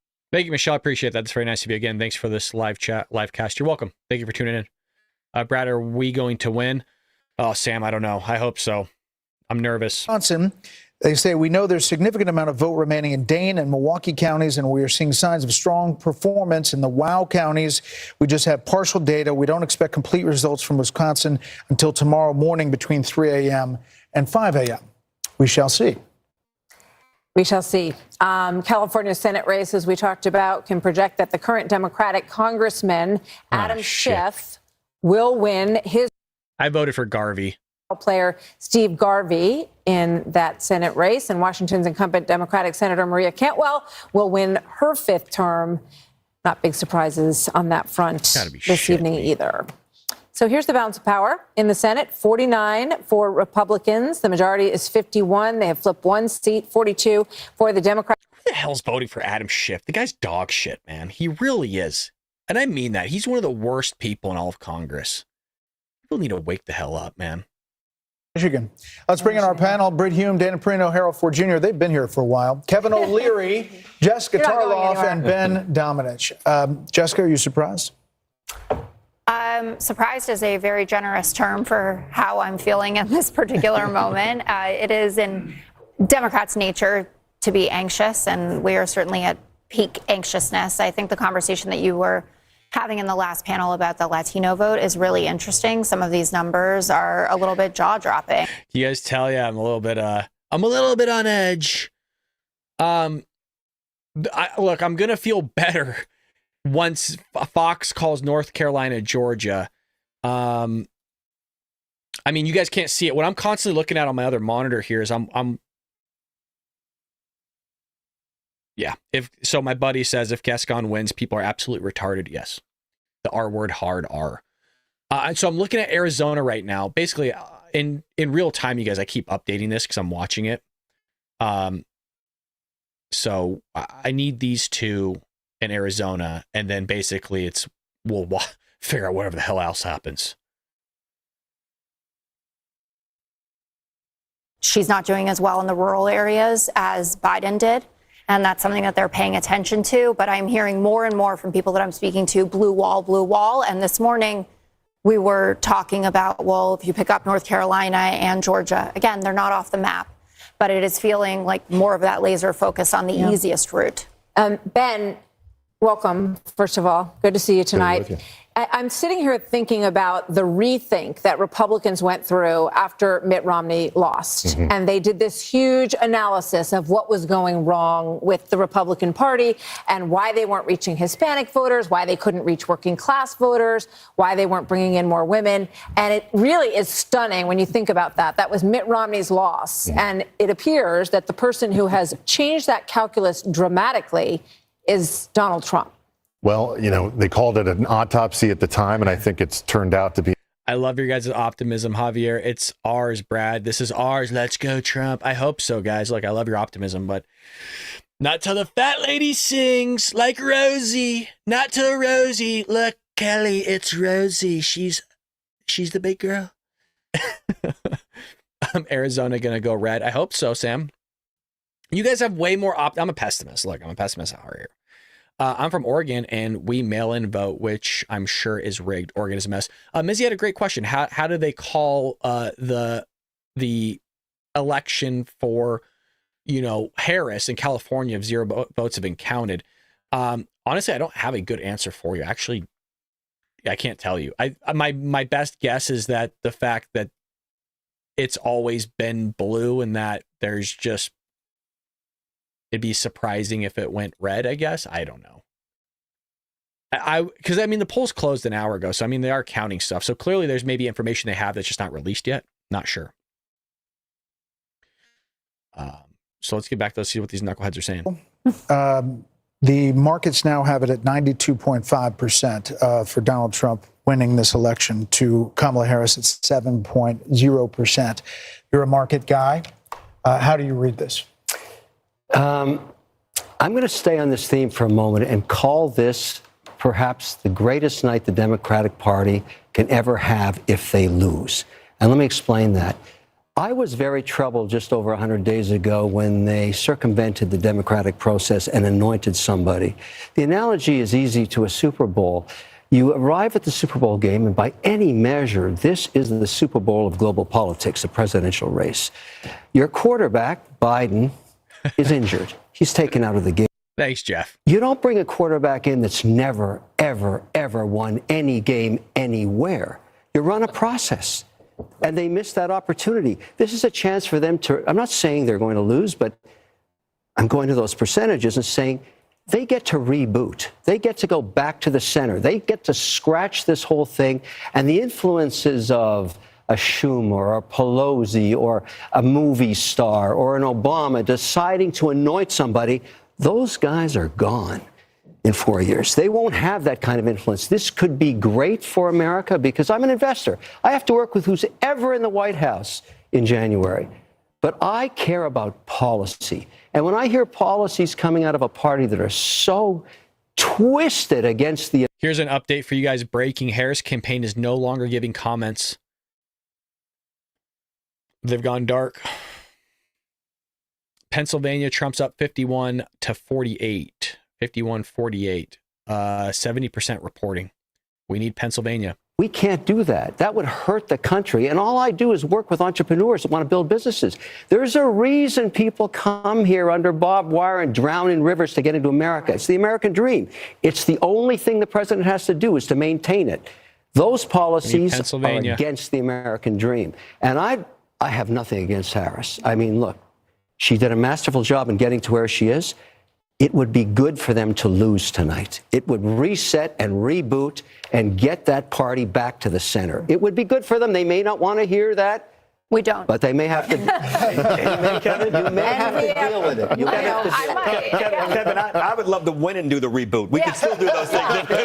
We'd bring you right into the party to help us do it. We're going to take a pause right here because we have a big call to make right now. We do indeed. The Fox News Decision Desk can now project that Republican businessman Bernie Moreno, who started his entrepreneurial career in the car company and buying auto shops in Ohio, has won and unseated incumbent Democratic Senator Sherrod Brown, who has been an Ohio institution for a lot of years. This is an important flip for Republicans. The party is edging closer to an outright Senate majority tonight, and there are still a couple of places yet to be heard from. Right. Now, think about this. Huge. Now, if the Democrats would somehow hold on to the John Tester seat, that would be a different math. But as you look at the balance of power in the U.S. Senate, is this Moreno speaking right now? Can we go in there? Let's listen in for a couple minutes here. We need one more for majority. There we go. Look, today starts a new wave. You know, we talked about wanting a red wave. I think what we have tonight is a red, white, and blue wave in this country. Because what we need in the United States of America is leaders in Washington, D.C. that actually put the interests of American citizens above all else.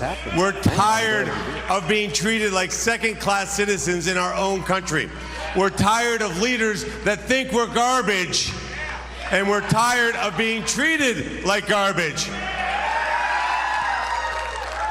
You know, my opponent talked a lot about helping the working man, and I will agree with him on the need to help working Americans. But the difference is talk without action is nothing. So what we're going to do, thanks to now having a Republican majority, by the way, how about that, in the United States Senate,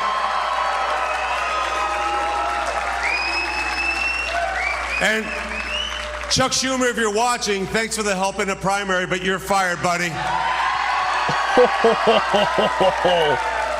Damn. This is a new dawn of Republican leadership. With President Trump and J.D. Vance in the White House, we are going to advance an agenda that is an American agenda.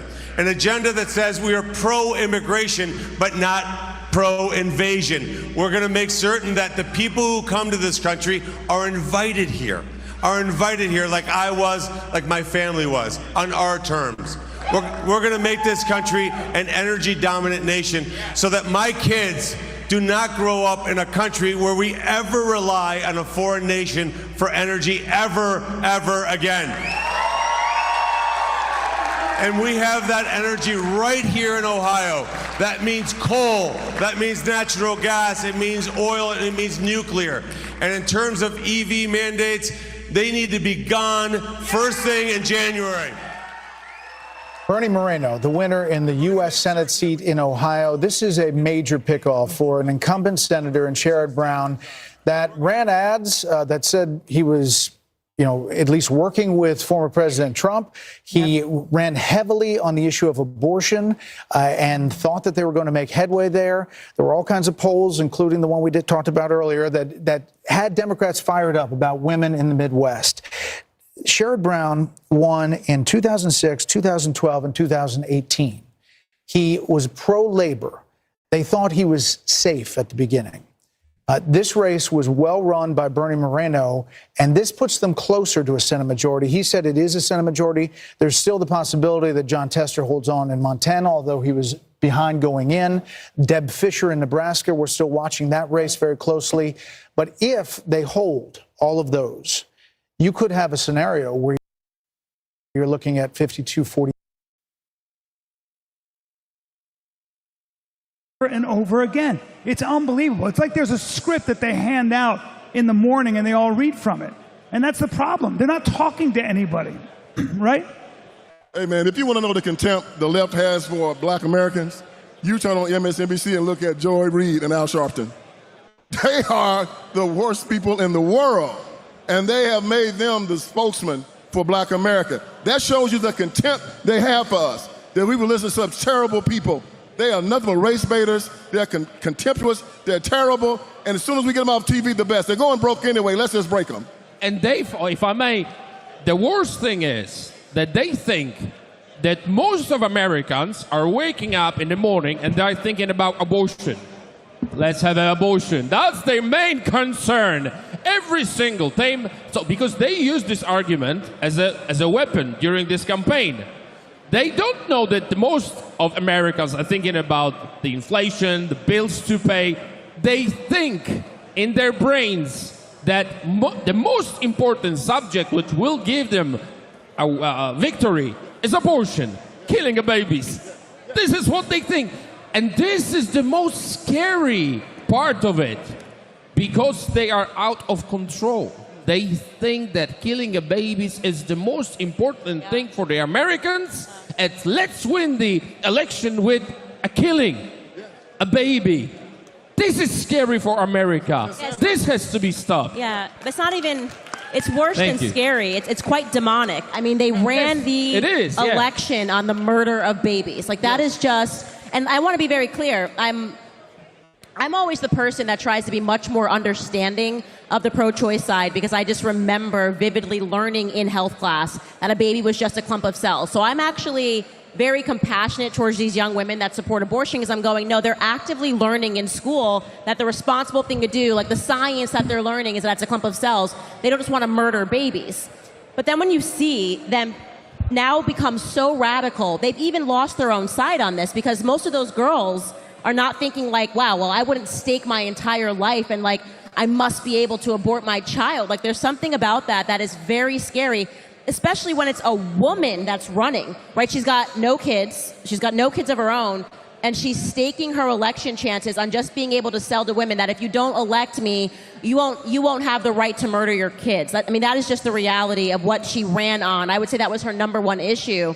And what I will say is that no matter what happens tonight, but especially if Donald Trump wins, they will not run this same game again, because they went. I don't think Rummel's putting people in timeout. I could be wrong, but I don't think so. Brought out J-Lo. I mean, they went, LeBron James, they ran every celebrity that they had in order to convince the public that they had to vote against Trump. And what's happening right now, they've already lost the celebrity game. So it's going to be interesting to see how they pivot, no matter what. That I think we have now fundamentally changed the way that we have proven that people are fundamentally changing the way that they vote, especially black men. That is the kill shot to the Democratic Party. Thank you, Sam. If LeBron James doesn't work, if Beyonce doesn't work, if Taylor Swift and her cat doesn't work in a soppy post about, childless women with cats, what are they running on? And listen. What are they going to run on? I got to say, I love By the way, that's embarrassing. As you guys know, so I'm not just blowing smoke here, but if Donald Trump does win this, and the exit polls show that black men, which it looks like that black men really did walk away from the Democratic Party, what you and Kanye did changed the fucking world, man. Like, that is really incredible. This was the Democrats' most reliable voting bloc since the 1930s, man. That is an incredible thing. It is. If they actually woke up and were like, oh, we don't need to just be unconditionally supportive of the Democrats, who have delivered for them nothing but disaster and everywhere that they touch. The other thing that you say, what are they running on? They're running on destruction. Think about this for a second. They are running on, as far as they're concerned, our institutions and our traditions are inherently what? Racist, patriarchal, and all these things. So the only way to equalize the playing field is not to change them or work with anybody, it's to tear them down, which is why they don't want to debate, which is why they don't want to talk. And so that's what they run on. Let's destroy, and we'll rebuild it in our image to the great God of equality. Yeah. That's what they talk about. Yeah. And they're all about socially engineering equality. And when you do that, somebody's got to be at the top of that food chain, making sure everybody is doing exactly what they tell you. And that really is what it comes down to. That's what I worry about. If you read the critical race theorists and just all of these people, they're all deconstructionists. The rest of us are trying to construct a life. It's hard making a life. And it's very easy to be an academic and sit back and look at what's wrong and draw that graph and just tell you basically we got to tear things down to make things more equal. No, not so. The rest of us don't live that way. Rob has got another clip, and soon we're going to give you guys another update. Here is CNN, guys. We're going to show you guys a clip. Rob, play this clip. Yeah, Jake, let me just give you a gut check here about what we are hearing here as we've been sitting here reporting from the Harris headquarters. And I think the operative word right now is silence. There's not a lot being said because the Harris team appears to be searching for bright spots in the map as these results very, very slowly come in. Searching for bright spots and also very aware of the warning signs throughout the electorate.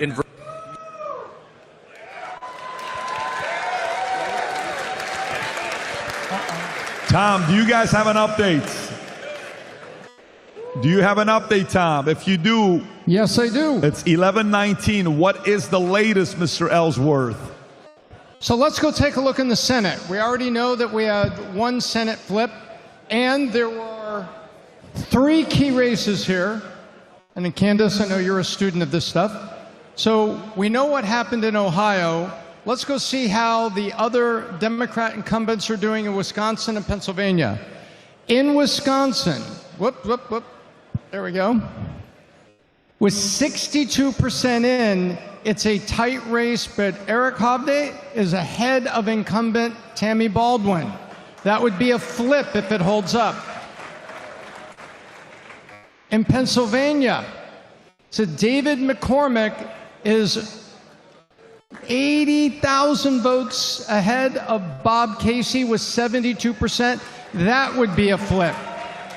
So that's the Senate, and that's pretty big because the president needs a majority in the Senate. That's the executive branch, and it's the Senate. So we have that. It is getting, let me go back to president here. Did I miss anything? We're up to 75% reported, and it is now a 3-point Trump lead. All right, so we're going to come back to that. I want to see what's going on at Fox. We also have an update from Wisconsin. Indeed, we do. Mike Tobin is standing by with an update. This has really been the biggest problem area that we've seen, at least so far. We're waiting for a number of these cities, Mike, but give us an update on what's going on with the machines there and what you expect. Well, we're hearing from more of the Wisconsin election officials, and they still want to push off the idea that this was a legitimate mistake, and they have recounted these 31,000 ballots or retabulated these 31,000 ballots out of an abundance of caution. What you're looking at right now is one of the tabulation machines, and if you look at the back of the tabulation machine, you should be able to see some red stickers. Those red stickers are the seals. The seals were in place on these 13 machines. What was not engaged with the locking mechanisms on the doors there. The machines operated for hours. When the Republican Observer noticed it, flagged it, that particular problem, the city and also the executive director of the Wisconsin Election Commission says that was the 31,000 ballots were run through again, as she put it, so no one could use a procedural misstep to call the legitimate votes into question. That's Megan Wolf, the executive director of the Wisconsin Election Commission. Now, I talked with Wisconsin Senator Ron Johnson. He said the whole process is sloppy. Have been done 5, 6, 7 o'clock in the morning with Republican observers going, yep, that's locked, that's properly sealed, locked, properly sealed. Why didn't they do that? Again, this has just been sloppy. And as the chairman of our party said, they've got one job to do, and they didn't do it very well. Now, here at Central Count, there are some 108,325 ballots. These are the mail-in ballots, drop-box ballots, and in-person absentee ballots. Some 80,000 of these ballots have now been counted, but the whole process has been delayed because 31,000 had to go through a second time. Guys, back to you. Mike Tobin, thanks. Just an update from our own Chad Pergram talking to Democrats and Republicans about the House races as we are looking at the Senate, and they're poised to take control if they hold the rest. The House is looking like it very well could flip to the Democrats. A couple of races, Vindman in Virginia. We're not calling that, but they're looking really good. There's a few races in New York here, the Brandon Williams race to John Mannion. So Dems, essentially, we won't know until California, where a number of those seats are up. They're doing what they need to do to hit the marks to flip the House. So that could be a bright spot for Democrats tonight. So let's go to look at some. Let's go. We're going to Trace Gallagher and talk to him and his panel out on the West Coast, because we are waiting for a lot of California races, as Brett was just saying. Brett, Trace, tell us a little bit about what you're seeing out there on the West Coast tonight. And we're going to pick up the last 3 hours of this coverage tonight, Martha, so we're kind of gearing up for that. It's interesting. The big news out here, of course, California, no surprise, went to Kamala Harris. Interesting, though, because Proposition 36, which is the big story here in California, that would revise Proposition 47, which lowered the thresholds of crime. It really allowed crime in California to run rampant. We have our panel here, Steve Hilton, Jody Armour, Kayla McGee-White, and Gianno Caldwell. Steve Hilton, to you very quickly. Prop 36 is winning dramatically right now. It's expected to win. It would be a big deal for this state. It's a massive deal because it shows that people have had enough of this far left. I voted for Prop 36 today. Position. You see it on some of the other ones, on rent control and raising the minimum wage. It's a really interesting shift. And if I may, Trace, the other big point for us here in California, you look at this change, this massive reconstruction of the Republican Party under Donald Trump's leadership and the Latino vote here in California, the largest group now. And this points to the future of the Republican Party, because actually, if you think about the Latino vote, how long have we been told that the Democrats benefit from the diversity of the nation and the future? Look what's happening. The more diverse America becomes, the better Republicans can do if we keep going with this new Republican Party that Trump has fashioned. Yep, it's a very good point. And, you know, it's interesting, Kayla McGee-White, because we talk about Proposition 36, and Kamala Harris was asked about Prop 36. She would not weigh in on this. She wouldn't say whether she voted for it or against it, and that's significant. And this was one of many policies where she refused to provide a clear answer on where she stood. And, you know, this strategy of avoidance, which we've seen repeatedly throughout this campaign from her, it was a gamble. She thought that because she was slipping in the campaign at the last minute and because she was running against Trump, that voters wouldn't notice or they wouldn't care, that she was giving them a whole bunch of nothing. But I'll just say, I'm from one of these swing states, from Michigan. And even in the swing states, it matters a lot where Kamala Harris stands on something like Proposition 36. Because if she doesn't want California to take crime seriously, what about the rest of the country? Yeah, and nobody takes crime more seriously than Gianno Caldwell. You have studied this, Gianno, and this is a big deal going forward for California should this pass. That's right, and that's why I started the Caldwell Institute for Public Safety. I got to tell you, I'm glad to see that many voters in the state of California have been pushing back against crime. Unfortunately, Gavin Newsom has been very supportive of the initiative of Prop 47. He thinks that there shouldn't be any changes. But this is a major problem, and I think we see this not just with this particular prop, but we've seen it with a lot of progressive prosecutors funded by George Soros, people like George Gascon, who people are fed up with, and that's why Nathan Hochman, who's running for district attorney of Los Angeles County, is predicted to potentially win this one really big. I think the Democrats who've fashioned the idea that if you be soft on crime, then there's going to be criminal justice reform, when in fact there's been nothing but justice for the criminal. It's going to win. It's probably going to win big, Jody Armour, but the governor of California is against it. He thinks it's just going to raise the number of people going to California prisons. Yeah, well, the fact that Harris wouldn't answer the question about what she voted on this, a former prosecutor, she said, I'm the top cop. I actually don't know who these people are, to be honest. I do want to switch over to Daily Wire, though. He will reassimilate. How do you like that transition? And I will cease to be an Italian and become a Hispanic. I've been waiting. Like in that one movie. Like in that movie, actually. During the 2016 election, actually. That's right. That yo voy a hablar con tiempo. Adios, amigos. Do you get one of those little black hats? You know why this is, honest to God. It's because Donald Trump, they're always calling him a racist. Hold on. Look at this shot. Look at how good look at Michael walking. This is movie making. Wow. Look how beautiful our studio is. Hello, everybody. Do you realize how close these people are to us? I had no idea. It seemed like they were in a completely different room. Unbelievable. I'm such a big fan of Michael Knowles. He's so funny. We were doing this in 2016. We were in Jeremy's broom closet where there was mold. There were rats scurrying about. Now this is big, and it's all because of the Daily Wire Plus members. We really appreciate you. If you haven't joined yet, now's the time to do it. No one's quite popping champagne, but everyone's getting a little excited, and here we are. Is this? Oh, my man. Don't tempt me. The Churchill is magnificent of the Mayflower cigars. I'm not ready. I'm not ready to light them up yet. Are you guys celebrating yet? Oh, hey, what's going on? Are we? Not counting your chickens too soon. Did someone just put a little pappy in front of me? Absolutely. Yes. Do you have a glass? I could use a glass. Where did the glasses go? The glasses the glasses back there? No. We have fresh cups. Somebody grabbed the wonderful people too. at the Daily Wire brought in a bunch of fresh glasses for this delicious Kentucky bourbon. That one day we'll be able to join the greats, folks. Right now, it's just all of us. Cigar does sound good right now, right? And I have some sitting right in front of me, but only if we win, folks. I just want to say something. One, thank you again for joining me on this night and selecting my podcast to be one of your providers of this election. And two, one day maybe we'll get to join the greats. But for now, it's us Patriots in the Bald Brad closet. But one day. I hear you. No, I'm there with you. Can I get a cigar? You can. Oh Thank you. Wow. Well, I'm just asking. Listen, I'll take whatever ones I can get. It's the art of the deal. I was asked earlier. The light, the dark, the big, the small. What's the difference? I'll get one of the light ones. The light one is the Mayflower Dawn. Is it Dawn in America? The dark one is the Mayflower Dawn. The Mayflower Dawn is really good, by the way. Yes, because I do, and I know the names and the smoking. Did you want to advertise it instead of it? I don't care.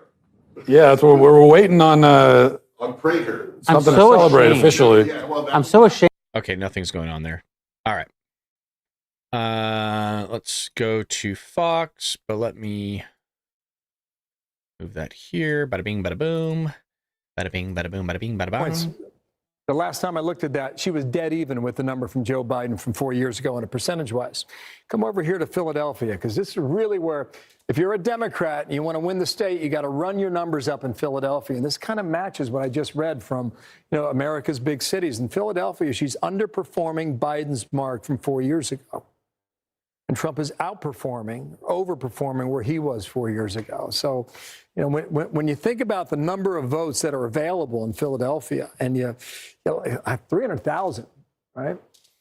And that's a huge difference. I mean, you can run the totals up and never look back oftentimes in Pennsylvania if you're a Democrat running with a number like that. So let's take this off the screen and come on back to 2024, and you guys are asking, how come we can't call North Carolina? Well, we may be getting closer because Mecklenburg is in and Wake is pretty much in. This is Guilford. That's Greensboro. You had a lot of campaigning down there. It's a fast-growing area, too. There's about 22% of the estimated vote is still outstanding. It's an impressive number. I haven't looked at this yet. Let's just go see Joe Biden. Okay, so pretty close to where Biden was. The raw number is lower, but on a percentage basis, she's just about hitting her number, and Trump's just a little higher, just a little bit there from 4 years ago. So maybe that's the reason you can't make a call in North Carolina. Maybe, and maybe that changes in a moment here. We'll see. So this is Georgia. Too soon to call yet again. Let's see with the 134,000. So 2.7. That has been consistent, guys, for a while now. On a percentage basis, it has not much moved. Trump is favored just under 3%. I can go hunting around trying to figure out why you can't call it. I would have to think maybe, DeKalb County still got a little bit of vote out there. I'm up here to Gwinnett County as well. A little bit of vote out there. Democrats scored their points in Fulton, Cobb, Gwinnett, in DeKalb County. So Too soon to call right now for the Peach State. Bill, listen to this. So Jen O'Malley Dillon, I quoted from it earlier, where they're kind of painting the picture of the blue wall and how they're doing great things in Pennsylvania and Wisconsin and Michigan. But at the end of this email, she says, we'll continue to keep you all updated as we get more information. This is what we have built for. So let's finish up what we have in front of us tonight, get some sleep, and get ready to close out strong tomorrow. So the Biden, I mean the Harris campaign, sorry, it is the Biden folks that run the Harris campaign now, essentially are saying, you know what, let's pack up and get some sleep, and we'll see you in the morning. That reminds me of? It's 4 years ago, Clinton in 2016, exactly because right. she said, John Podesta came out and said, well, we're all going to kind of sleep on this and see how all of this works out, and everyone else was saying, we're calling these states. So and we may stay with us. We're watching it all as our special coverage continues, and we could have some big calls coming straight ahead. Whether they're Again, I know you guys don't like the fact that Fox isn't calling it, but I do like that level of assurance that they're holding off just to be sure. There's nothing wrong with being sure. I understand the Daily Wire, Patrick Bet-David, Charlie Kirk, these other places have called North Carolina and Georgia for Trump, however you want to phrase it. But I actually like the fact that they're just being safe. And what I would imagine is their statisticians behind the scenes are running the numbers saying there is still a chance that maybe Harris could pull off the state. It's too close to call. So I'm okay with them not calling it, but my comfortability zone would go through the roof if they did call it. Because again, I know I keep showing this, but why don't I show my prediction map? Again, it's mine. It's not yours. No touchy, okay? You can't touch my map. It's totally something Trump would say, by the way. You can't even look at it. Don't even touch it. Don't even think about it, Kamala. So, the reason why I want them to call it is because they're vital to my calculation. I need North Carolina and Georgia in my prediction, as well as Arizona. If we can lock those three up tonight, then it's up to Wisconsin, Michigan, Pennsylvania, or Virginia. Now, where's Virginia at right now? Let me see. Virginia's still in play. And Kamala Harris is running away with Virginia. So I think Virginia is going to go blue. Her lead is widening by about 100,000. So still 80% needs to come in, but yeah, I don't think it's going to happen. I could be wrong. But anyways, I have it blue anyways. So we need Pennsylvania, Michigan, or Wisconsin. Right now, kind of do a little side by side.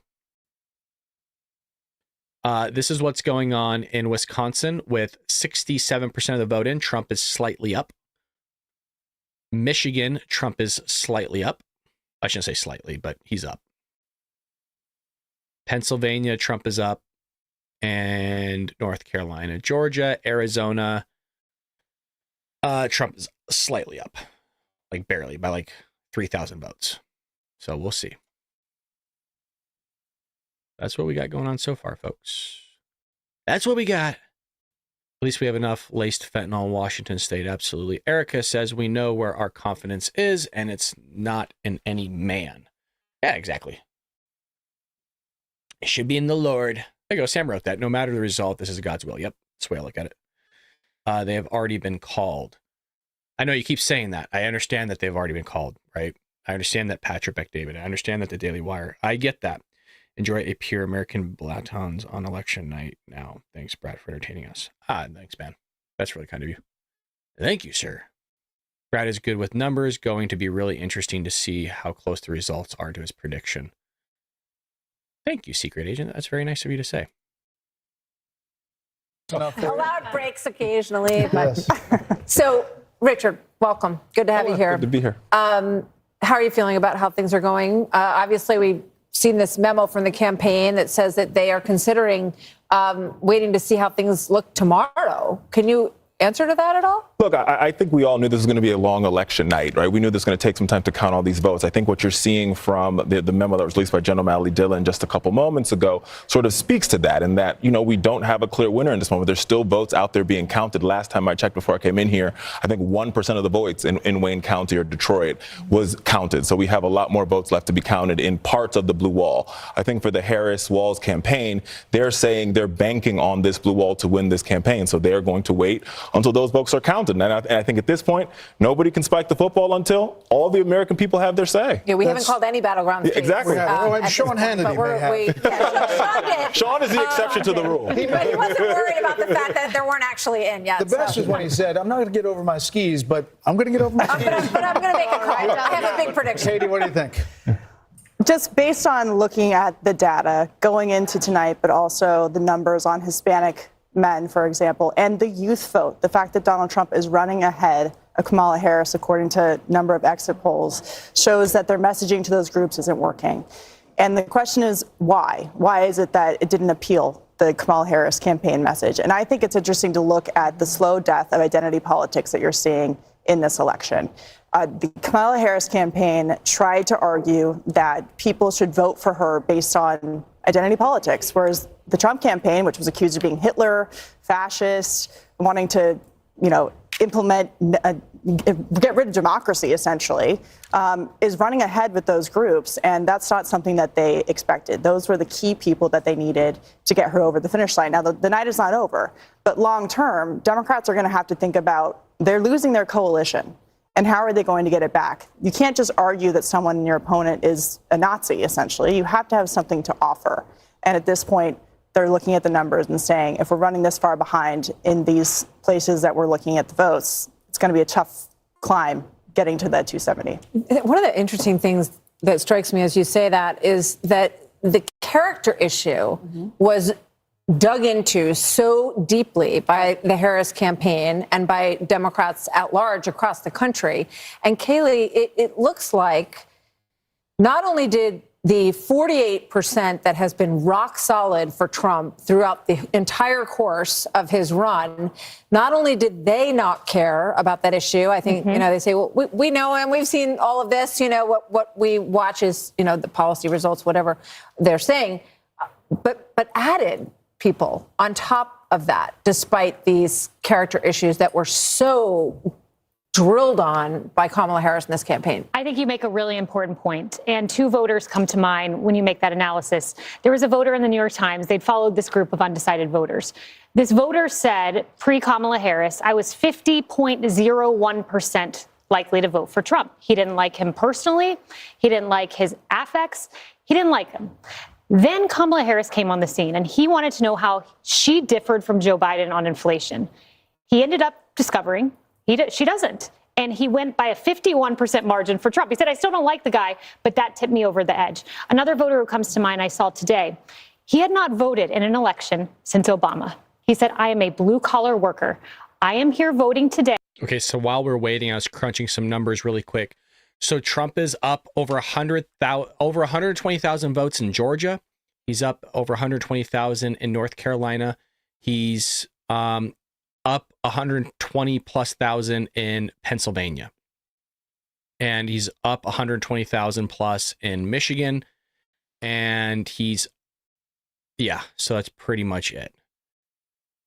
We're really slowing the pace on these vote counts all of a sudden. I mean, everything was kind of through the roof, and everything's slowed to like a snail's pace now. With Georgia's been sitting at, for the last 2 hours, has been sitting pretty much at 90%.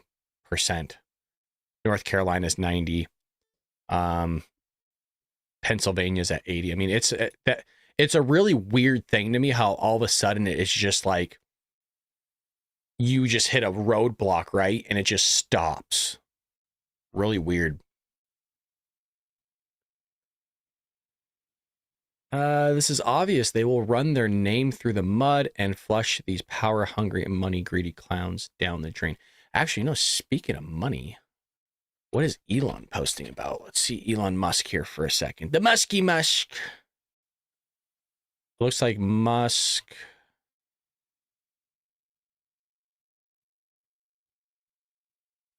Oh, Elon's actually with Trump.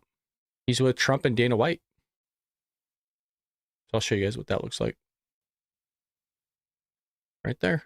Dana White in the middle, Elon Musk full suited.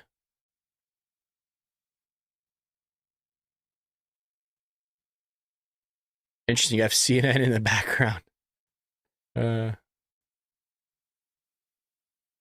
Faces a sentencing at the end of November. Judge Marchand there. He is still facing other cases. I'll be right back. There's an appeal of the Attorney General's case, Letitia James here, that the appeals court looked like it actually was siding with Donald Trump. Yes. And they could have a ruling that either strikes it down or reduces it dramatically right after the election, even though Vice President Harris used that in many ads to say that he was, convicted and he also lost this civil case. It's pretty amazing that we are where we are. It is, and I feel like I wish I were Shannon Bream right now because I don't know all of the legal issues, but I could play. But you know the sense, 30,000 feet. Yes, I think, again, it's one of those things that you think of all that he withstood, but it's also this result of these states that are coming in so far. It's because of what they did, right? And he didn't let it bring him down. So he would sit in courtroom all day, and then he would go campaign at night and go do a rally, and he'd be back in court the next day. And if you think even just about the creativity of the campaign, like at McDonald's, et cetera, they were just beating her to the punch every single time. Yeah, You're going to make a quick call. They completely dropped the felon argument. You don't even hear it. You didn't hear it through the course of most of the campaign. Fox News Decision Desk can now project that former President Donald Trump will win the state of North Carolina. This has been a contested state. Vice President Harris went there many, many times. Democratic governor in the state of North Carolina. You saw former President Trump go there a number of times, about 4 times in the past 2 weeks to campaign.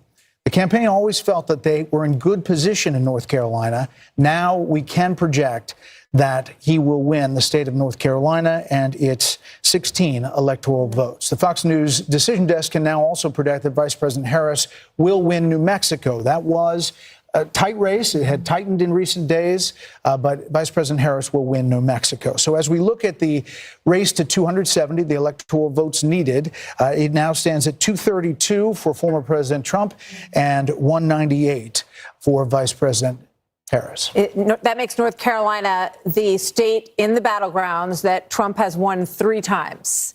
It was the only battleground state that he locked down in 2020. So obviously a relief at the Trump campaign that he has kept that one in his column as well tonight as we continue to move on. Peter Doocy is live at the White House. What he's hearing from the Harris campaign and the Harris path tonight. Peter. And we'll start with what we're hearing here at the White House, and that is nothing. They told us that President Biden and some North Carolina, baby, hell yeah. And the results coming on TV, but we have been here outside, and we have been noticing that a lot of lights that were on within the White House, at least from the part that we can see, have been turning off. So it seems like some folks around here may be taking the campaign co-chair, Jen O'Malley Dillon's advice in that memo that they should get some sleep and prepare for some results in the morning. There have been 3 big changes, though, in the way that the Harris team has been presenting their case to us in the last couple hours. As results started coming in, they were telling us where they saw silver lining in all of the battleground states. They were also telling us that they thought they had a plausible case to win in all 7 battleground states. And something over the last 36 hours they've been pushing a lot is that they thought Trump could come out and declare victory early. We're not hearing much of any of that anymore. The memo that the campaign co-chair put out is pretty broad and just something that they've been telling us since the summer when Harris took over, that the blue wall was one of their pathways to victory. That is not new information. That is just what they have got right now. Vice President Harris remains at the Naval Observatory right now. We don't know if she's going to show up at her campaign headquarters, but they took the press pool and they told him just to stand by. And if Joe Biden is giving anybody watching an indication of how he feels about all these races that he has really not been a part of, he's made 6 congratulatory calls. 4 of the 6 are to people who just won in Delaware, where he is heading next. Peter Ducey, live on the North Lawn. Peter, thank you. Another call to make. That's right. We can now let you know that the Fox Decision Desk can project that Vice President Harris will indeed win the state of Virginia. This was much closer. It was a state that the Trump team said they felt they might be able to expand the map, but he did better than he did in the prior elections. But this has just been called for Vice President Harris. And President Trump did better with non-married men than he did 4 years ago in Virginia, which seems to be a theme that we're seeing in a lot of these states, that all according to the Fox News voter analysis. I want to bring back our panel, but I want to read from an email that came from Jackie Heinrich moments ago. I'll just read from it. 3 sources close to Harris are expressing concern that Harris's path to victory may be too narrow to overcome. One source at the Harris Friends and Family Party says, quote, her path is so narrow and she is not doing what she needs to do in Pennsylvania, Michigan, and Wisconsin. The exit polls I saw hours ago are all accurate. They need to suddenly outperform those. I don't believe it will happen. Asked about this, a second source close to Harris told me I 100% agree. The path to victory is very difficult. His numbers are higher than expected in counties where he should be losing by larger margins in Pennsylvania and Michigan. A third source saying, close to the campaign, I think we're losing this. I think we're losing this. Hearing word that Vice President Harris may come to Howard University soon, but not for another hour. Harold Ford Jr.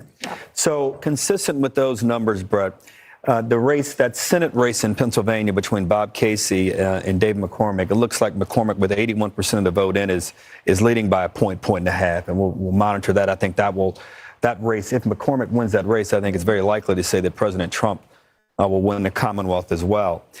Building on some of the points, reacting to some of the points from my friends on the other side of the table, you know, my party often says that Donald Trump didn't do enough on the border. He rejected a bill that would have been a compromise, that he didn't lay out specifics. He said no taxes on tips, no taxes on overtime, that wasn't a full-throated economic plan. And all that may be true, but sometimes politics in life isn't fair.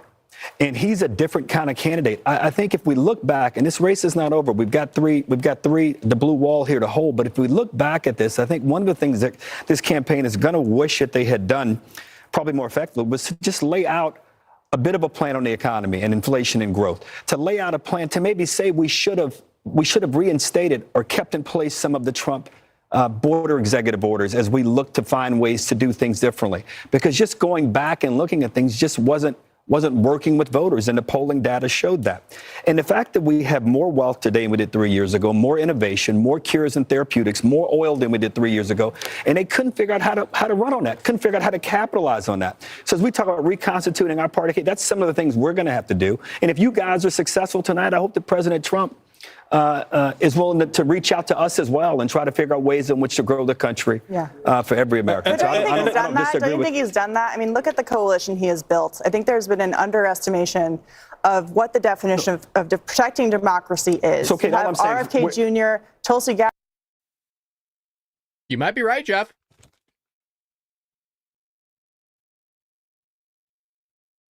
Jeff, where'd you go? You disappeared for a while.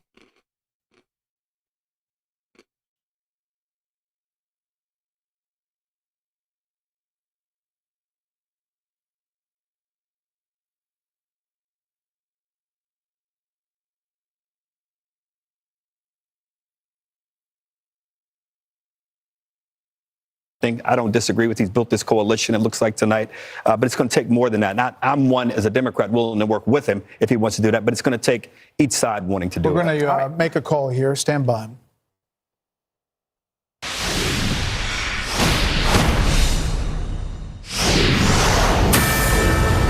Fox News projects that the Republicans will take control of the United States Senate. The party will hold at least 51 seats, which is enough for an outright majority. The tipping point for this is Nebraska, where Fox News can now project that Republican incumbent Senator Deb Fischer will defeat independent challenger Dan Osborne. Now, this was a very, very tight race. The incumbent Republican pulling this out. And that means, because of Bernie Moreno and West Virginia, That's huge. That is huge. Okay. Everybody calm the fuck down. Everybody calm the fuck down. Okay. So the reason why that's huge, 2 reasons. One, let's say Kamala Harris wins. We could stop her from doing her crazy shit. Okay, so a little bit of relief there. Okay, a little bit of relief. Number 2, if Trump wins, well, now we can start expediting some of this shit. You know what I'm saying? Start getting the planes out, you know what I mean? Start getting the military out there, start rounding them up. You know what I mean? By them, I mean the criminals. Everybody calm down. He needs this majority in the Senate. We don't know what's going to happen in the House, if indeed. Yeah, and we have seen some evidence that Democrats are having some success in the House. The question comes in the West and California. But this is a big deal, Britt Hume, that this is a flip of the Senate majority, and now Chuck Schumer will no longer be the majority leader. This is something that Republicans looked at their map at the beginning and said, this looks good for us. They didn't know how good, and we still don't know how good it's going to be tonight. Yeah, and it raises the possibility that if Trump wins, he has the Senate, and the question becomes then, can the Republicans maintain control of the House? There's been a lot of confidence in the betting markets that they would throughout this evening, but just to keep you up to date, the margin on the betting odds has shrunk a little bit for their holding on there. Holding on to all 3. If I could just add, like for Mitch McConnell, this is what a way to leave, right? With another win. Look at this guy. What is he doing? And if President Trump wins the presidency, another way to say he recruited great candidates. The producer, get the fuck off the screen. You're on camera. Get out of the way. Strategically, and they had to help with $3 million at the last minute to help the senator of Nebraska get across the finish line. She barely did, but she made it. This happens amid harsh criticism of McConnell Sure. from a not insignificant wing of the Republican Party on the right. Yep. God, that guy sounds like freaking Ben Stein, dude. Okay, all right, so we're going to bring this back. I know I keep bringing it to this, but... Okay. We need Arizona. We need Georgia and Pennsylvania. We get those 3, folks. Game over. Now, Trump is up in Michigan and he's up in Wisconsin. We'll see.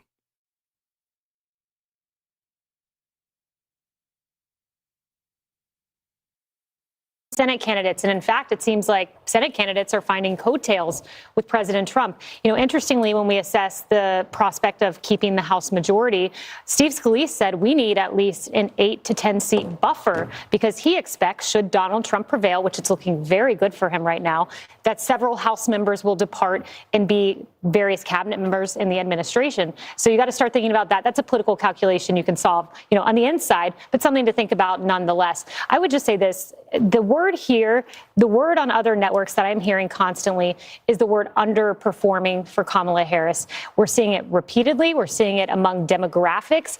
She's underperforming. And while we don't have results right now, we do have trends, and the trends do not look good. Let me just interrupt. As we see on the screen here, this is Wisconsin. This is Hovde with 1.2 million to Baldwin, the incumbent.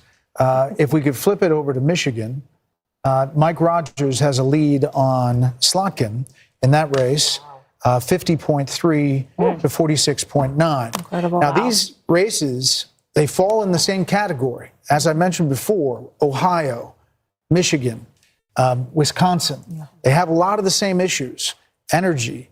You know, all of them campaign similarly, and they all appear to be doing well and maybe outperforming. Yeah, and just a couple of things about the Senate, because remember that Vice President Harris said that she was open to ending the filibuster if it meant that that was what was necessary to restore Roe v. Wade. There was also discussion, not hammered too much on the campaign trail, but the idea of making Puerto Rico and D.C. states has been kicked around for a long time, possibly expanding the Supreme Court. So these are ideas that I think in many ways were galvanizing to a lot of voters, and we're seeing what's happening in the United States Senate. So if this continue, well, we know now that there's a majority, so at least in the short term, those things won't happen. Eventually, we're going to check in with Chad Pergram on Capitol Hill. We'll continue with our panel. We have some more raw vote total coming in as a lot of numbers as the race for 270 continues. More. Yeah, so some of you are asking about Nevada. I have no idea why their numbers aren't coming in. They've been done it'll be 2 hours by then. Their voting ended at 7 o'clock my time, so I'm on the Pacific, 10 p.m. Eastern Standard Time. Arizona, 50% in Arizona. Trump is slightly up by like 6,000 votes. We could know tonight, man. Okay, so finally we got some freaking updates in Georgia. Holy lordy, man. For like an hour and a half, it's been at like 91%. Now it's at 93. Trump is up by 115,000. So the margin's actually slimmed down. So let me run this really quick here. So Kamala's actually gained some ground on Georgia. Really tiny. Yeah, so she's gained some ground on about 15,000 votes, roughly, give or take. So she's making some headway here with 7% left in. So right now Trump is up by 118,000.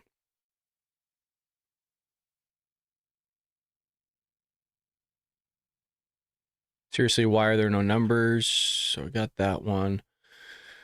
We win. This isn't the win I wanted, though. Needs to be bigger. PA rule voters are working class men. Decided this, in my opinion. 100 Nevada shenanigans. Yes. What's up with that? Well, remember, I gave Nevada to Harris. So if we get Nevada, that's just icing on the cake. Again, you know, we'll bring the projections. Okay, we'll show it again. Take a photo if you need.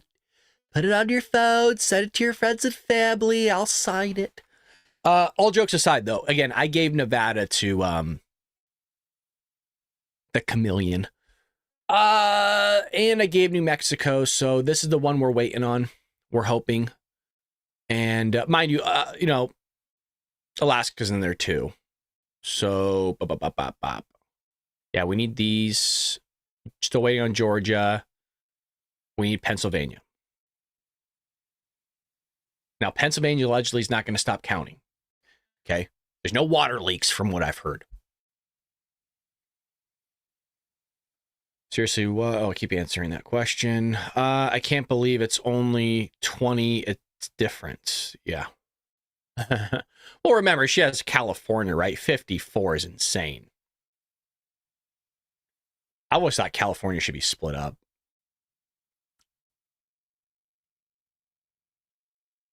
That we are not able to call yet, and we're waiting for some big calls momentarily. We're still looking at some of these Senate races. We're still looking at Milwaukee, of course. We're waiting for Pennsylvania, Michigan, a number of these big battleground states. Wisconsin as well. Pennsylvania, a lot of raw vote total coming in. As you take a look at this board, you can also look out in Arizona, where it is very tight early. It's about half in.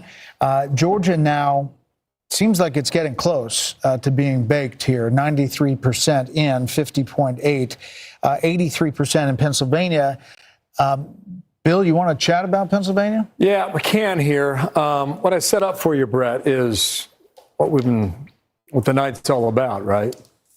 How do you get to 270? And if you punch around on the map and just see the margins, I'm just going to do something, okay? I'm not getting ahead of anything here.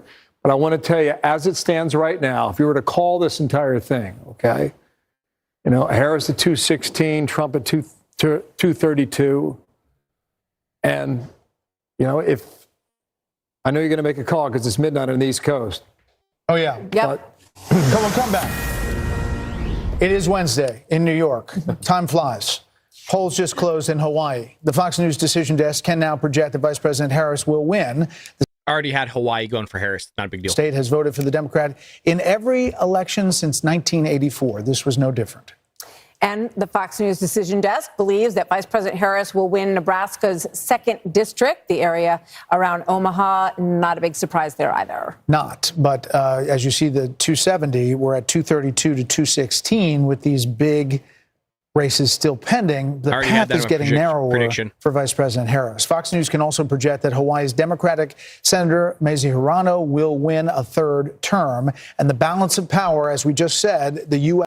Senate will. She's terrible, dude. Control so far, 51-43. But again, you see those white blocks there.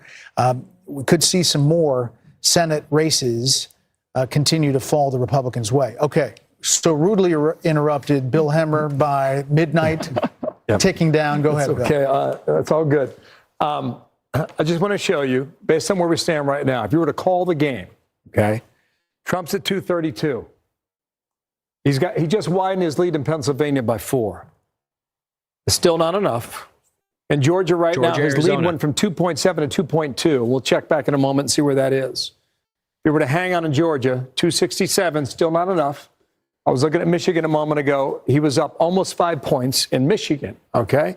If it stays that way, it's his. And he's back in the Oval Office. If Wisconsin stays where it is, and I just checked the number, he would run it up to 292. And if Arizona, he was up 0.1 percentage points about 30 minutes ago. He's up 0.4 now, so he's increasing his margin. Almost half of the vote out there. Arizona counts slow. It's okay. We'll take our time on that, all right? It would be 303. So that's where we are, and we can run through all the other states, and I'll show you what I'm seeing there. But Georgia has not yet been called here. But here's the margin, 2.3 now, okay? So it popped up a tenth of a percentage point. Let's go through them. Pennsylvania, yet again, all right? It was 4. It's now down to 3.7. Watch Philadelphia. There's still some outstanding vote there as well. Let's come over to Michigan. I said it was 5. What is it right now? It is exactly 5.0. And while we have you guys, let's do 2 more. Wisconsin, where does it stand right now? At midnight on the East Coast, 3.9 now in Wisconsin. I see a lot of red on this map, guys, a lot of red. Normally you see a little more trickles of blue there. Now Arizona in the southwest, as of now, okay, that's where it is, 0.4 percentage points, a Trump lead in Arizona. You got about half the vote in right now, estimated. Too soon to call, so that's where we are. We'll see if we get a call in a moment here on some of the other stuff. You know, more and more as the night goes on, Sean Hannity and that T-shirt seems a far distant thing. We could be looking at a real tilt here, something that goes a long way. Not only the coattails, we don't know about the House, but the Senate, and we could be looking at something that is historic. Which means that, based on what Bill is describing here, there's a lot better chance that he runs all 3 of those states than there is that Vice President Harris does. Right. Which shows you, just illustrates how long the odds are now for her. I mean, it could happen. She could do it. It could happen. Based on our calls. All right, let's hop over to I want to see what the Daily Wire is saying right now. Shot that Samuel Alito, who is 74, will also end up retiring from the bench, and new justices will be appointed in their place, which will enshrine, in fact, a conservative majority on the court for years to come. Wow. Because, that was a scary thing. I mean, Clarence Thomas is the best justice on the Supreme Court. He's still obviously very much with it in mind. He's also 76 years old, and he's not going to play the Ruth Bader Ginsburg game where you end up, God forbid, going under a Democrat. And then let's not knock Sam Alito, though. I mean, I'm kind of actually partial to Sam's Sam great. Alito. Justice Alito's fantastic. I mean, again. So both those guys, though, are a little bit long in the tooth. Long in the tooth. Yeah, by the time that Donald Trump leaves office in this next term, Samuel Alito will be 78 years old. Yep. Right? That you're starting to get into the territory where you really want to think at 77 about whether you want to be the person who ends up, moving into a Democratic administration. I think one of the things that's worth noting here is that, we can be, the number one thing that Donald Trump is going to do is be not Kamala Harris, right? He is going to stop dead that agenda from moving forward, and not doing the thing is like 80% of what he needs to do. It's very hard to think of, massive, like the things that I would want to do, right? Like restructuring the federal entitlement programs that are clearly going to bankrupt the country. It ain't going nowhere, and it's not going to happen. Right? Like we're just gonna fly right off that cliff at 100 miles an hour. As you say, it's going to happen because it has to happen. Right, exactly. I mean, reality will hit and we'll fall off the cliff, and then austerity measures or inflation or high taxation will happen. I mean, all those things will happen. But the one thing that Trump really can do, the biggest thing he can do, is radical deregulation. The radical deregulation will happen. Which he started to do already. Yeah. Right. Now he's going to go to, he had a ratio of 2 to 1, right? For every new regulation passed, you repeal 2. Now he says it's going to go 4 to 1, right? For every regulation that is created, 4 will be repealed, right? All of these are really good and really important things. As far as what happens in Congress, the answer is that, the government is a giant tractor and it just keeps on moving forward almost no matter what. So if you're hoping for Donald Trump to come in and lower the federal debt by leaps and bounds, that's really not. No, he's never said he's going to do that. Correct. That's not the thing you should hope for. What the real theory of Donald Trump, and this is where he actually is, like W, unfortunately, actually is this area, is that he believes you can outgrow the debt.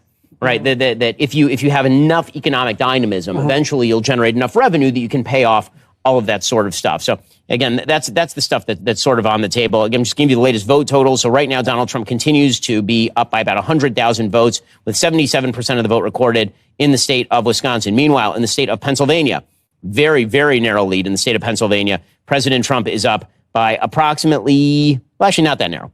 My math is bad. He's up by about 170,000 votes in the state of Pennsylvania, with 85% of the vote counted. The New York Times is estimating that he will win the state by somewhere in the neighborhood of 2.1%, Wisconsin by 1.8%. Over in Michigan, 48% of the vote counted. President Trump's lead continues to grow there. He's up by about 130,000 votes. They're estimating that he'll win that state by 2.2%. So those are the latest results over there. Is Nevada closed yet? I'm not sure that Nevada's closed. I think Nevada's still open. Or if it can't still be open, it's got to be closed. Right. But it closed not all that long ago, so I don't think that they're actually doing like the full count yet. New York Times doesn't have a count on Nevada at this point. The polls close at 10 Eastern, so yes, they are closed. Yeah, they closed, but they're not going to be any results in Nevada for a little while yet. But it appears that it may not matter at all. Arizona, Trump's estimate, 3.7% up when all is said and done. 53% of the vote count is in. It's pretty much dead even, but the areas that have come in are areas, Tucson, Phoenix, right? All the big sort of Democrat areas have already come in for Kamala Harris. Okay, so again, that's good, a shockingly good evening for President Trump. Spencer Lindquist is reporting already that people are leaving the Kamala Harris watch party. Wow. Whoa. Unbelievable. Oh, they're walking out just like Jill did as soon as she realized that Joe was no longer president of the United States. Republicans are approximately, according to Ryan Gordusky, formerly of CNN, I'm just going to keep saying that because it's hilarious. Mm-hmm. They are 1.5 percentage points away from flipping the New York 9th Congressional District, which is a 62-36 Joe Biden district. Wow. Which is really, really funny. New York 9, where is that? New Jersey 9, New Jersey 9. New Jersey 9, okay. Yeah. So these are, wow. These are truly hilarious results. How good is Joe Biden feeling right now? That's what I'm saying. Like, I mean, that's where I want the camera. That's where I want the camera. It's a mixed evening. You can imagine. I don't think it's mixed for him. I think he's feeling. You think it's just positive? Oh yeah. If you got knifed in the back by someone that you brought up, and they pushed you to the side. There's still that knife wound. Yeah, and you're still out. Yeah. But I get your point. He's got to feel a little relieved because it could be him getting his ass kicked right now on national TV. Yeah. And that's a really bad way to go. The better way to go is to be knifed in the back and then claim that you were wrong the rest of your life, which is that's a really great way to go. And then you can say for the rest of your life that, see, this is why you shouldn't have done that. I mean, he can say for the next 8 days. Good luck to Joe, because this is the first time Joe Biden's prostate's working in the last 25 years. Wow. I mean, like, he's got to be really, really. Wow. He's. I didn't need that. Yeah. It's getting late at night, man. Oh my God, Ben.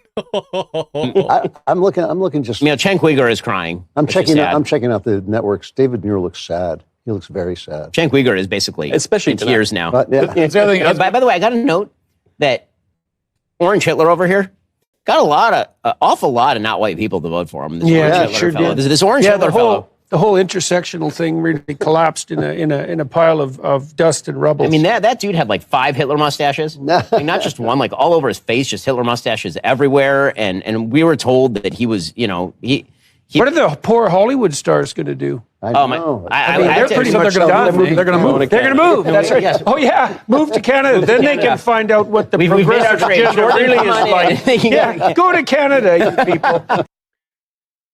Folks, I just want to say, I don't know what's going on TikTok, but my prediction map has 338,000 views. That's crazy. Bonker stuff, man. Brad is jealous of Walsh's beard. Something. Yes, because they're running out of scapegoats. Correct. Of course they are. Yeah, there is only one scapegoat left, and it's the scapegoat that Joe Biden said out loud. And that is the American people are trash. Yeah. That's going to be the angle. Yeah. But that's what we're doing in Canada. They have not accepted a presidential election they lost this century. So but who? I mean, you tell me. Who do you think that they blame? I mean, they can blame podcast land. They blame me and Rogan and you and everybody else. They tried that, but New York Times. But the press is not going to back them on this. There's going to be a. All right, so actually we'll keep that running. Let's go over to. Go over to this. Go back to that they have had under immigration. So maybe he was right. No, he was definitely right. I mean, immigration and the border is kind of a microcosm of rule of law, what kind of country we're going to be, whether or not you're going to have to follow the rules. I mean, to take the oath of citizenship, the word law is used 6 times for new citizens. So it doesn't make a whole lot of sense to break the law and then swear an oath that you're going to follow it. My friend Mark, who knows more about politics than I do, use the word comeback. I think it is really more akin to a political resurrection. If you had asked me on January the 7th or after the 4th of the 4 indictments, I would have told you I see no way that he'll be the nominee or the president. And now it looks like, look, Sean may be right, maybe 300 electoral votes. I've been calling my Senate friends. Some of them don't take my call. The others require me to now call them chairman. They will not go by senator anymore. So, I mean, Mike Rogers is up. Yeah. Eric Hovde is up. I mean, it could be a 54-55, which means Trump gets his cabinet. I mean, some of the folks we heard for his cabinet could survive in a 51-49 Senate, but they will be confirmed in a 54-46 Senate. You know, I talked about the House earlier, Kellyanne, and some races that Democrats outperformed out here in the East Coast. Yeah, the reason why is because some of the counties still left in Georgia are heavily ran Democrat, so they think that there's a possibility that Kamala could make up the votes. So we'll see if they call it. I would imagine they're going to call it by 10 o'clock my time, so in the next 45 minutes. I would be stunned if they didn't call it in the next 45 minutes. They need to, actually.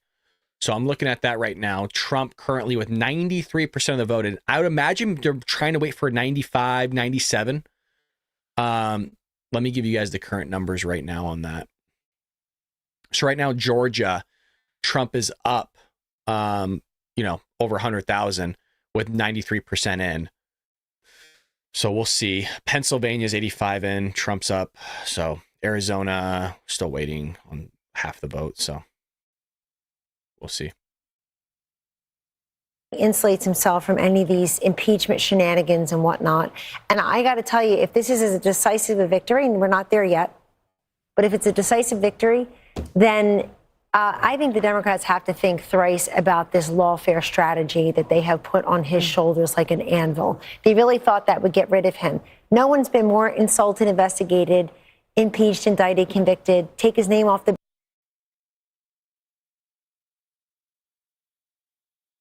From internet, people are leaving their their meetings. There's no comment, and then I know that Kamala Harris said that she's not going to comment. The question would be, what is going to happen if Harris would take Pennsylvania? What would have happened if she would take Pennsylvania now? Yeah, that would be a good question. What would have happened even if Harris would take Pennsylvania? What would you see about the rest? I mean, to simplify, Trump swept the Sun Belt, and I think he's going to win in Arizona and Nevada pretty clearly. So she has to sweep the Rust Belt. Listen, if this didn't just come down to Pennsylvania, we might be in a different situation right now because they could drag their feet and take days to count all the overseas ballots or do a little bit of extra counting in Philadelphia or whatever. But if Pennsylvania goes to Harris, then Trump's still doing really great in Wisconsin and Michigan right now. You just can't get there. She just can't get there. Mark, did you just say she just can't get there? I think that's what the odds show. These states are pouring in votes. The statistical calculations, the New York Times decisions that have, they show that Trump is the favorite right now. There's just not enough urban votes. So let me ask you, I'm on your Twitter account right now. At what point do you feel comfortable calling the night? When? What needs to happen for you to tweet out, it's over, Trump won? I think I would tweet that now. I think the betting market determined that a half an hour ago. And listen, the betting markets can be manipulated, but you're not going to manipulate the betting markets with 2 hours to go. You're giving your money away. So the statistical calculations, New York Times, decision status, the betting markets have all determined that Donald Trump is winning this. She's got to come to that realization soon. Do you think we'll have do you think most of the people that are still up following this, they'll go to sleep tonight knowing who the winner is, where we will see Trump celebrating at Palm Beach Convention Center, or is this going to happen till tomorrow? That's a tough question. They have options right now, and one of them is essentially forcing Trump to say that it's his race. In my opinion, the country's really divided. We have the highest risk of a civil war than we've ever had in our polling. People think that there's going to be a violent reaction. Dylan says, thank you for bringing us this awesome stream, Brad. It's Wednesday morning here, and we're still going strong. Hell yeah. Thank you, Dylan. Greatly appreciate it, man. Thanks for having us over at Rumble, man. You're always taking care of us. Greatly appreciate it, dude. And damn, I can't believe you're still up. With hundreds of thousands of them. So can you give us a split, like 80-20 we'll know tonight, 60-40 we'll know tonight, 50-50? Where are you at? You're in the percentage business. Can you give us a percentage? I think I already know. What was that? I think I already know. I think Trump won. Okay. Is there... Yeah. Did you say Trump won? I think that's what the numbers say. Wait, we need Mark, a miracle. Mark, did you just say Trump won? I believe so, yeah. Yes, that's what he said. And you are the first one, Patrick, to announce it. I mean, statistically, we love statistics from now on. Now, let me ask you this. For some people that are skeptical, in 2020, how did you report who won at a time like this? Did you say Biden won? Where were you at in 2020 at this time? In 2020, the average of our national popular vote polling showed that Biden was up roughly 6 points. Our final call was Biden +1, but in every single one of the swing states, we had Biden winning big. To be honest, it was quite a fluke that Trump got as close as he did in all the swing states. And then the issue is that we all saw what happened. Trump miraculously outperformed the polling because there was a massive left-wing polling miss, even in our own polling, and yet Donald Trump lost by 0.03% of the battleground votes. Mark, thank you for joining us. We appreciate you for your efforts. Thank you so much. What you do Thank is you very much. important. Well, that was a freaking hot take, was it not? Jeez, Louise. I want it restored. Something substantive, positive that's consistent with your message or consistent with where the country wants to go. Again, I don't want to write anybody's political obituary here, or presidential race obituary until the race has been declared. But I do hope that if it looks like what's going to happen happens, I do hope everybody can be gracious and magnanimous. There's no doubt this is the greatest political comeback we've seen. I had not heard my friend Mark talk about the 1892 reference. You're likely very right. The political resurrection of my friend Trey Gowdy. I called one of your friends. He said, made me call him Mr. Chairman also this evening. But we have to be gracious in the moment. And I hope, Kelly, and there will be Democrats who will want to reach out to President Trump and reach out to Republicans in the Senate. And we'll see what happens with the House. But again, we haven't declared anything. No, we haven't. And there's the caveat. But Bill Hemmer, we're waiting on Georgia. Yep. Right? Waiting on a lot of things. And we're waiting on Pennsylvania. We're waiting on Wisconsin. We're waiting on Michigan. But why Georgia, do you think? Let me pop on down there. Had a nice little pretty map set up for you guys. Oh, sorry. Okay. I can come back to it. All right. So here's Georgia. All right. And here is the remaining vote. And what I see is a lot of the vote in the Atlanta metro area is in, but there's fractions here and fractions there. I see Chatham, okay, Savannah. It's not a small county, 5 out of 159. It's got about a third of the votes still remaining as well. We're not quite set up for the vote margin there, but... All right, go back to Pennsylvania. I just wanted to check in. No, it's okay. No, what I was poking around here a moment ago is Wisconsin. If you do the remaining vote, and the reason we put in these different shades of purple is because the deeper the purple, the more outstanding the vote. The lighter the shade or the gray, that means the county is checked in already. So you see down here in Milwaukee, I mean, a little more than half is reporting in Milwaukee. There's some suggestion that in the middle of the night, 3, 4 a.m., that Milwaukee expects to go ahead and give us the remaining vote. This is Michigan right now. This is the remaining vote out that's outstanding. Look, a lot of this is rural and the Upper Peninsula. A lot of this is rural up here, and a lot of the votes outstanding. But this is Wayne County. This is Detroit. All right, this only 23% of the vote has now been reported. So that's 75% outstanding, right? 75 to 77, somewhere in that range. So a lot of votes in Detroit. So whether or not that's something they can overcome on Harris's side, I do not know. Let's pop out to the Southwest while I got you guys. And let's go here. Okay. Well, this is a change here. 0.7 now, 13,365 for Trump in Arizona. Let me just see this. Okay, you got some rurals out here. Apache, you get a lot of Republican votes up in here. Sorry, excuse me, Mojave. My bad on that. But Maricopa is the big one. 60% of the vote statewide is here in Maricopa. She has a slim lead here, 2.2. That hasn't really moved. And the folks in Arizona told us before the night began that they were going to, it's going to be a process. It's going to take a while, too. But look, if you ask this question, the decision desk, they may tell you one thing. The only thing that I can tell you is that when I poke around in this map, the main population centers in Michigan, Wisconsin, and Philadelphia as well, state of Pennsylvania, are still outstanding as of now.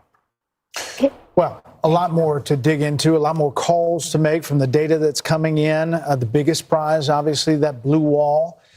Our coverage continues next. We're not going anywhere. Oh, we are staying here.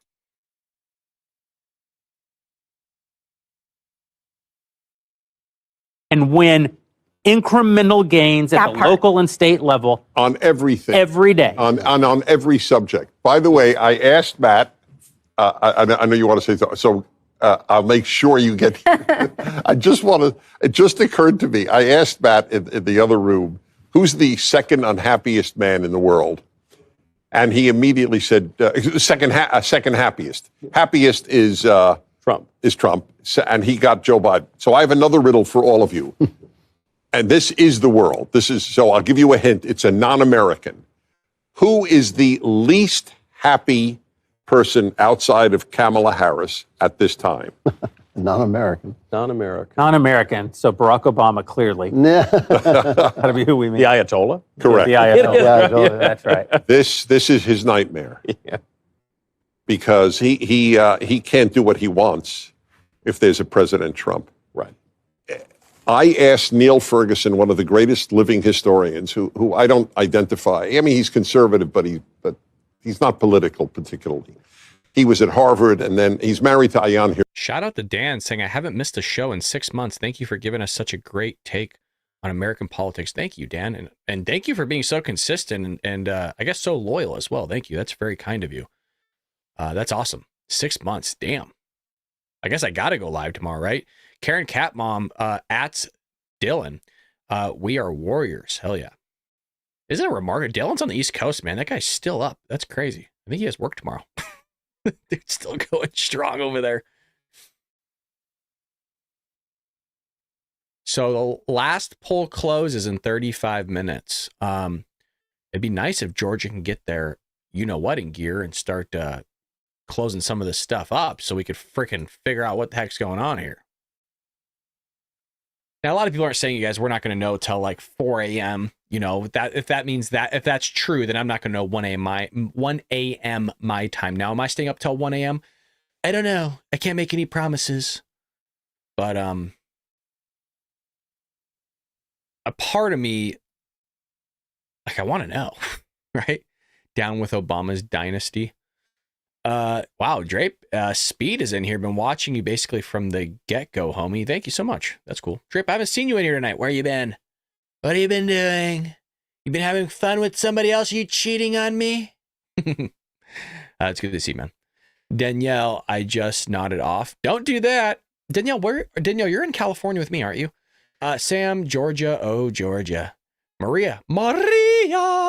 It's okay. I'm at work. Nights. You all working the night shift. Jeez, always. 9:26 here in Washington. Anna Anderson says, I have class tomorrow, but I want to stay up and know. Me as well. I'll be here with you, Brad. Appreciate it. Thank you so much. And we just want to get all that data in. So if you put it up on the board, we can show that we are closing in because there is a lead in a lot of these states. And you look at what's left out there. Pennsylvania, 86% in. Michigan's a little early in 52%, and then 80% in Wisconsin, 93% in Georgia. We're going to dig into Georgia in a little bit. Yeah. And in fact, let's throw it down to Madison Allworth in Atlanta. Madison, why haven't you made a call?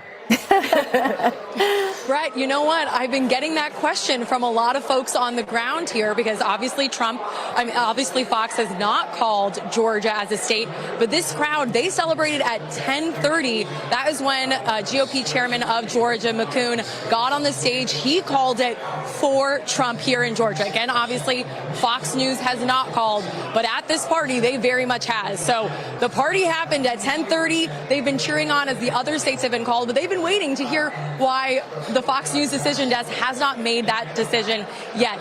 A lot of things that they're looking at that make them excited. There's certain counties like Baldwin, which is an area that has usually votes pretty Democratic. That's an area that actually is now favoring. They're cheering because she's on the background and they see themselves. Universities there. So the fact that that area is going for the former president probably says something about the young black vote and the young vote in general. You probably heard some cheering. That's because they have us up on the screen behind. And they heard us on because the people here, guys, they're waiting for you to make the decision because, like I said, at 10:30, they called it for Trump, but obviously still waiting on Fox News to make that official decision. Brett, Martha? Yeah, Madison, that area is really come around in recent years because the Harris campaign thought that they had a real shot in Georgia. We haven't called it yet, and there's a reason for that. They're just waiting for other vote to come in. But there's an excitement there that they're finally going to get over the top. Oh, absolutely. There is an excitement here. And we've been talking to folks on the ground. The fact that Georgia will most likely flip for former President Trump again. They've said things like, enjoy this moment. We worked hard for this. Enjoy the fact that we're bringing safety back to America. They're very happy that their candidate is probably going to take home the win here. And, I've been talking to voters on the ground for days now, and I got a lot of people that said they waited and they took time to make their decision, and ultimately it came out to Trump for them. So a very dedicated voting base here. And in this room, we're at the GOP watch party. Obviously, they're quite excited. Yeah. All right, Madison, thank you so much. By the way, there hasn't been a lot of count in Georgia in the last 45 minutes or so. So we'll see where that stands. We'll get a look at that and see where that's going. But what? So Craig says, I'm 10 plus in central Pennsylvania and going nowhere. Love that. Thank you for having my back. What had me cracking up was Dylan that said, shout out to you, Craig. Pour one out for the end Sleepy Joe's career. Freaking awesome. Hell yeah. Sleepy Joe's gonna go night-night. Oh, Sleepy Joe. He's probably sleeping right now, to be honest. Poor guy, dude. Early 30s, probably. Dang. So staying here until the fat lady sings. Oh, yeah, baby. Independent women behind me who are really fired up about the outcome tonight. I mean, you guys are like John Madden and Pat Summerall calling a football game. Every call you make, this crowd erupts. And when they erupt, it is based on a call you're making. And it's been fascinating to watch the energy in the room increase as the odds have moved in favor of Trump winning. And we've been talking to voters all night. This is what I love about election night. You guys know this. You've got pundits, you've got polls, and on election night, the people speak. And the people here are watching this may be a bright red state where their vote doesn't necessarily matter in the Electoral College, but they're watching their fellow Americans cast ballots on behalf of a candidate they believe in. So a lot of energy, and I think represents a lot of living rooms where maybe families of 4 or 5 are chanting USA as you guys are bringing in the returns. A lot of hope that the former president will be 47. It's just a matter of when it might be called. So thanks for indulging us here on Fox Nation. We just wrapped our coverage, and you guys are doing a phenomenal job. Thank you, Pete. Thank There's you. probably some good music down there, too. Exactly. Say hi to everybody for us down there. Maybe not New Edition, but something. Let's bring in our panel. Welcome back, Karl Rove, Jessica Tarloff. Dude, what the hell's going on with Georgia, man?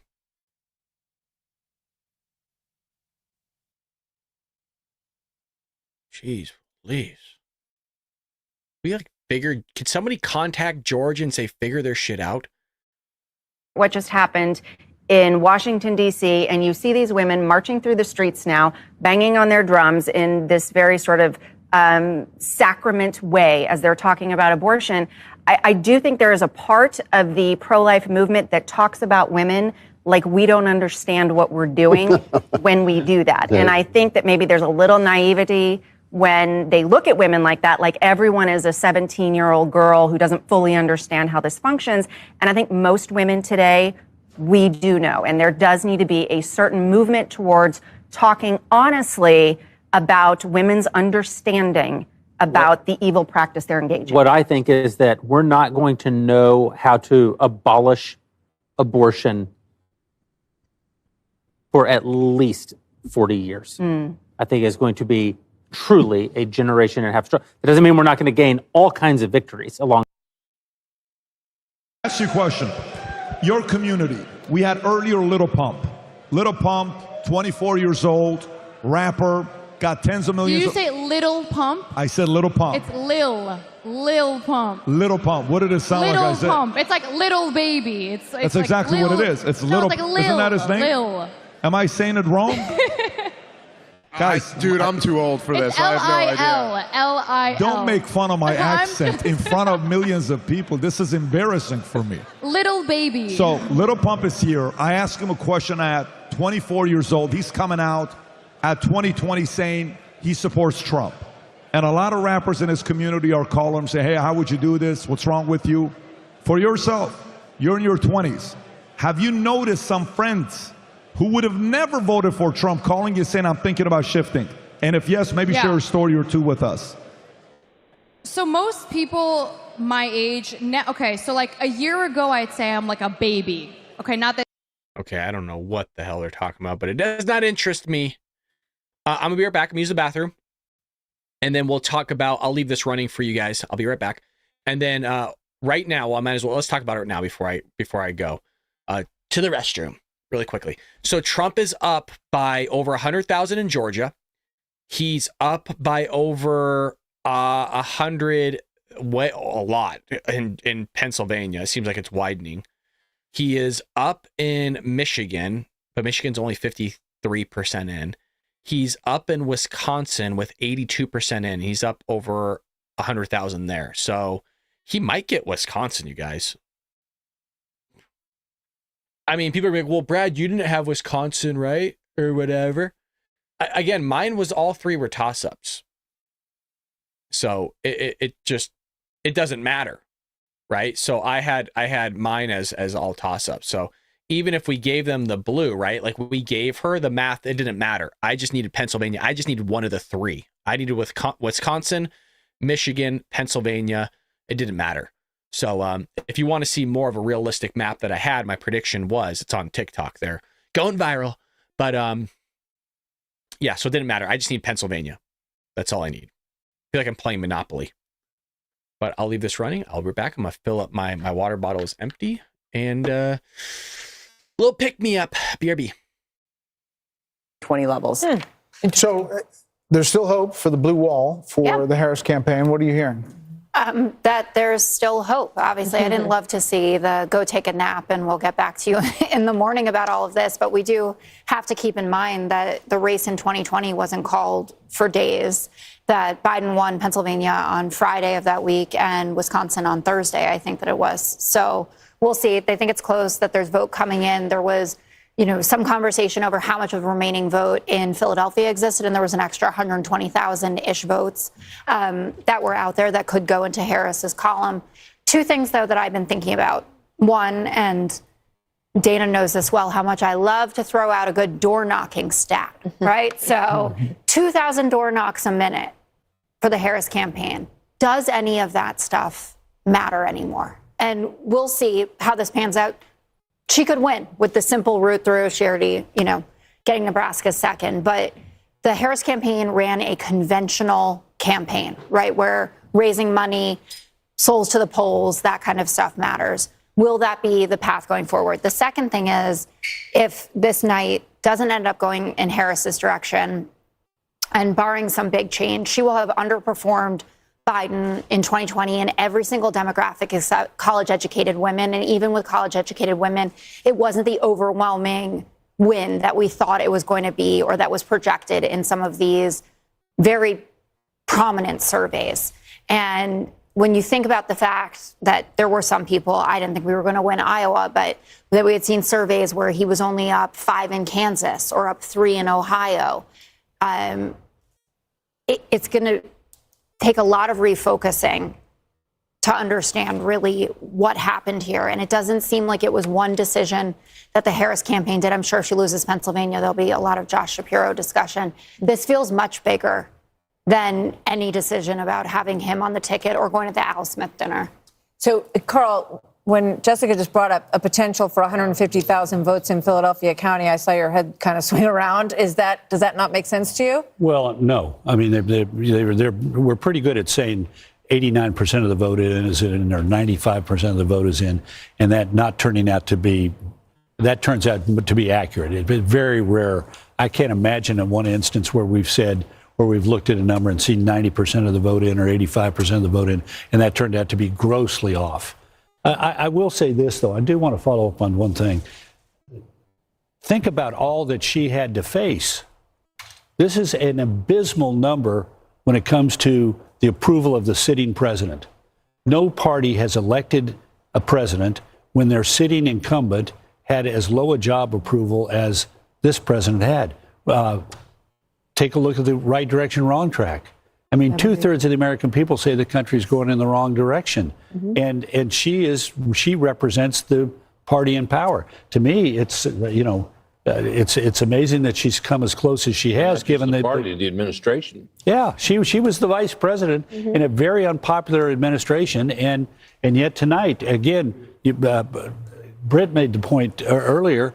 The Electoral College will serve the purpose of translating a relatively small difference between these two people. Look at Pennsylvania, 50.9 to 48.1. And yet at the end of the day, a series of victories that are 1 and 2 and 3 points are going to generate a commanding number in the Electoral College that will help the new president again, if it all goes like it looks like it's going, to be more effective in office. Harold Ford, are there going to be Biden people that say he could have been better?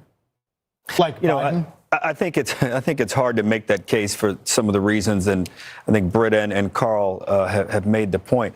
I think 3 things. I listen to Sandra's data. I'm curious, as we get a day or so away from this, as we look at what happened with the performance amongst women for her. Did she win African American women, Hispanic women, white women at a bigger rate? Were there disparities between the two?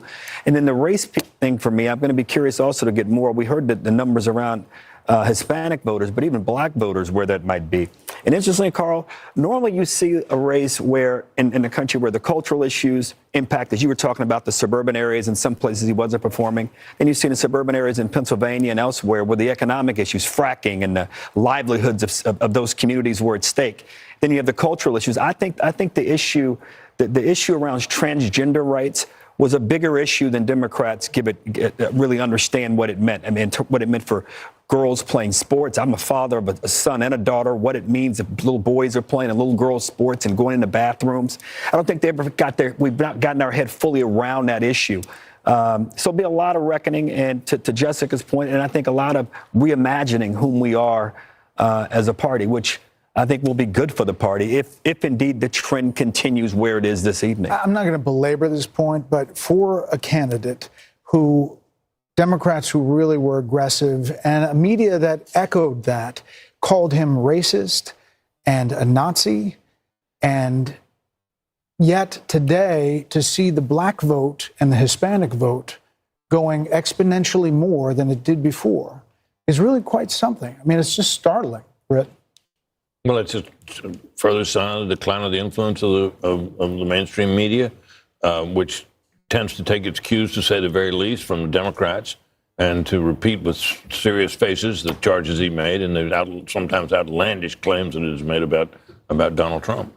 We could be getting ready for a call here soon. We're going to stay stay here, and we're going to go to Bill Hemmer because you're looking at Pennsylvania, Bill. Can you hear me? Yeah, I can. Yeah, sorry, they were talking to me. Go ahead. What's how that? come I always talk to you when they're talking to you? Well, because there's a lot to be said over here. All in right. this So figure. Go Pennsylvania, we're still looking at, but Yeah. we're also looking at the national popular vote, Yeah. which he's currently leading. Yeah. One thing I was looking at here. Okay, this is Philadelphia. This is 2016. This is Trump's margin in Philadelphia, 15.5. Okay. Then he comes back 4 years later, Philadelphia. That's where I mean, it's a Republican running in a blue part of the state. He's just shy of 18. Okay, so where is he tonight? He's almost at 21. Okay, Whoa. so hold on that moment here. Okay. Whoa. There's a reason for this. Wow, that was a nice move. Yeah, like that? You caught me off guard. So let's go ahead and look at the vote difference for Pennsylvania. Some things I want to show you right now. You know, we talked about this Democratic march over here, and really, when we talk about the blue wall, here's where we stand right now, okay? Got to reach higher than that. Trump's just shy of 3 percentage points, now ticking down to 2.7. That's a live number that continues to come in. Go ahead and clear this. Kevin, widen out there a minute. Let's look at the vote margin for Pennsylvania. I'm going to show you the blue wall and how, you know, if it's moved. Can I just say something? That's pretty remarkable technology, is it not? That's pretty impressive. 3 counties here in Philadelphia that really tell a story. These are your flipper counties, all right? Look at Northampton. All right? Northampton is above Philadelphia. Trump's leading in Northampton. That flip for Biden, it's flipped back to Trump by about 5 points. Look at the other end of the state in Erie. Erie is one of these bellwethers as well. Kamala Harris has been leading there most of the night, and just about 30 minutes ago, Erie flipped. In Centre County, right smack dab in the middle of that T that you normally get in Pennsylvania, Centre County has always been the exception. It's been blue. That's where Penn State University is located, et cetera. Right? That is another indication about how well Trump has done in Pennsylvania thus far tonight. There's a real good chance he flips all those and maybe more shortly. So I want to show you that. We'll go ahead and clear it and give it back to you guys, okay? Well, it's really interesting. We've got some action because we're hearing the former president is going to his party in West Palm, but we're also seeing Cedric Richmond in Harris Walz's campaign co-chair speaking at the Harris Watch party. Let's listen. Votes to count. We still have states that have not been called yet. We will continue overnight to fight to make sure that every vote is counted, that every voice has spoken. So you won't hear from the vice president tonight, but you will hear from her tomorrow. She will be back here tomorrow to address not only the HU family, not only to address her supporters, but to address the nation. So thank you. We believe in you. May God bless you. May God keep you. And go HU and go Harris. Thank you all. Cedric Richmond, the campaign co-chair, and it's hard to ignore the fact that this is the mirror image of 2016 when John Podesta, Hillary Clinton's campaign chair, came out around the same time of night and said, you know, we're still counting votes and you won't hear from her tonight, you'll hear from her tomorrow. Which is stunning. Yeah, we have North and South Dakota. University, that's where the campaign headquarters party is. But the vote is still going. They're not stopping. The counting is still continuing in Wisconsin, in Michigan, in Pennsylvania, in Arizona, in Nevada. So, you know, as you start getting to a decision here, and we could be getting close to a decision, we'll see where we are in Georgia. There have been other calls for Georgia. We are now in Michigan. Bill Hemmer, seeing some movement? Up over 6 points, 6.3 now. The margin's getting larger for Trump here. Raw vote count is 210,000. So if you start doing some math, And you think like what's outstanding in Detroit, Wayne County, which is a lot. It's a sizable amount of votes out there. But whether or not there's enough votes in Wayne, once they announce and release, whether or not it's enough to overcome his lead right now. What about Kent County? He has closed 3 campaigns in Grand Rapids, and he just closed this one there last night. Yeah, Kent County has been stubborn for Donald Trump. I think he would probably confess that. This was a flipper from 2020 when Joe Biden took it from the Trump team. Right now in Kent County, she's got a pretty comfortable lead here, about 10 points. It's a remarkable thing when you think about it. You know, the Gerald Ford Museum is there, and we talked about 5 hours ago about the realignment of America in the South, primarily like in North Carolina and Georgia and perhaps parts of Florida. You don't think about a realignment in Michigan necessarily, but this has been an area that Donald Trump wanted to win. There's a reason why he started his tradition in 2016 by concluding his campaign in Kent County, Grand Rapids. He did it again in 2020 in a losing effort. He did it again just this past weekend, Monday night at midnight, right? He rolled into, he rolled into Florida at 5:30 in the morning. That was yesterday morning. No, it wasn't. It was this morning, wasn't it? Right. Because it was Wednesday, right? Okay, you follow me on the calendar? Okay, yeah, okay. But it's been stubborn. It appears that it'll stick that way as well. Kent County and Grand Rapids will stay in the blue column. It's a changing area, you know, this west coast of Michigan. But what I'm seeing chance with women, especially on abortion, but then we have these other 2 issues specifically about the health of American people, of kids, and then transgender issues, of course, which we all know and the Daily Wire has covered so well, pushing irreversible gender transition procedures on kids, allowing men and women's sports. This is, you know, things that Trump calls quote unquote crazy, and he's really tapping into what the American people are feeling. You know, this is not normal. This is absolutely crazy, and I think that very phrasing has pushed people to the polls. I mean, I was talking to Terry Schilling earlier. He's the president of the American Principles Project.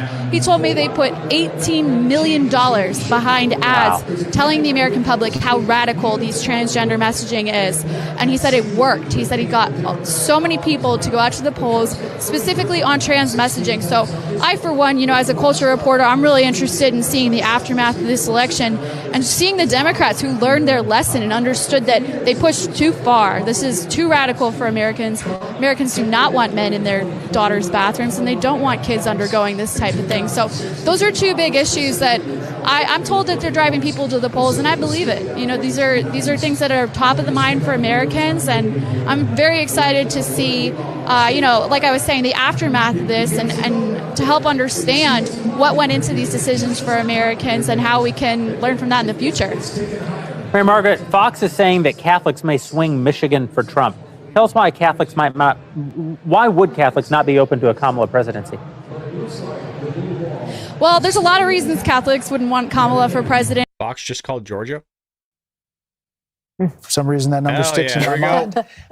And this is a big win. There we go, He went there, campaigned there. Hell yeah. That Georgia could stay in the Democratic column.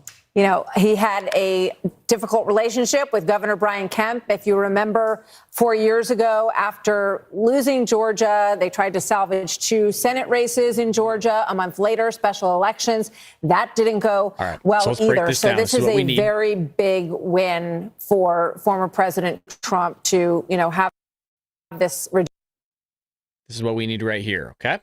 So we're going to do this again. We've been doing it for 6 hours.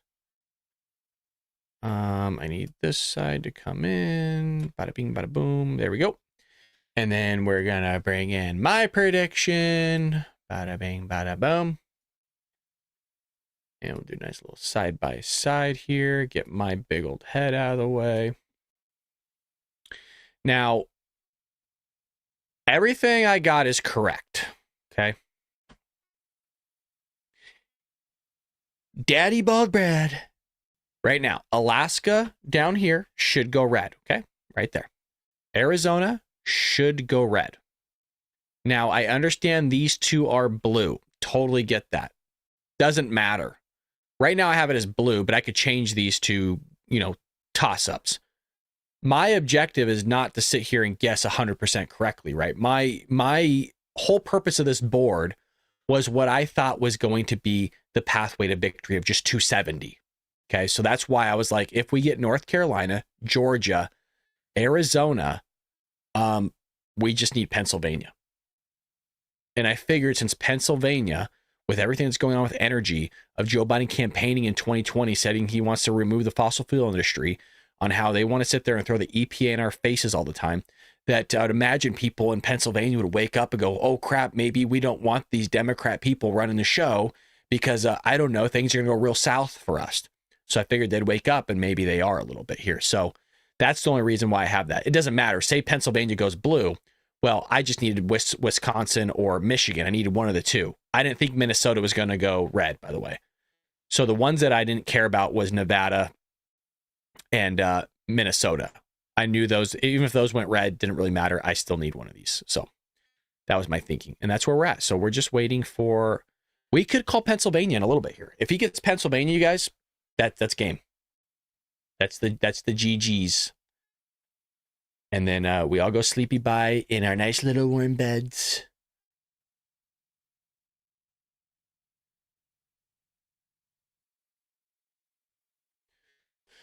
I hope we got PA. Let's hope.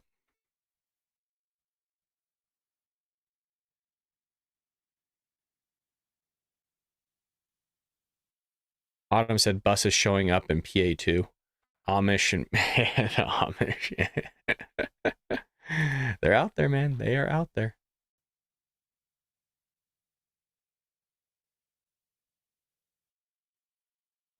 Anna says she's back. Wait, they called Georgia finally. With like, what percent of the vote is in Georgia that they waited for?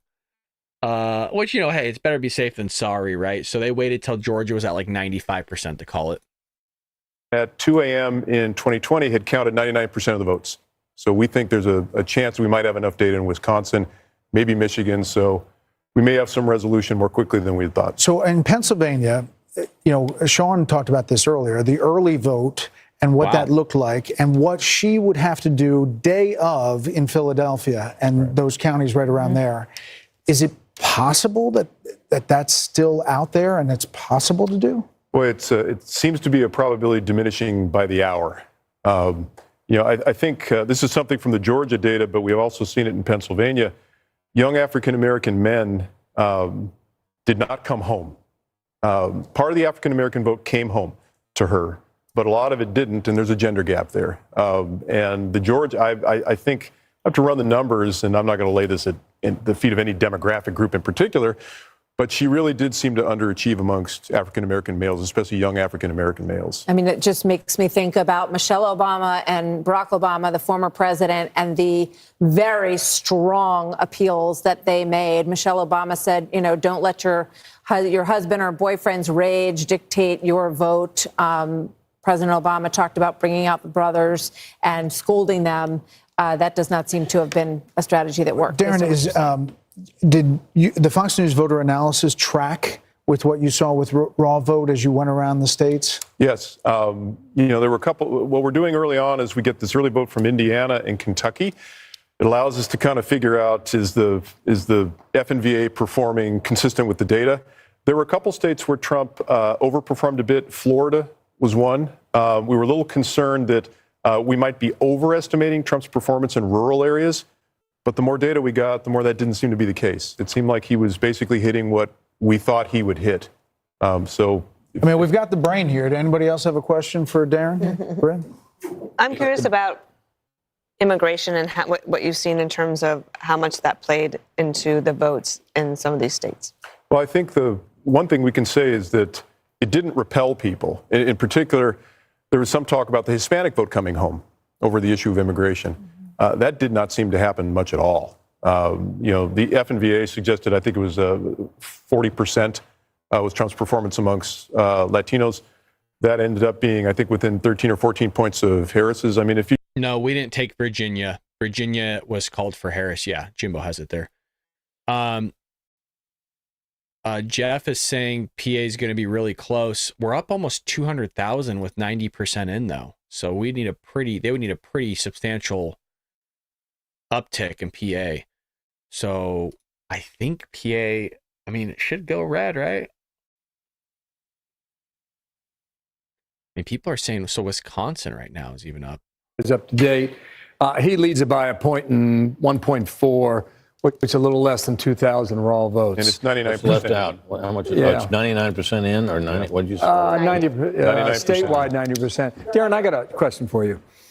When you think about the blue wall in the upper Midwest, when we were at the convention in Milwaukee in July, it ended on a Thursday. On a Friday, we had that national computer glitch. All the airports were shut down. So all the delegates and all the journalists and all the campaign folks were stranded at the airport in Milwaukee. And I was still thinking at the time about, why did I just see Kid Rock? And why did I see Hulk Hogan? And why did I see Dana White? And I went to the campaign and I said, what's going on there? Because it was men. It was white men. And they said, we notice in the upper Midwest, at the time they were thinking about Minnesota, Wisconsin, Michigan, Ohio to a lesser degree, and Pennsylvania. That's what they were thinking about. And they said, we noticed that there was a certain percentage of white men who voted in 2016. They sat out 2020, and we're trying to win them back. Is there evidence that those white males in those upper Midwest states did that tonight? There was sort of a rule of thumb we were adopting that, and we spoke about this a little bit earlier in conversation with y'all, but that, the gender gap is a double-edged sword. Gender gap can help or hurt depending upon, the absolute level of support. We were looking at 55%. In other words, if Trump was hitting 55% with men, that was a good sign. If Harris was hitting 55% with women, that was a good sign. And in the upper Midwest states, he was getting closer to that sort of magic number than she was. So what they call it the bro strategy or whatever, it seems to have paid some dividends up there. I mean, we're still waiting, but it's looking pretty good for him. So we can definitively say that the poll that we don't talk about in Iowa was kind of off. The Des Moines Register poll. I love Ann Seltzer. She's a giant and a pioneer in our field. I think what we were looking at, ironically, was not so much the top line in that race, but what Seltzer had said was that senior women were breaking away from Trump over the abortion issue. And I think our friend Sean Trende had a really good observation where he said that may be true, but it may not help Harris because that's something that could occur in Iowa where abortion was a hot issue, but might not occur nationally in other states where abortion wasn't as salient. We have to let you go, but really quickly, what's happening in Minnesota? That's what I was going to ask. Exact question. Minnesota, why is that still? They have done what sometimes they do in states. They've stopped counting votes. Really? And we're kind of close After all to. we've been through with that. After all we've been through? We're at a level where we're close to statistical significance, but it's not quite there yet. And there are Is Tim Walz in charge of that? Yeah, well, there you go. Rumor has it. We have to let you go because you have some more data crunching to do. I do. We appreciate you coming Thank you, by. Darren. Thanks, It really Darren. does help a lot. For coming by. Minnesota stopped counting? The hell? With Aisha Hosni at the Let's Trump do that. campaign headquarters. Aisha? Hey, you guys. Well, all signs here are pointing to perhaps imminent remarks from the former president shortly. The biggest debt giveaway was a short while ago. Somebody went onto the stage right behind me and put up the glass for the teleprompter. So perhaps somebody will be speaking to the crowd here shortly, and that might be the former president. We've got eyes outside, our security details outside watching to see if the motorcade arrives from Mar-a-Lago. I did get a video from someone at the Mar-a-Lago party a short while ago, and folks there were jubilant and cheering and clapping. They had Fox News on the screen. They were watching as we were calling states and more races for the former president. The excitement here is climbing every minute, and people here are anxiously awaiting to see if the former president shows up here tonight and perhaps gives a victory speech. Back to you. Oh. Aisha, thanks. Thank you very much. Cough drop? We'll head back there.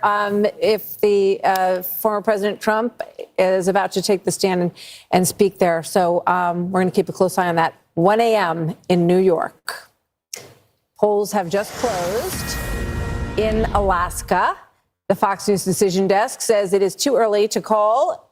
Trump has a lead in our Fox News voter analysis. So we will get you back to Alaska when we have a little more data to report there. And there you see 248 to 216, the Electoral College map. We are waiting on the blue wall, which could be a red wall. You just heard from Darren Shaw. And I think that data and the way he laid it out there and their decision making really kind of lifts the curtain to how these guys operate. Based on our Fox News voter analysis, which again was 120,000 voters, that a rolling poll, and then the raw vote total that they came in. Alex Hoff is in Pennsylvania. We'll check in on the ground there. Alexandria. Yeah. And then you see the 248. Hey, good to be with you. Yeah, the crowd here in Bucks County, they are excited by some trends they are seeing, not necessarily expecting to result tonight. Pennsylvania's results and the count is historically slow. It took 4 days in 2020, but the Commonwealth Secretary does believe that it's going to be faster this time. New technology, more training will come into all this. Now, looking at Philadelphia, both the Trump and the Harris campaigns, they are saying they're outperforming there, but Team Trump feels that this could be good news for them because there are pockets of support inside of South Philadelphia, Northeast Philadelphia, and there is a saying that goes that Republicans can gauge how well they are doing in the state by how much they are losing Philadelphia by. Simply, it cuts into the margins that Democrats need. And here in Bucks County, they're seeing themselves on the screen right now. It means a lot. If he were to win this county, Bucks County, I mean, that would be the first time a Republican presidential candidate has taken this county since 1988. And these suburbs of Philadelphia, this is what pushed Biden over the edge in 2020. Harris needs to do well in these counties if she stands to have a chance of taking this state, guys. Brett, Martha? Alex, thank you. So let's go to Bill and see, what are you cooking up over there, Bill? You know, I was just looking at New York. You know, we heard so much about MSG and the insult comic about the Puerto Rican joke.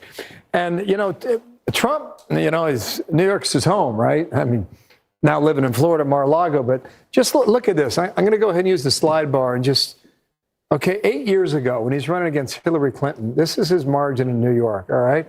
37.5 compared to almost 59 for Hillary Clinton. And then against Joe Biden, it was what? Was it? Oh my gosh! It was 0.3 of a point. All right, and now we come to 2020 and see the numbers on the board here. That's a pretty decent performance, and we're just getting some insight here in the New York City. He did well over 40% of the vote here in New York as well. One thing I was checking out here, guys, Okay, so while we're waiting, let's jump over to the Daily Wire here. Awesome. So, you know, the mood in the room, obviously, Cassie, must be great. Everybody is looking at these results. I assume everybody's just going to stay there until somebody makes some sort of call, or is it just going to be an all-nighter for everybody? It might be an all-nighter for us tonight, but we're going to be here covering it. But McCormick, I don't think he's going to bed right now, but he's definitely having fun. He's mingling with people. He's really good at that. We were on the campaign trail with him, and he's really having a good night. And it's worth mentioning, he was down 10 points in the polls this summer. Yes, he was. This is a huge victory for him. He really turned it around. He said that he has the best campaign staff in the country. I'm starting to think he's right with that big victory there. So I mean, it is worth pointing out here. Final results, but it's looking good. You know, Cassie, as you point out, early on in this race, if you remember in Pennsylvania, Donald Trump kind of didn't know what to do with Kamala when she first was swapped in. And it was McCormick's campaign that was putting out excellent ads about Kamala Harris, like right off the top. This has been an incredibly professional race from Dave McCormick, again, demonstrating that when you run good candidates in swing states, you can indeed win. You know, Cassie, you've dealt with Dave. He is a pro. Yeah, Dave has been really great with getting his family involved. We saw his... Where was it? Dan goes, Brad, we need a Trump mimic. Make us laugh. Dance, monkey. Right? You need to dance. You're just a puppet, Brad, like good old Joey. You freaking good old Joey. Joe's sleeping right now, by the way. Sorry, I'm just so consumed with looking at the map. It's kind of bonkers, right? So right now, over 90% of Pennsylvania is reported in. Trump is up by over 100,000. So it's just fascinating how, like, you know, he's up over 100,000+ in Wisconsin with 86, and they're not calling it. So it's interesting. Melissa Slotkin in Michigan. Now, I mean, I got to say. And the AP finally called Georgia. I know. They're so far behind. See, the internet for the win, gang. Okay, so at this point, I would like to point out the next swing state that no one's talking about. Okay, so Nevada is now reporting at this point. Nevada has, you know, approximately How much of the vote in? 68% of the vote in. Donald Trump is currently up 51-48 in Nevada. So Nevada has always been perceived as sort of a Democratic machine state. Yeah. It'll be interesting to see if he flips Nevada. If he flips Nevada, obviously that takes him, my prediction minus New Hampshire, just going to put that out there. So that is a good number. Am I wrong in thinking that if he now takes Michigan and Wisconsin, he doesn't need Pennsylvania? Yeah, if he takes any one of them. If he takes Wisconsin. If he takes Wisconsin, it's over. If he takes Michigan, it's over. If he takes Pennsylvania, it's over. It's over. It's over. It's cooked. It's done. He's the 47th president of the United States. I have not been given the authority by the polling gods to declare victory in the election. I have Mayflower He's the 47th president of the United States. There will be no calling it. I'm sorry. No. I'm informal. It's an informal call. It is a description of reality. The reality, and let it sink in, just like Elon Musk says. Let it sink in. I'm going to take the wrapper off my Mayflower I've taken the wrapper right now. Just to do that. Some preparatory. A little preparatory work here. You could sniff it. You could smell. I'm going all the way to cutting it. Oh, wow. Decision desk says 91% is in Pennsylvania. Yeah. Wow. No, it's actually, and New York Times has like 93% in, and his lead is indeed holding. By the way, hilariously enough, there is an outside shot. Then the next most competitive state after Nevada is, wait for it, Minnesota. In Minnesota. That would be good. In Minnesota. Oh, that would be so great. Right? It's hilarious. In Minnesota, 65% of the vote is in. Kamala Harris, 1.07 million votes. Donald Trump, 1.02 million votes. He's only down 50,000 votes in Minnesota. The deliciousness of Donald Trump somehow sneaking Minnesota away from the magic of Tim Walz would just be so entertaining. It would be like you running could not a make pick his six. It would almost be like running correct. a six play. I once had a conversation with Ed Rollins. His wrists could not get any limper if that were to happen. The face. I once had a conversation with Ed Rollins, who ran Reagan 84, and he said, I said, wow, 49 states that you won. He said, well, we actually won Minnesota too, but we didn't want to look greedy, so we didn't sue about it. But he felt that they got it too. And if this woman decided to overlook Josh Shapiro because she didn't want to pick a Jew, and then she picks this guy in a bright blue state she should be totally fine with. I'm a little tired. Honestly, I actually go to bed around 8:30, and it's past 10. But when you guys see me looking on my monitor, I'm like running numbers on the side here. So, but I'm tired. I didn't sleep well last night either. It's pretty much I was up at like 1 o'clock in the morning, and then wake up at 4:30. But nobody's complaining here. So Trump is up about 100,000 in Wisconsin with 86% of the vote in. Dude, is this guy going to get Wisconsin, Michigan, and Pennsylvania? Dude, fuck. Could you imagine? Folks, he's almost winning in Minnesota. Like, what's going on? Down all the polling places tonight, and so work is still going on.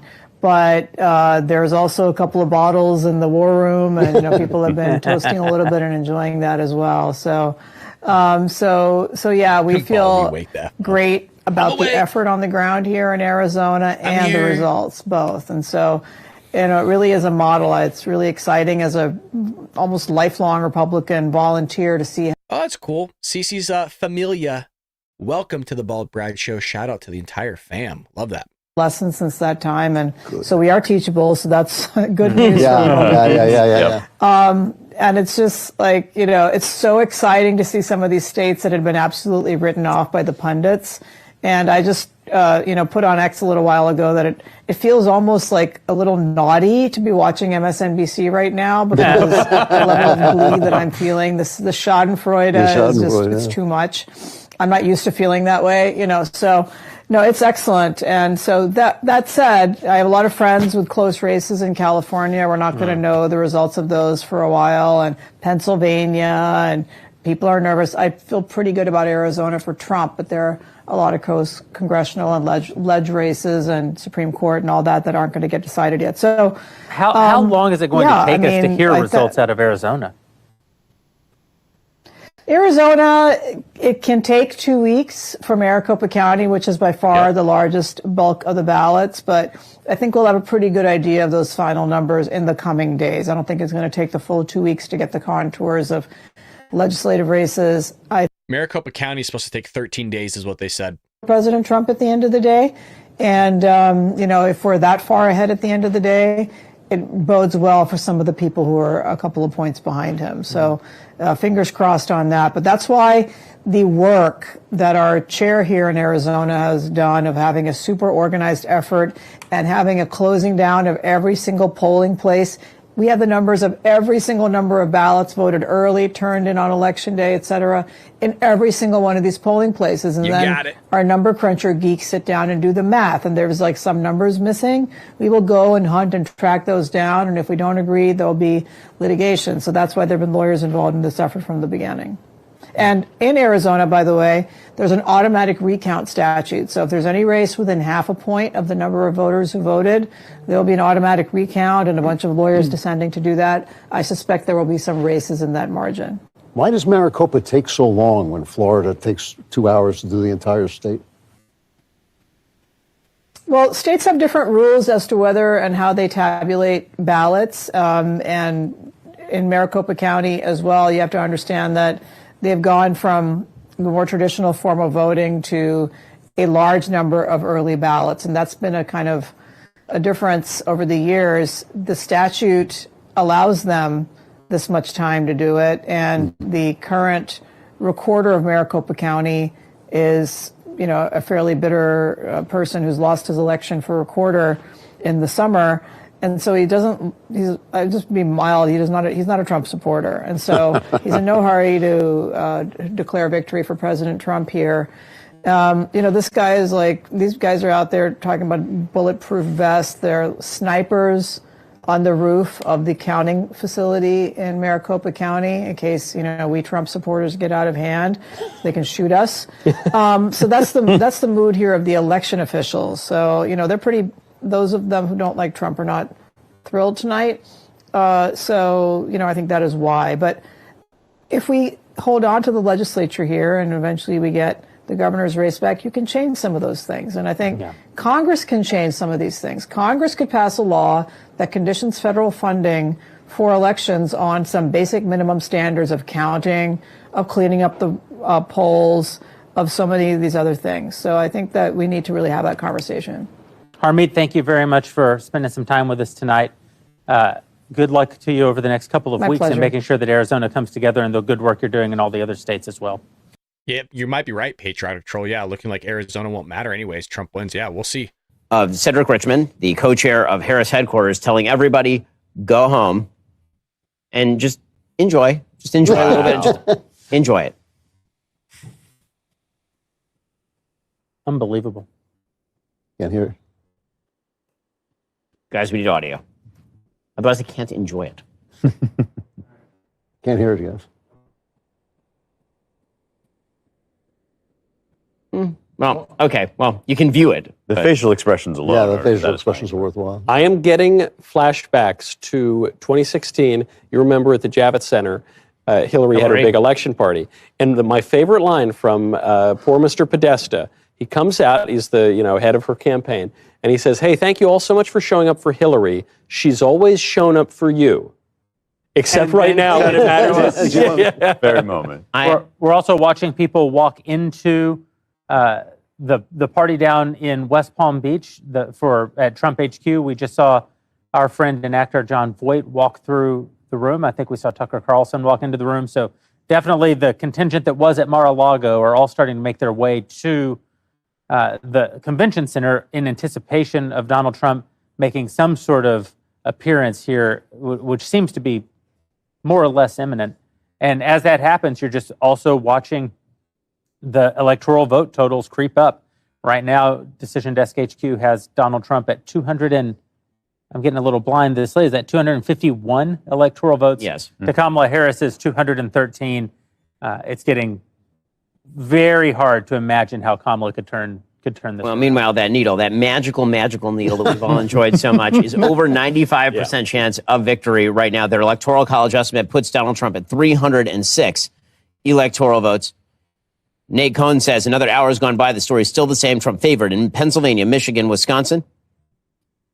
This election is, they're treating it like it's done. Wow, Okay, I so let's love be the New clear. York Times. I take back everything Yes, bad I I ever know. said about them. It is Their deep quite, honesty. It is quite enjoyable for certain. That is for certain. And do we have Brent Buchanan available? Is that?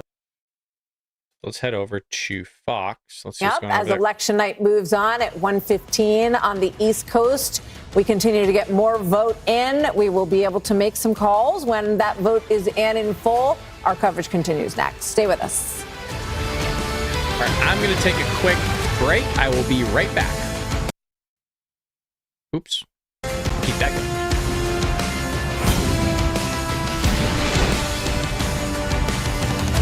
Starting at 5 a.m., Lawrence, Steve, Ainsley, and Brian bring us all the latest after Election Day on a special Fox and Friends. Today.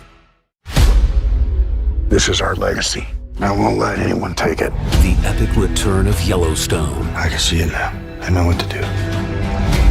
There is no morality. This is war. We fight here, or we die here.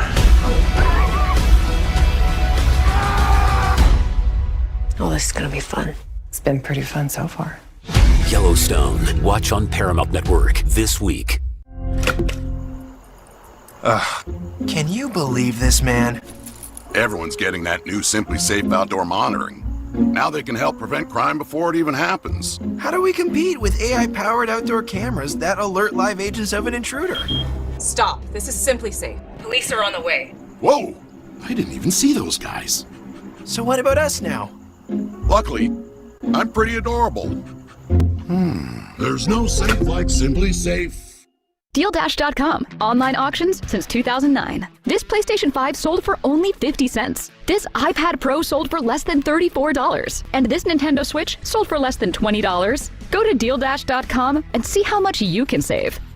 Reminder, bent finger appointment. I don't want to wait or have surgery for my Dupuytren's contraction. I want a non-surgical treatment. And if non-surgical treatment isn't offered, I'll get a second opinion. Take charge of your treatment. If you can't lay your hand flat, visit findahandspecialist.com to get started. Enjoy your risk-free trial. hello? Can you hear me? I sure can. Everybody hear me? I sure can. Do you hear me? I sure can. So, can you hear well? Sure can. Hear well, feel well. From your first appointment, try our new nearly invisible solution risk-free. Call 1-800-234-7090 now. Great hats on. I saw someone with a front, really large back. one. Yeah. As we look now at what we have, Pennsylvania. Is this a call, ladies and gentlemen? We are now projecting that Donald J. Trump will win the state of Pennsylvania. Former President Donald J. Trump will win the state of Pennsylvania, and thereby he is on his way to becoming the 47th president of the United States. With this, the path for Vice President Harris has narrowed, and there's really no path going forward. It's vanished. This is historic. Everything was about Pennsylvania. Everything from the beginning was about Pennsylvania. Now, former President Trump will win the state of Pennsylvania, and we can make that call, the 19 electoral votes. That puts him at 267, not officially over the 270, but the path that it takes to get to 270, he is well on his way to becoming the 47th president of the United States in what is going to be the biggest political phoenix from the ashes story that we have ever seen, ever. I mean, I'm going to say it's more than Grover Cleveland in 1892. Yeah, I don't think that Grover Cleveland was not the subject of a Russia investigation, 2 impeachments, 2 assassination attempts. Indictments. They have indictments, 91 indictments, convictions, and there is almost nothing that hasn't been thrown at this former president. And his tenacity in wanting to go back and run again, which he announced immediately after he lost in 2020. This is a huge historic moment in the United States of America as the former President Trump is closing in with just a few electoral votes away now from clinching 270 as Pennsylvania is called for Donald Trump. We're looking live, 1:21 a.m. in the morning at Trump headquarters. The cheers coming up. We're told the former president is there as well. Never Was a man smell who was sugar. faced with many more slings and arrows than Nixon had been at that time, hated though he was by the Democrats. This surmounts that. This is an extraordinary comeback. Dana. He campaigned so energetically, ruthlessly, fiercely, and with more joy than Kamala Harris. And it was so clear that Joe Biden was not going to be able to go the distance. If Joe Biden were still on the ticket tonight, who knows what tonight might have even looked like. That he has been able to accomplish this, it is nothing short of astonishing and amazing. And also I think about Susie Wiles, who's his campaign manager, very quiet, does not like the limelight. Chris LaCivita, who works on it. All of those people who worked so hard and stuck by Trump, no matter what was said about him, they were called every name in the book, including. Can I just say something? We're pretty fucking close to what I predicted, baby. You know, we're a small channel. I keep saying it. I only get so long saying that. You know what I mean? That's what she said. But you understand what I'm saying. Trump is the GOAT, baby. Feels good. Welcome back to the news. Thank you. Feels great. Of course we're still awake. Did they not call Alaska yet? No, but I mean, come on. First of all, I called this 3 days ago. No, I'm kidding. Well, I did, but Trump's going to come he's making a victory speech, baby. Fix it. And she talked about having a to-do list. He's got a big to-do list, but he thrives on it. And you saw that through the whole campaign. Yeah. He is, I think, enthusiastic about doing the job of being President Harold. And it is just an absolutely remarkable. I think if you wrote this as a movie script, people would say this could never happen in the United States. Trump hasn't won.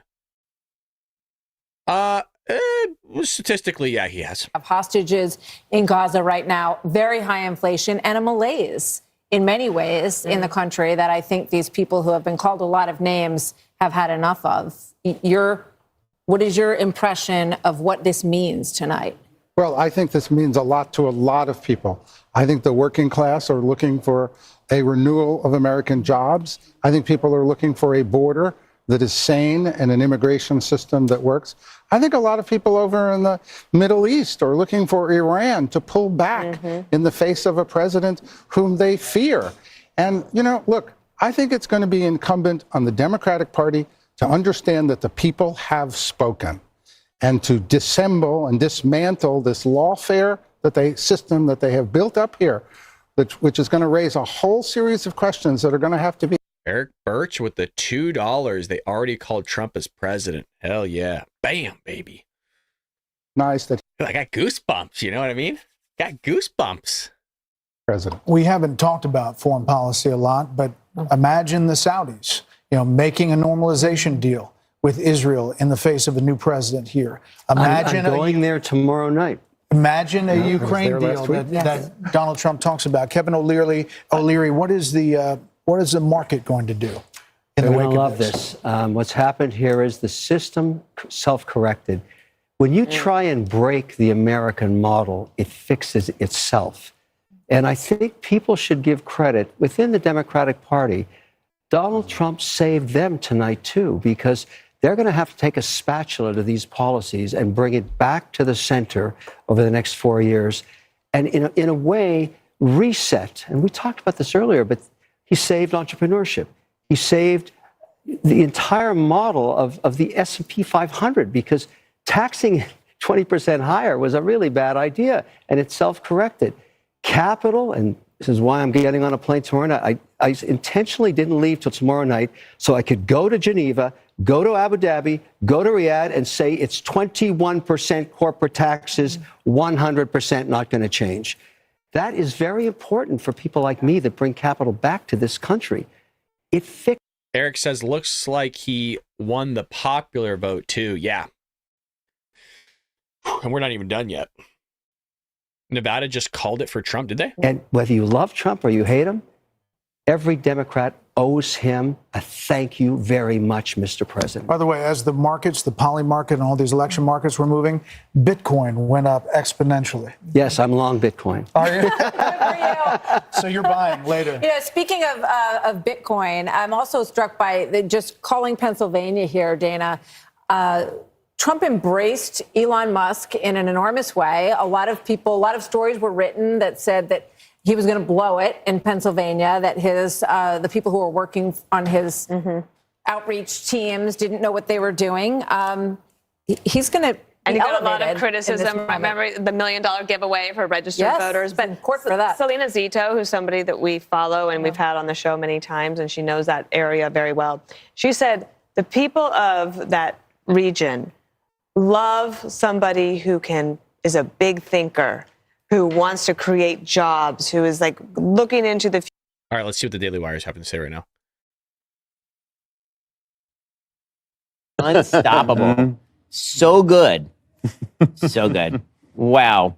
And like Fox being first to call Pennsylvania, right after last time around when they got banged on. They learned their lesson. Well, I mean, by the way, they called Arizona right last time. Okay, so like they called it right, but they called it too early. Understood, and they called it right this time. Okay. Wow, that's right. And so there we are, man. Wow. Yeah, as Matt's Idea Shop says, McDonald's ice cream machines are definitely going to work now. The promise has been visited upon us. Man, she failed upward, and she never ever had to be elected to it. Ever. Yeah. Ever. Right. You want to talk about the utter failure of DEI? The utter failure of DEI. She failed upward at every opportunity without any vote, and then finally she's subjected to reality, and reality said, "Hell no." This is the end of DEI, I think. Right. Yeah. When even Anna Kasparian is saying, "Yeah, what we did is crap." Yeah. Like it was offensive what they did. Yep. It's offensive to people on their own side. It was. Yes. If you're on their side and you're rational at all. God, it feels good. It feels real fucking good. I'll tell you why. Not only is it because obviously my guy won, right? I voted for him in 2016. I voted for him in 2020. And now I voted for him in 2024. Now, here's the thing. It feels so much better than any other prior year because of the podcast. Like, you feel like you're a part of it. You know what I mean? I hope you guys feel the same way. You're in here. We built this community. It's just you feel like you're more a part of the movement than when you're kind of just going and voting. Does that make sense? I don't know if that makes sense. So shout out to you guys for sticking through. And I don't know. I might sleep in tomorrow. Be a little victory sleepy in, Oh, I think it's deserving. We'll see. If we do a podcast tomorrow, I'll go over some news, but it's probably just going to be lax, pretty chill. Nevada has Trump up by 40,000 roughly, with 75% of the vote in. Dude, I think he's going to take Michigan. That's freaking crazy.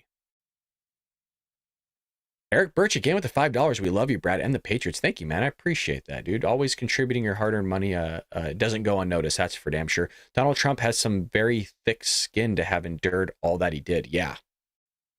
Well, it ain't going to stop either. Remember, I mean, all this stuff that took place is just going to happen. Secret Service needs to take care of this guy. Congrats, Brad, and very well deserved. No, congrats to everybody. Congrats to everybody. Really. This is something that we get to share together, which is amazing. Thank you for keeping us informed all these years. I appreciate that, man. Thank you for joining me all these years. We're waiting for him. People like Charlie Kirk worked incredibly hard to get the vote out in ways that we've never seen on the right before. And it's important that you put in that work. That's what we're here to do. So but at the end of the day, our work only bears the fruit that God actually intends for it to bear. Mm-hmm. And, I remember when our friend Andrew Breitbart wrote his book, Excuse Me While I Save the World, Righteous Indignation. I thought, man, saving the world is like one step beyond what God's given us to do. God's given it to us to try to save the world, but the outcome is His, and that would be true even if my deep breaths are a calming deep breaths, if that makes sense. Like it just feels good. Do you know what I mean? Feels really good. Something I didn't know whether to mention. It also feels good of all the assholes that like to leave crazy comments on my posts and things that I say. So it just also feels good, you know what I mean? Of like getting back at them that way. For even now, you guys haven't seen when my head's down, I'm actually reading people's like comments. You know what I mean? It's just nice. They need to put Dan Bongino in a security detail. Yeah. He said he would sacrifice it, right? He said he would go back into the service for it. Barack Obama engineered every aspect of everything about all of this. And then he went out there and he tried in his own magical persona to yell at black men into voting for her. And they said no. And then he tried to take all of his magical popularity and transfer it to his terrible wife. She's not a good person, Michelle Obama. She's been portrayed as one, but she's not. And then she went out there and lectured them. He staffed up the entire Biden administration, and then he was purposely staffing up the Kamala administration. I think they're going to wait for possibly either Wisconsin or Alaska. So Minnesota officially went to Harris, just as an update, you guys, just to let you know. Minnesota is officially Harris. So there's 5 states left. Michigan, Wisconsin, Nevada, Arizona, and Alaska. We just need one of those. And it's looking like we're going to get Wisconsin. It's so good. It's so good. And it's so wonderful. And now Kamala Harris and Joe Biden are going to have to hand the keys back to the man they declared a criminal Nazi who is going to destroy the country's democracy because the people elected him. It's so good. It's so good. Amazing season finale, God. Once again, 5 out of 5 stars. IMDb 10. Downloading. Will watch on plane again. Recommended to all friends.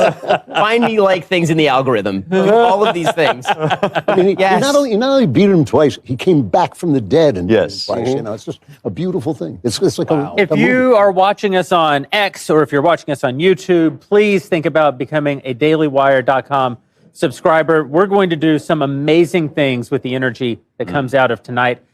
Coming out of 2016, we essentially built the company. Even in defeat in 2020, we launched in entertainment and created these amazing documentaries with Matt Walsh, amazing scripted content with Dallas Sonnier and Bonfire Legend. And coming out of this, we have a mandate, we believe in this company, which is to fight the left and build the future. We scored an enormous victory as a country over the left today. Shib, man, damn. Thank you, brother. With the $50. Hell yeah, brother. Thank you, BB and chat, for a great night. Thank you, one, for your support, man. You're one of the biggest supporters we have here on the channel. You got the mug, multiple now, because your wife broke the other one. That's how well I know our community. Shib lives in the UK. I've never met the guy. I know his wife broke the mug by accident.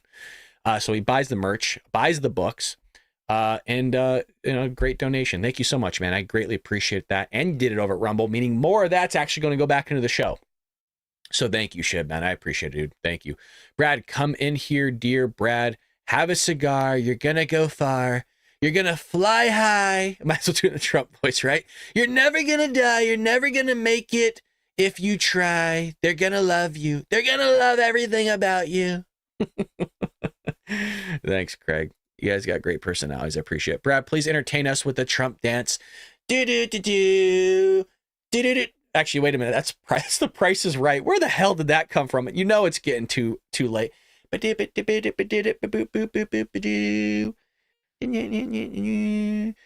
love winning. So much winning. Gonna get things done. Can you imagine if Trump shows up, talks with Putin tomorrow, figures the whole thing out? Right? Wouldn't that be crazy?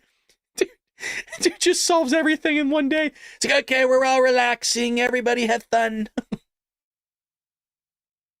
Lost big tonight because they didn't just lose nationally because they lost this election. They got their asses killed in Florida. I mean, they just whooped in Florida, right? They had an amendment on the ballot that would have made abortion legal at the point of birth, basically, without parental consent, the whole thing. And it got wiped out in Florida. And it turns out that exactly what the founders suggested for many contentious issues is exactly how it's going to play out. This was the only election where Democrats would be able to make this a national live issue. Really, because what's going to happen is that stasis is going to set in.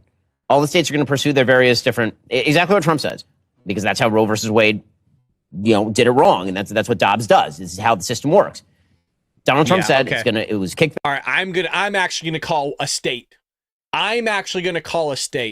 I'm saying this is what's gonna happen. Trump's gonna take Wisconsin. So I just looked at it. All the blue areas are 99% in. Yeah, Trump's taking Wisconsin. It's GG for sure. I mean, it was GG before, right? Because we're gonna have Alaska.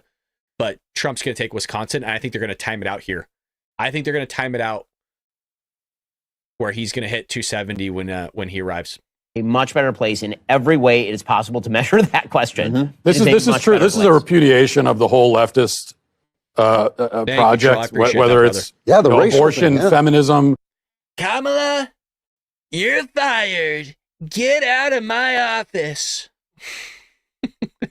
I mean, I would like to nominate for honorable mention Nicole Hannah-Jones, Ibram X. Kendi, and the entire 1619 Project crew. I know this is a little bit in the rearview mirror now, but fundamentally, the groundwork for all the rest of this cultural stuff was laid when the left went full bore on their claim that this country is a mistake. It's a mistake not simply in its failures to live up to its ideals. It's not just that we've had problems like every other country, but that the conception, the whole idea of America is an act of theft, an act of rape, an act of violence. And that notion, which was so galling to so many people, has just lain like a noxious cloud over the first Trump presidency and, of course, over the Biden presidency.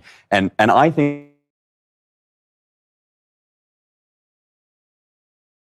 that as we start to get these results in more granular detail, we are going to see that has now totally failed as an idea. I would also like to place a little blame and enjoy a little schadenfreude because of the leftist elites. Yes. And specifically, not just because they have crazy, terrible ideas, but that they weren't actually even good at being leftist elites. They were functionally illiterate. They weren't as sophisticated. I go back to one of the all-timers of the leftist elites that shaped a lot of left-wing American politics, and that is the Italian...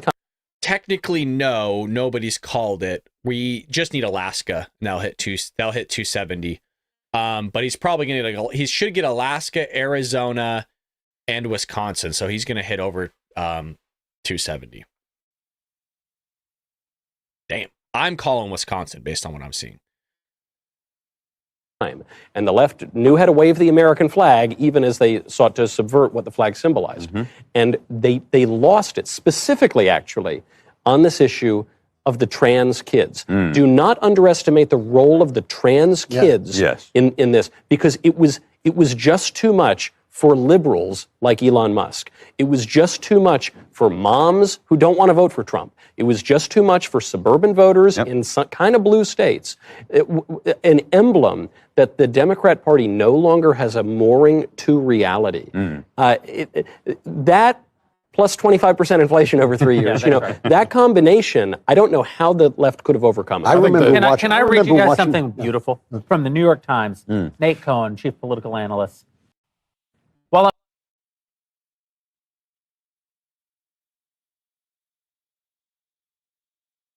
Story. Hopefully, we'll be able to call some more of those soon. Former House Speaker Kevin McCarthy says with these coattails, you could see the House going Republican as well. And that would be a part of this story as well. Let's go back out to Trace Gallagher on the West Coast with his panel. Hey, Trace. Brett, thank you. Martha, thank you as well. We've got our panel, Steve Hilton, Jody. Oh, damn, I don't want to hear about the panel. So let's read some of your guys' comments here. Let's do that. Thank you, Brad, for all your hard work, brother. Appreciate that. Time to wear a MAGA hat for the next 4 years, Brad. Yeah, I'm gonna have to get that dark MAGA one. That thing is sick. PA is at 94% of the count, and Trump is up 3. Patriotic Troll, will the next Republican presidential election slogan be "Make America Great Again and Again"? Maybe. That would be a good one. Damn right it would. Jimbo says they called Wisconsin for Trump. He has it. Who called it? You guys just say people called it, but who called it? Oh, they did. Yes, they did. That is it. Yes, they did. That is it, folks. It's official. 277. Let me get my big old head out of the way.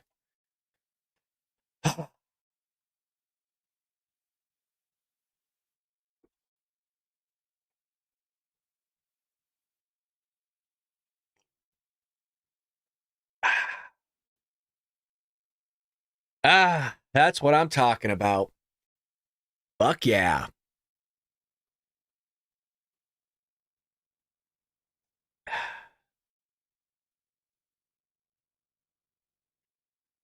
You know what? I'm not going to say shit right now. I'm just going to fucking enjoy this with the Patriots.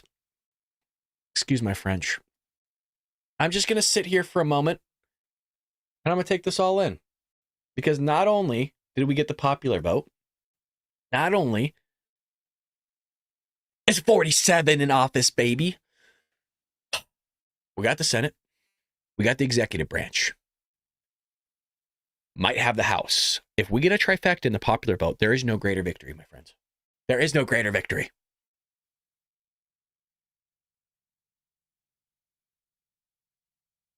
Yes, cheers to all you. Cheers. Damn, it feels good. I got goosebumps. My whole body, I have goosebumps. Just be a smug swine. You're damn right, mate. Bloody hell.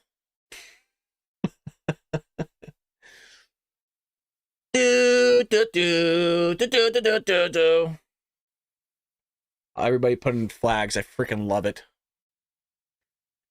Now, the question is, how does the Bald Brad show change? Stay tuned. I already know what it's going to look like. It's going to be fucking better than ever.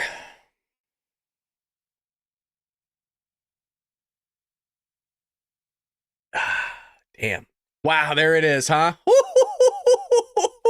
The former president's comeback will be complete with a win in Wisconsin, a state that he narrowly lost 4 years ago. He is now the second president in U.S. history to win non-consecutive terms. The first was Grover Cleveland in the late 1800s. Senator J.D. Vance will become the 50th vice president of the United States. Voters expressed deep frustration with the Biden administration, and former President Trump and the future President Trump overperformed in urban areas, particularly with men, proving that the strategy that they doubled and tripled down on over the course of the last few months absolutely succeeded and brought him back to the White House. 47th president of the United States, former President Trump now defeats Vice President Kamala Harris, who entered this race just over 100 days ago.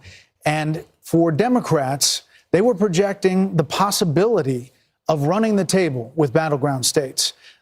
David Plouffe with the Democratic campaign of Harris campaign suggested that just yesterday. Now it is possible. There you go. They're streaming. Everyone's cheering. Table with these states and builds on a big landslide electoral win.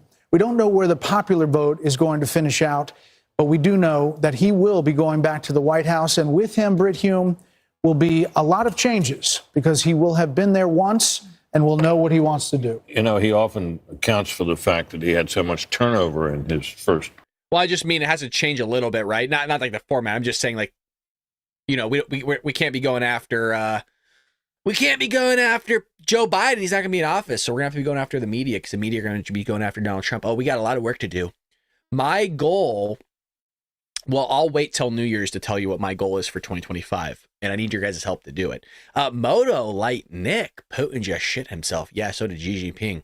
So did the Ayatollah of Iran. Reaches out for in the days and weeks ahead as he builds his administration. We're joined by Kayleigh McEnany, Trey Gowdy, and Katie Pavlich. Kayleigh, you've been a part of the last. Don't worry, the show's not going to change. I just mean, like, our focus is going to have to probably turn on the media because Trump and Kamala aren't going to be there anymore. Young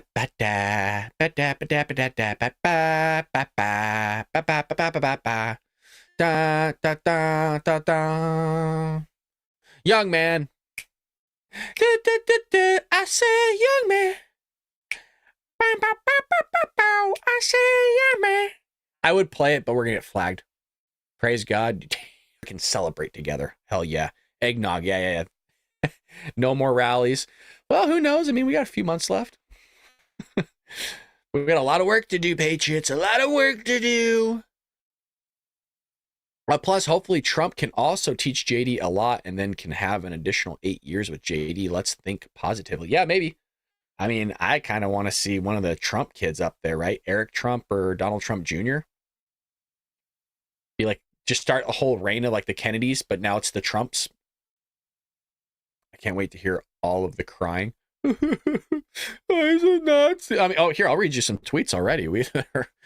I'll show you some tweets. They're already freaking pouring in. Yeah, the left are losing their ish right now. Let me see if I can find some for you. I was reading them earlier. Let's see if I can find them. Yeah, they're already whining and complaining.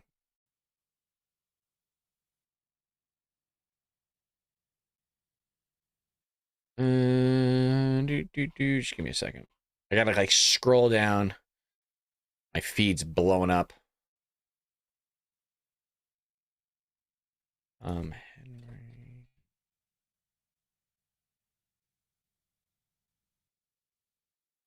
I don't know that kid's name. Oh, well, I'll try to find. Oh, here it is. Look at this one. It's really depressing to see how many people voted for the felon, rapist, fraudster who lies consistently. Many Americans failed their fellow Americans tonight.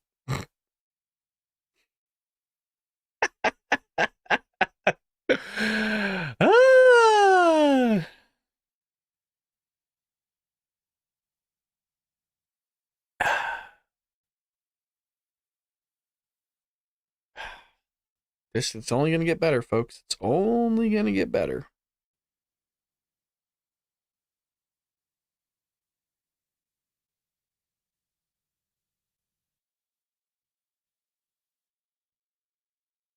Somebody said a good call. Yep.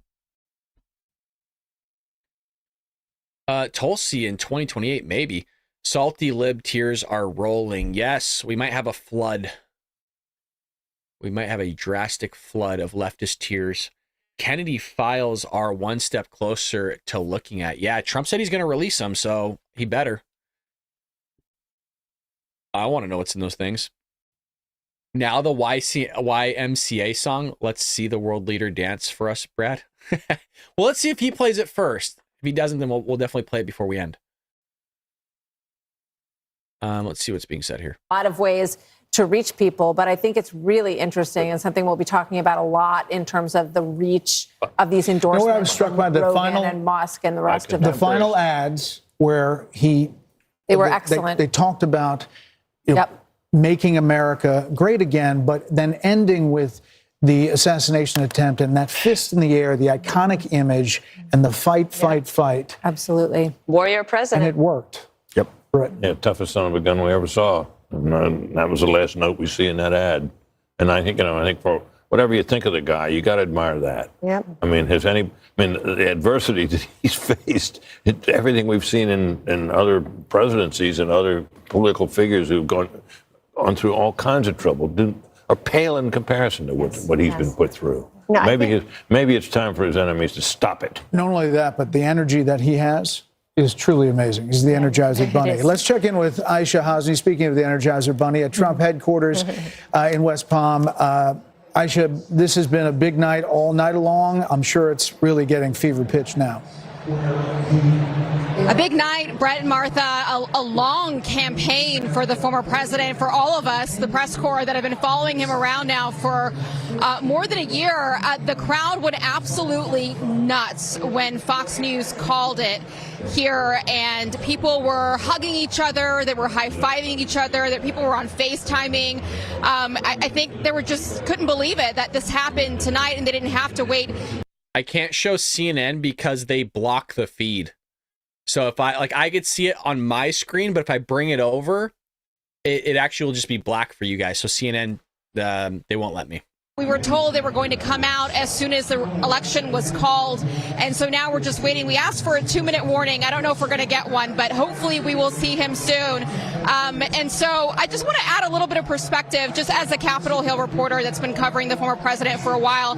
When I came to Congress 3 years ago, talked privately with many powerful Republicans who did not want to see the former president back in Washington, and then to see the legal battles that he went through and Republicans having to stand up for him. And then he went through the primary process. As Kellyanne Conway just said, he earned it state by state by state, and then came back to Washington in the spring and went to the RNC and claimed the nomination. This is... Javier wants to see all the leftist tears. Oh, you'll see him for the next 4 years, my friend. Tonight, and to his supporters. Back to you. Aisha, thank you. The Harris team is now texting to say Vice President Harris will speak tomorrow, and that will be her response to the election results. That's all we have from the Harris team, which is really strange. I mean, from a PR perspective, Dan? No, I also just think it's a shame, because I remember when John Kerry did this to George W. Bush in 2004, and you work so hard, and I know that they're disappointed, but you should concede and let your opponent have their election night, and let everybody that's there at Trump, at Mar-a-Lago, where are they? They're in Palm Beach. They're in West Palm at the convention center. At the convention center, like, let them have their moment. Take a screenshot of Ivanka someone. Jesus, dude. We're definitely having a cigar Saturday. That's for damn sure. And then we all had to traipse back in the next morning and wait, and you don't get that moment. I don't think it's right. And that's not to say there's not going to be a phone call. There could be a phone call tonight, but she's not going to speak publicly. If there's a phone call, here's a phone call. Hi, Donald. Yeah. I saw that you won. Well, I guess you won't see me again, will you? The moment and do it the way that people used to. They were holding out hope. They were holding out hope that the blue wall could somehow come together, but it's going to be a red wall. 90 minutes before that, they were told to go to bed. Yeah. I got that text. 90 minutes before all of this, Jen O'Malley Dillon, the Harris campaign person, said everyone can go to bed and come back tomorrow. So she didn't even address her own supporters. We want her to call President Trump. She didn't talk to the people who were assembled there for hours for her. All right, let's see what's going on at the Daily Wire. Oh, I have the Daily Wire turned off. Weird. My bad. Let's see if they're still going.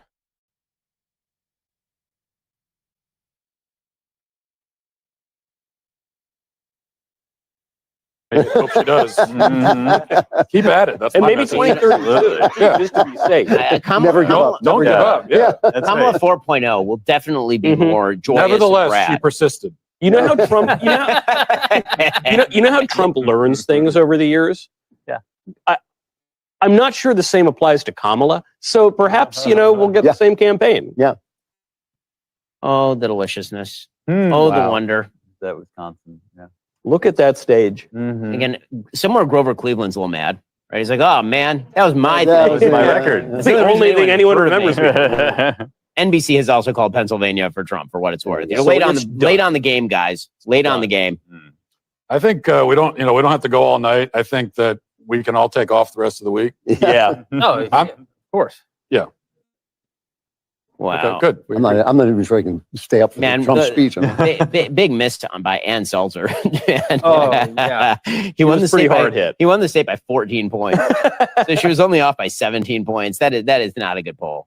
That is not a good poll. And man, the recriminations. I'm here for all of it. I'm here for the View tomorrow. I'm here for Maddow. I'm here for. I think instead of doing my show, I might just watch all of their shows during my air. Oh my God, it'll be incredible. It's going to be so good. And like watching Kamala blame everyone around her, and then Biden blame everyone around him, including her. Biden's so happy, right? I mean, he's asleep, but if he were awake, so happy in the morning. He'll be so happy when he finds out tomorrow afternoon. Real Clear has Trump at 270 now. I mean, it's over. It's over. Yeah. It's over. And by the way, it was over when I said it was over. I just didn't have the magic authority to say it was over, but it was over. Yeah, I'm kind of mad we're missing MSNBC. That's true. Right? This is the peak moment. I'm glad people are watching us, but I wouldn't be watching us. NBC is I'd now be floating watching- the idea that Democrats were not smart to swap out Joe Biden for Kamala Harris. Oh, you hate to see Who said it? Who said it?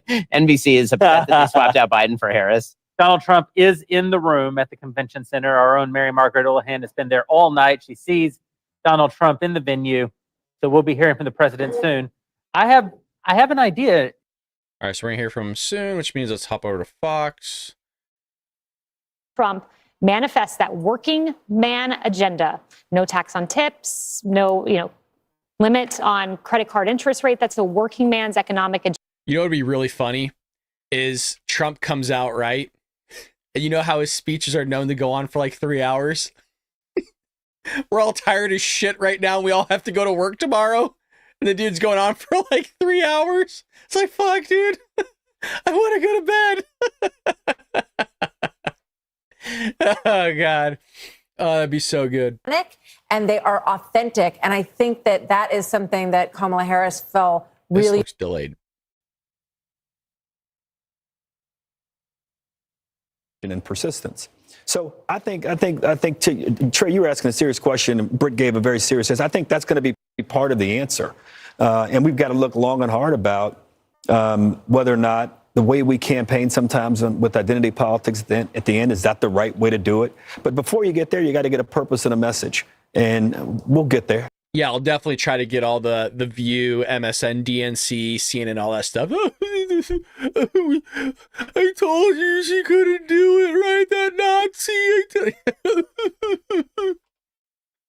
Nazi. We're actually told that the teleprompters have been removed from the stage, so we could be in for a long haul here. We don't know. But what do you think? He's coming, but there may not be teleprompters. I'm saying he goes off the teleprompter anyway. But he, the other night at the Al Smith dinner, he was upset that there were teleprompters, because he doesn't want to use them. So. Right. So, Dana, what does this speech look like? This one right now? Yeah. I think look, I don't know. He's one of the most unpredictable people, too. So I think that's why we're all here. And I'm wide awake. And I've been awake for almost 24 hours now. And I am curious to see. I think I wasn't just thinking about this speech. I'm thinking about the inauguration speech, which would be 8 years since Carnage speech. He has a wide range of the types of speeches that he can give. If you think even within a speech, there's range. If you think about the RNC convention, it started off with like, oh, wow, yeah. And then after a while, I was like, wow, he's still talking. And it was like so long, and it kind of got off script, and people thought, oh, he kind of lost an opportunity. But he didn't. I think if you look at these people who would take off work, drive somewhere in the middle of the night to go and get in line to wait for hours, to then stay at a rally for hours. And part of the things he has done as well is created this camaraderie amongst people so that you could go to a place where you're not afraid to wear your red MAGA hat and you could say, I'm not the crazy one. I'm not the only one who thinks the way that I do. I can actually have friends. And that doesn't mean that there shouldn't be outreach to the other side. I believe in love thy neighbor. I love all of that. But he has created something special here. So I kind of want him to take a victory lap tonight. I don't think this is necessarily the moment for unity, especially when she won't even concede and give him the night to celebrate. Kellyanne, you were looking at the popular vote. He's still up and could finish up. And part of it is because he did run up the totals in places I was looking at, even the rural counties in Pennsylvania. He was going to win them by significant double digits, but he won them that much more. I think running up the totals in Florida, which was a swing state not that long ago, over 1.1 million votes or so. Kaylee, right, your home state. And this is, look, I think that when the Democrats take a look at this candidacy, it's not going to be, did she have too much time, not enough time? She's just a flawed candidate. She doesn't speak well. She doesn't work hard. I'm not being mean or partisan. I don't know why the country would have rewarded this candidate with the big job. When she couldn't make the case what she does as vice president that affects our lives in a positive way. She was given that opportunity. I personally would like to thank the women of The View tonight. Yeah. For asking this question, for having her on. Oprah, we see you. And so on and so forth. People who thought they were doing her a favor because they made her something she's not. It's the opposite for Trump. They make him something he's not. Take that one word, take that one line, take that cherry pick this, that, the other. You never get the essence. Yeah, the brick suit guy's right in front. Dude's at like everything. And you see a blue dress, I see a yellow dress. We were all looking at the same thing. That's the way Donald Trump is in this country. There are people who look exactly the same person, and they see two different vistas. I think it's time that we try to see one. Look, I don't know who said it earlier. I'm a little worried about the reaction of the Democrats and the Kamala people here. I'm very worried. I think that there are a lot of unhinged people across the political spectrum, and we gave very little quarter to how many anti-Kamala voters are out there. I don't want to hear the words racism and sexism. It's eyesight and hearing. We were listening and watching her. And I'm very worried that we've not talked a lot about how violent people may be and angry because she lost. Right. I'm afraid of that. Right. I mean, I can just imagine thinking about The View. And a week or so ago, they were saying, what is wrong with someone who would vote for him? So if you guys are curious, Trump is actually still up in Nevada with almost 80% of the vote in. And then he's up in Arizona. He's up in Alaska with 51% of the vote in. And he is also up in Michigan with 70%. So he could actually get Nevada, Arizona, Alaska, and Michigan. So what is that? That's 14, 20, 35 more electorals. Wow. Isolation. There were all kinds of comments. Neanderthal was one of the first words he used to describe those who opposed his COVID edicts.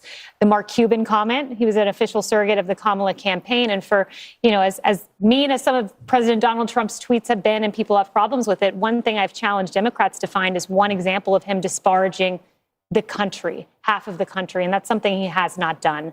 And so I expect you'll hear a unifying tone, and I expect you're going to see a very successful presidency and one untethered maybe from some of the things that were holding him back. What comes to mind is an Oval Office meeting that we had where Dr. Fauci was urging him not to open the country. And I watched President Trump fight vociferously, saying people are losing their jobs. We must open the country. He wanted to do it sooner than he did. I think that Donald Trump, who goes with his instincts, is going to be a Trump that ultimately leads a very successful country in second term. They put the teleprompters back up? Joe Biden mentioned the word unity more in his inaugural address. If he's serious about that, he'll pardon Donald Trump. He'll also pardon his son. And then he'll put pressure on Georgia and New York to end this lawfare. If there is any silver lining tonight, it is that lawfare actually helps the person that you are trying to go after. We need a justice system. The lady needs to wear a blindfold for a reason. We got to stop this prosecution of our political enemies. I mean, literally, his polls went up. Will be the Attorney General. Absolutely. We need a really solid Attorney General. John Ratcliffe. You can do it. Sorry, John. Sorry, John. I apologize. Sorry. There will be a lot of talk about cabinet members, Treasury Secretary, Secretary of State, Secretary of Defense. You've got Tom Cotton, Mike Pompeo. You have. Well, you also have a Republican bench. And sometimes, like you were saying, that the Democratic Party is quite old right now. There's not a great bench, although there are some, and especially, but when you take governors out of states, then you leave a hole.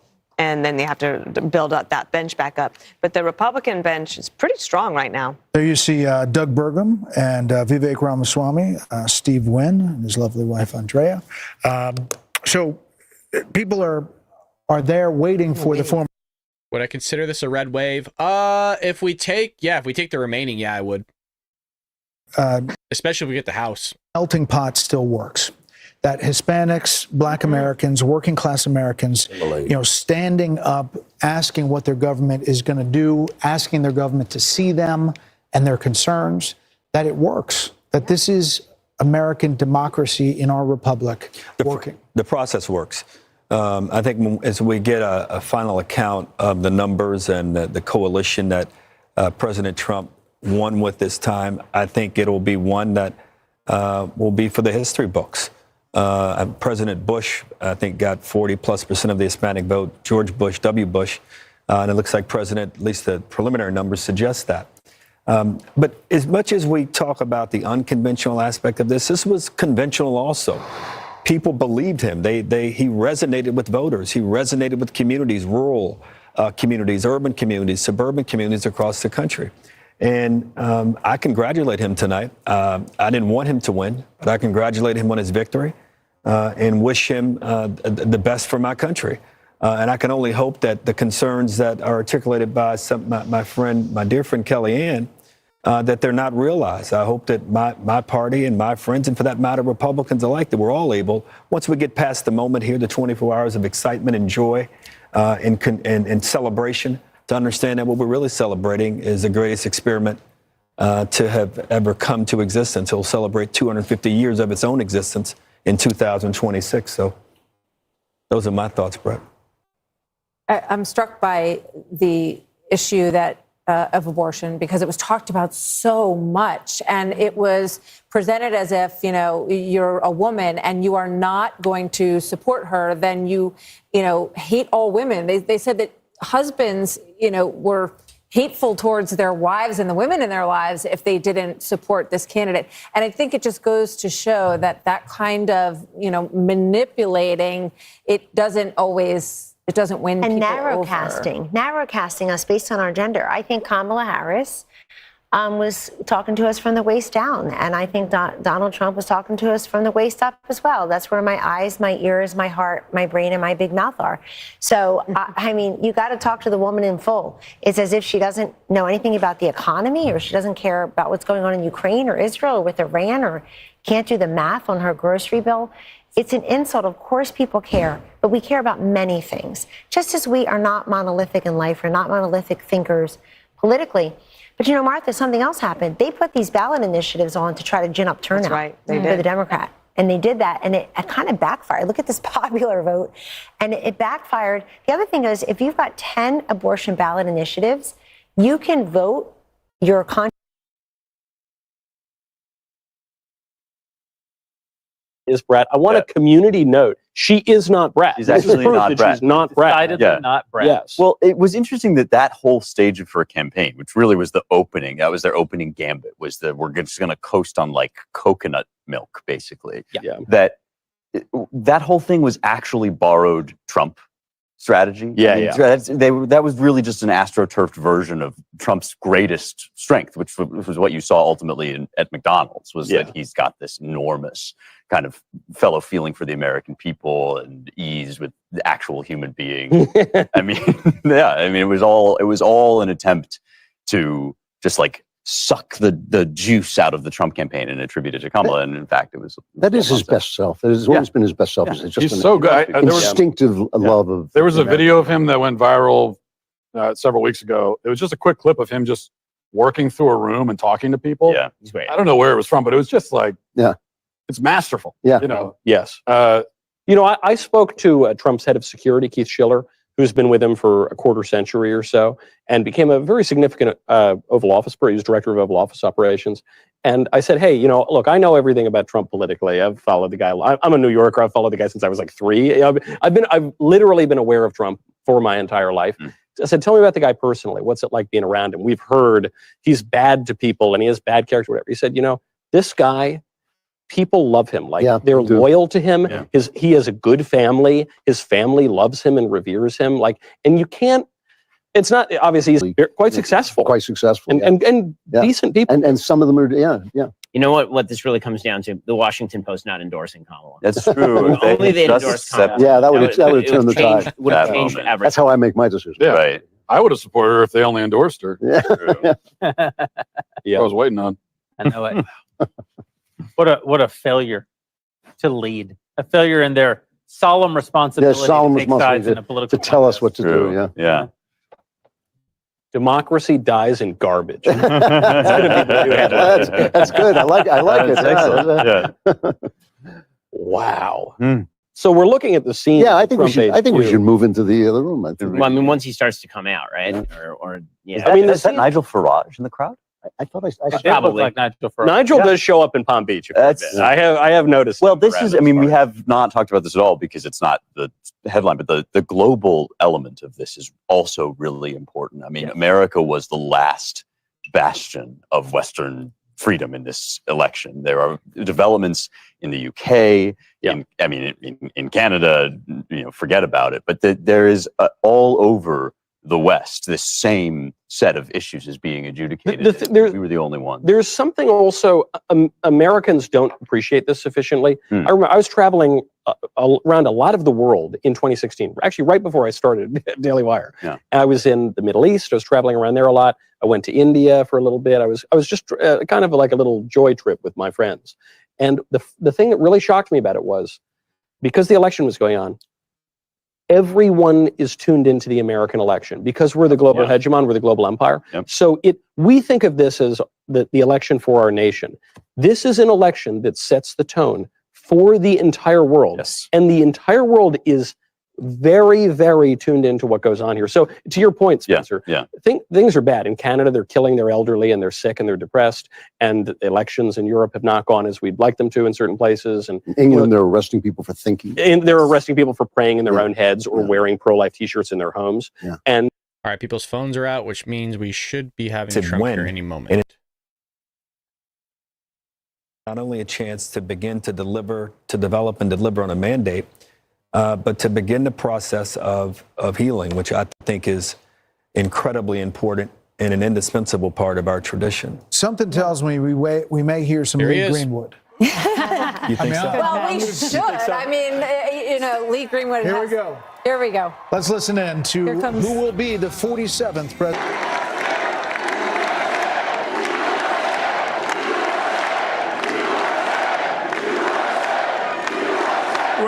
Thank you all very much. This is great. These are our friends. We have thousands of friends in this incredible movement.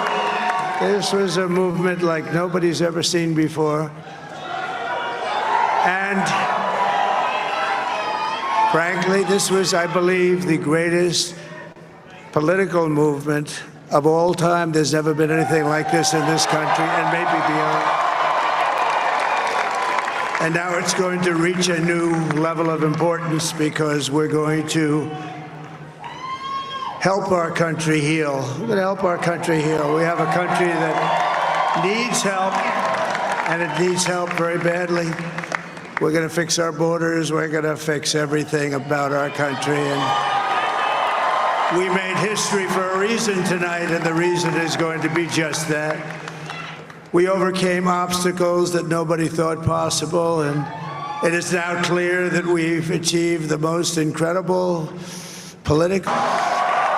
This is what happens when the machine comes after you. What you've seen over the last several years, this is what it looks like. Couldn't stop him. He keeps going forward. He doesn't quit. He's the most resilient, hard-working man I've ever met in my life. His family are incredible people. This is karma, ladies and gentlemen. He deserves this. They deserve it as a family. I want to thank some people real quick. I want to thank the Nelk boys, Aiden Ross, Theo Vaughn, Bustin' with the Boys, and last but not least, the mighty and powerful Joe Rogan. And thank you, America. Thank you. Have a good night.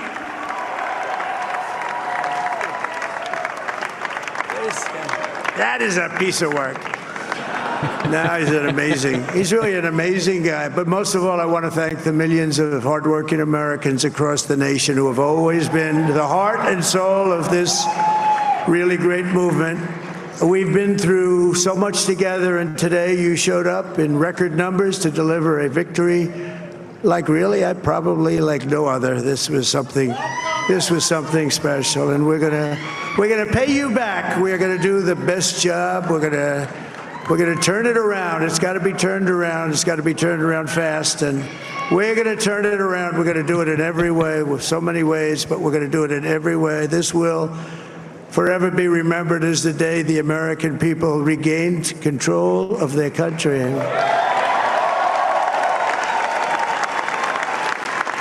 So I just want to say that on behalf of this great group of people, these are hard-working people. These are fantastic people, and we can add a few names like Robert F. Kennedy Jr. And he's going to help make the most important thing.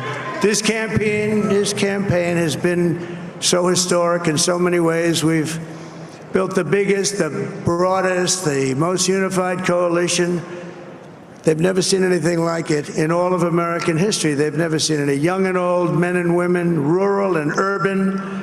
And we had them all helping us tonight, when you think. I mean, I was looking at it, I was watching it. They had some great analysis of the people that voted for us. Nobody's ever seen anything like that. They came from all corners, union, non-union, African American, Hispanic American, Asian American, Arab American, Muslim American. We had everybody, and it was beautiful. It was a historic realignment, uniting citizens of all backgrounds around a common core of common sense. You know, we're the party of common sense. We want to have borders. We want to have security. We want to have things be good, safe. We want great education. We want a strong and powerful military, and ideally we don't have to use it. You know, we had no wars. 4 years we had no wars, except we defeated ISIS. We defeated ISIS in record time. But we had no wars. They said, he will start a war. I'm not going to start a war. I'm going to stop wars. But this is also a massive victory for democracy and for freedom. Together, we're going to unlock America's glorious destiny. We're going to achieve the most incredible future for our people. Yesterday, as I stood at my last stop on the campaign trail, I'll never be doing a rally again. Can you believe it? I think we've done 900 rallies approximately from them. Can you imagine? 901 something, a lot of rallies. And it was sad. Everybody was sad. Many people, I said, this is our last rally. But now we're going on to something that's far more important, because the rallies were used for us to be put in this position where we... Phenomenal. All right, man, who would have thought Donald J. Trump? Well, all of us, to be quite honest. Yes, we streamed for 8 hours and 30 minutes. It is easily our longest stream. We were here 3.5 years ago. We started February of 2021, meaning, or was it 2020? I think it's 2021. I got to double check that. I don't even know my own start date. I should. But I appreciate all of you sticking with me. We will continue to move forward here these next 4 years under the Trump administration, and we'll be here to support the man, and still calling out the media's hypocrisy, the Democrat Party, and we will see where this takes us, and hopefully it's nothing but good things from here on out, folks. Thank you so much for joining me in this live stream. Everybody that donated their hard-earned money, I appreciate it. Everybody that stuck with me for these entire 8 hours, I appreciate it.